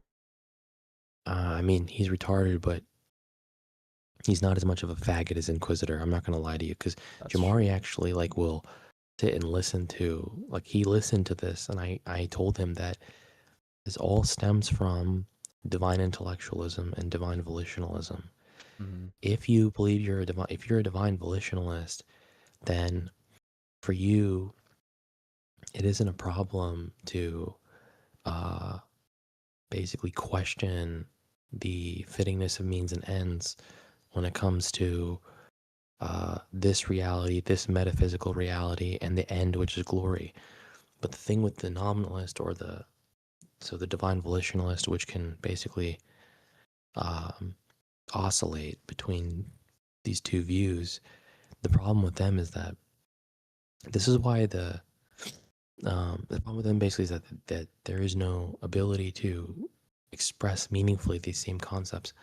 That's why, like for example, if you take, for example, let's just say I take the ex parte re, right? The ex parte re is not, okay, different SCOTUS have different views on different doctrines where the distinction falls. Some will say the distinction is both before and after the mind. Some will special plead and say it's before only, while another will say it's before and after, or another will say it's after only. Nominalists are only saying the distinction is after the mind. That's what nominalism is. All nominal distinctions, or nominalism, is saying that it doesn't matter whether the distinction is before the mind. Hyperrealism is saying that all the distinctions are before the mind. And SCOTUS, intra-SCOTUSM, oscillate. It's an oscillation. This oscillation is basically completely special pled. It's not by any means systematic. Thomists are the only people who have systematic distinctions. We're the only ones who follow systematic distinctions. Like, there's not one Thomist that'll disagree on the minor real distinction between soul and its powers. Not one. Oh, okay, that's fine. But you would also realize that Thomists throughout history have disagreed with each other on like a bunch of topics, right? That's fine, but do those topics produce any sort of error or any sort of like issue assenting to divine propositions? No. The only one that you could theoretically point out would be the Immaculate Conception, right? That's the only one. It's like the one thing that people can hate on. But then that's assuming the contrary view is even possible. Thomist sitting and discussing the Immaculate Conception is not sitting here saying that, well, Scotus figured it out, how come we can't figure it out? No, they're saying that Scotus has created an error. The error is sinlessness by nature, which is not possible. It's not even admittable. It's not even possible. Okay, so you're saying that Thomists that have disagreed with each other is like wasn't It's it doesn't like, okay, let's say you have 1854, the definition is one second, excuse me. So 1854, the definition is postulated by Rome, right? Prior to that, the Immaculate Conception doesn't enjoy solemn definition. It only has like probably some ordinary or some lower definition, right? So by virtue of such, right, you have all these various people that are basically arguing about how difficult it is or how not difficult it is. Even if you go to the earliest points in time, the only time the Scotus were right about the Immaculate Conception ever were when the definition was not, in fact, defined enough to disambiguate what Immaculate Conception must mean. The moment that Rome fixes what it must mean, every Scotus is all of a sudden completely erroneous. What does that tell you? That tells you the only language to discern it was the Thomist language. Now, whether the Thomists did believe it, didn't believe it, who knows? Clearly, St. Thomas, at the end of his life, according to Father Lagrange, believed it. He believed it, and he even believed it prior to its definition, how it was defined, which is preservative redemption. No Scotus ever said that. Scotus only ever mentioned preservative insofar as fittingness is an occasion of God's will. That's it. They never went further than that. They never talked about the order of wisdom. They never talked about the debt or debitum. I mean, dude, the problem, I think, starts long before.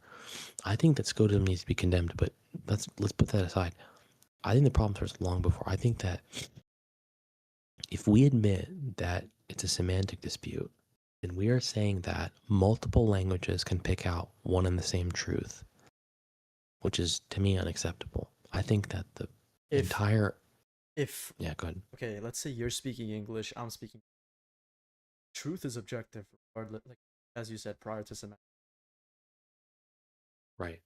So if 1 + 1 is true universally, but I say 1 + 1 in French, or 1 + 1 = 2 in French, you say 1 + 1 = 2 in English. Does that mean we're both speaking one same language? No, we're not, but and that's fine. Are we arriving at the same truth? Yes, but let's consider the order of truth. 1 + 1 is quantity abstracted. Let's consider something that's not abstracted. Let's consider a real res. For example, omnipotence. God knows, man knows, right? If you don't hold to the predication of analogy and proportion and attribution, you'll never be able to mean what I say. And vice versa. So that's why... So when Cajetan and Capreolus both had a disagreement on this. What was the disagreement? On analogy. What, but like what analogy specific? I mean, what was Cajetan wrong about, or what was the other one wrong about, or what was the disagreement? So Cajetan had like developed, as we both read like a while ago, the his analogy on being, right? Or analogy of like proportionality. That was what he wrote. Caprolus, who was regarded universally as the Thomist, said that Cajetan was wrong, and then surrounding Thomists, like the Thomists of the time as well, were all like, okay, side with Caprolus, and then Cajetan is wrong. But then later on, saw that Cajetan was right, but that's fine. But during that time, what's going to be your argument? Wait, if he's right, he was right, but like it was never defined that he was right, so we can still hold that he's wrong. Well, that's hard for me to entertain because I think that he's right, and probably the other guy's right as well. But how can they both be right if they're both disagreeing on a very key, on a fundamental topic that it's not a semantic topic at all? Well, according to you, semantic disputations don't even exist. So if this is no, I'm saying that in Rome you don't have multiple semantics, but within Rome you don't have multiple semantics. So what would this be? I mean, like, man is wise, God is wise. That means different things if you're a Thomist versus a Scotist. But in relation to your question, so one guy thinks the other guy is wrong. The other guy thinks the other guy is wrong. The other guy thinks the other guy is wrong. And are they wrong about what? What do they think they're wrong about? Caprolus just thought that Cajetan, his theory on like analogy of proportionality was way beyond Aquinas, and like used Aquinas' metaphysics to like just straight garbage. Probably the best way. Like solipsism or something? Sure, if you want. I have to know what they're wrong about to assess it, because Cajetan. They weren't wrong on anything. It was a semantic dispute. That's what I'm arguing. It's like, okay, but then that's just two people that don't know they're speaking the same language, clarifying their values, realizing it's one and the same language.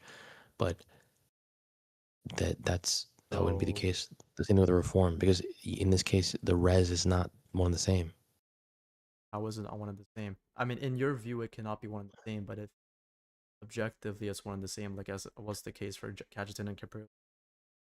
So, Cajetan and Caprolus. So, for example, let's say God is wise. That's the language, right? And then God being wise is the res, right? So they both are disagreeing on like something. We don't have to like you don't have to like say what they disagree on. They're disagreeing on something in the language. They disambiguate what they disagree on or agree on, and they agree with one another. Then the language, God is wise, is now picking out one and the same res. And now the question is, what's the distinction in language? If the semantic values are one and the same, we're good. Now, that means that the prior principles are in fact one and the same as well. Let's go now between Cajetan and Maestri, right? Or someone else and someone else, like someone that are of different traditions, different observing traditions. Then God is wise, right? Could never possibly pick out the same res, ever, no matter how much you disambiguate. Yeah, but so that's if not one because conceives that's the not because other, of a differences of language. That's just because of a differences of terms. That's not languages. That's the issue. That's just a difference of language is going to consider like the terms, the syntactical rules, everything. All of it is language. How? That's my whole question. How is that intelligible? Because Cajetan and Caprolus were speaking, let's say, different languages, but they were still speaking of the same truth that they eventually had to reconcile. No, but they both perceived they were speaking different languages. They disambiguated and realized that they have no disputing language. Right. And they're disputing language. Yeah, right. And that is because both of them are converging on one and the same truth, meaning that the Roman Catholic formula is fine. If I go now outside of that formula, right? Let's say I say Scotus. Let's just take a simple Maestri. Hold on. And we'll take Thomas. Outside of Catholic, and you name Scotus, okay? Well, that's a whole separate topic, but okay. Let's go outside of Thomism, or sorry, outside of so we'll say it's Maestri and Thomas. God is wise, right? No matter how much they disambiguate, they will inevitably conclude that they are in different languages that could not possibly mean one and the same res. So either they both have to conclude that meaning can differ and then the reference can remain the same, which is nuts, by the way, or that's like analytic philosophy, basically, by the way, where you have multiple intentional values, one extensional value, right? That's nuts, impossible.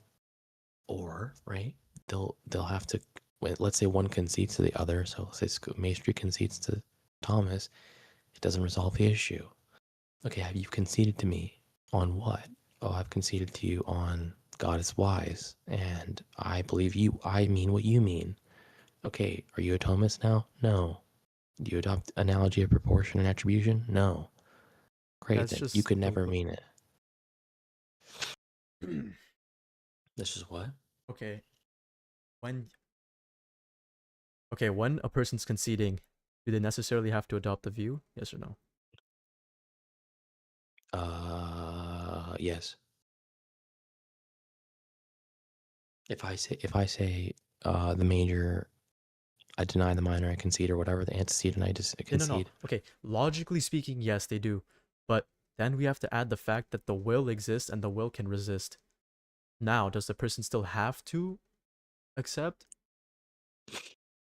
You would say If the most will likely not. resists, then they haven't accepted. I mean, they're just saying I concede, but I resist They my can concession. they Yeah, exactly. So that's just an obstinate heretic, right? That's just a person being an obstinate dumbass. That's on the person's fault. But the truth, the Yeah, concession, I guess. the concession that the person made, the person that the obstinate dumbass made, renders the statement itself true.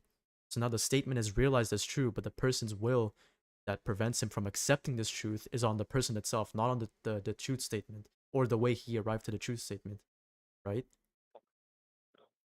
Well, no, the statement has no meaning unless it has the right res. Are they conceding res or ratio? Define res and ratio. Res is the thing signified, ratio is the sign that signifies it. So they're not conceding. They're not conceding. Well, they're not conceding. One person's conceding. Yeah, the reformed or whoever in this case, when they concede, what are they conceding? Are they conceding the res? And then they're saying that we can't describe it, but we believe it? That's a different story. That's not what's happening, though. They're wouldn't it be both? If they're saying, Because if they're saying we, go on. if they're saying we mean what you mean, Thomas, when you say God is wise, even though we can't describe it, that's a different story. What if they can That's mean just, it? What if they can describe it the same way Thomas does? then that's 2 ratios, 1 res. It's not possible. So they can't follow the same definition that Thomas did. Okay, if you hold univocal predication versus analogical predication, God is wise and God is wise don't have the same meaning.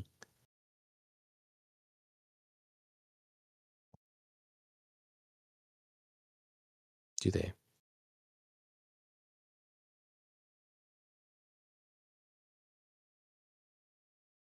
If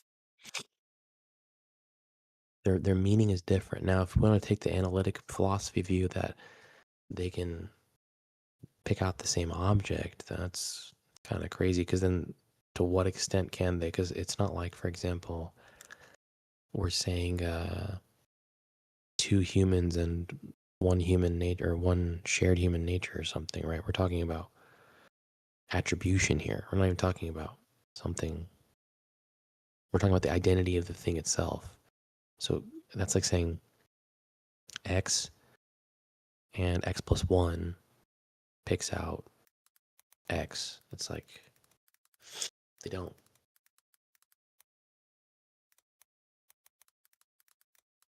X plus 1 picks out x plus 1, x picks out x.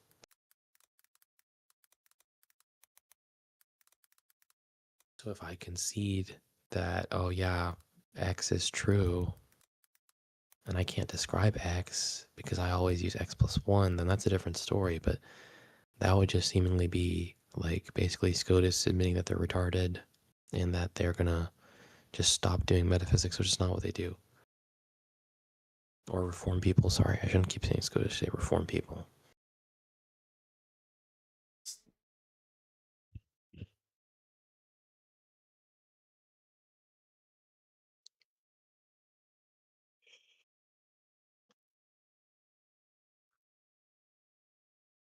who would say that? Let's say a person, social Trinitarian.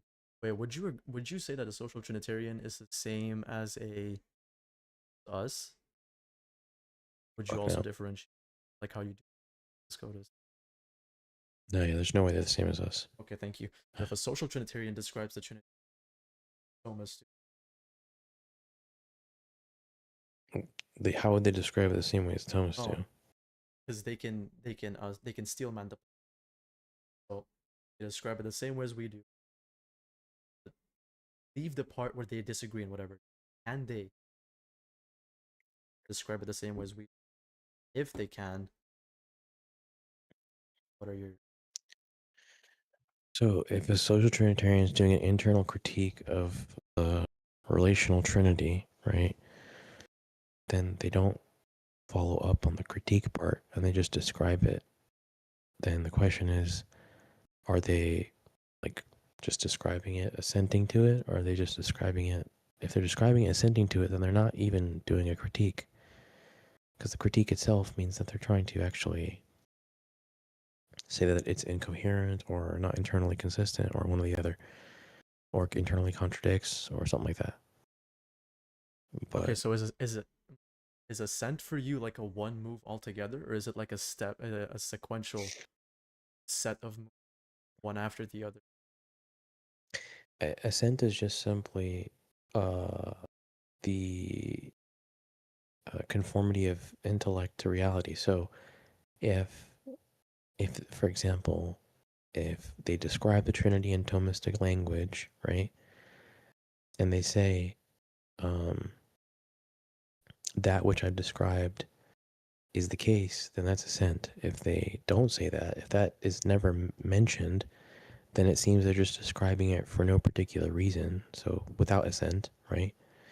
And if they do what they're originally planning on doing, which was an internal critique, then that's not even Okay, leave that part alone. analogous anymore. Yeah. Go back to what you said was assent. Assent would just be like simply the adequation or the conformity of intellect to reality. So I'll just give a rough, non-formal example of it. If I describe the relational trinity using Thomistic categories, and then I say, this is the case, then that's assent, at least. It's at least intellectual assent. Okay, so would intellectual assent be sufficient in the case of the reformers? Yes or no? I mean, why are they still called reformers then? For other categories, Thomism isn't just one category; it's a set of categories. And when you agree to all of them, you are now a Thomist. When you agree to majority of them, you're still not a Thomist. You're online to becoming a Thomist. Yeah, but that just means that like whatever assent is communicated is just a like assent to one article. It's not an assent to the fullness of the truth. Yeah, that's where they're not considered part of the fullness of the truth. No one's contending that. We're just Yeah, contending but then, if they're online to but it. no. You're saying they're assenting. That's only being granted. What's the evidence that they've assented? No one Because said they assented. They're okay, assenting then okay. When I'm saying assented is to be formally part of the RCC of the Papist Church within the Thomistic tradition. When I'm saying yeah, assenting, no. they're I'm following agreeing with that. Okay, so when I'm saying assenting, I'm saying they're agreeing with a dogma or a doctrine one after the other in a But line, and eventually we'll get to the end point. Maybe or maybe not. I don't know. But assent would be like essentially not falling in the principle of visibility. It would be invisible. It would be a necessity of means, or i.e., intellect and will. But nonetheless, if it never achieves any fruition in visibility, which is kind of what I'm getting at with all of this, is that if these people aren't coming to the Roman Catholic faith and receiving the sacraments and dogmatically partaking in the sacraments, then they're full of shit. So if they that's say, the ends, though. yeah, I hold to inherent, no, that is the ends, but that is also the fittingness between means and precept. So like the necessity of means is like intellect and will, necessity of precept is the water that baptizes, right? So if these don't order themselves towards one another, then it's full of shit. The means are only going to be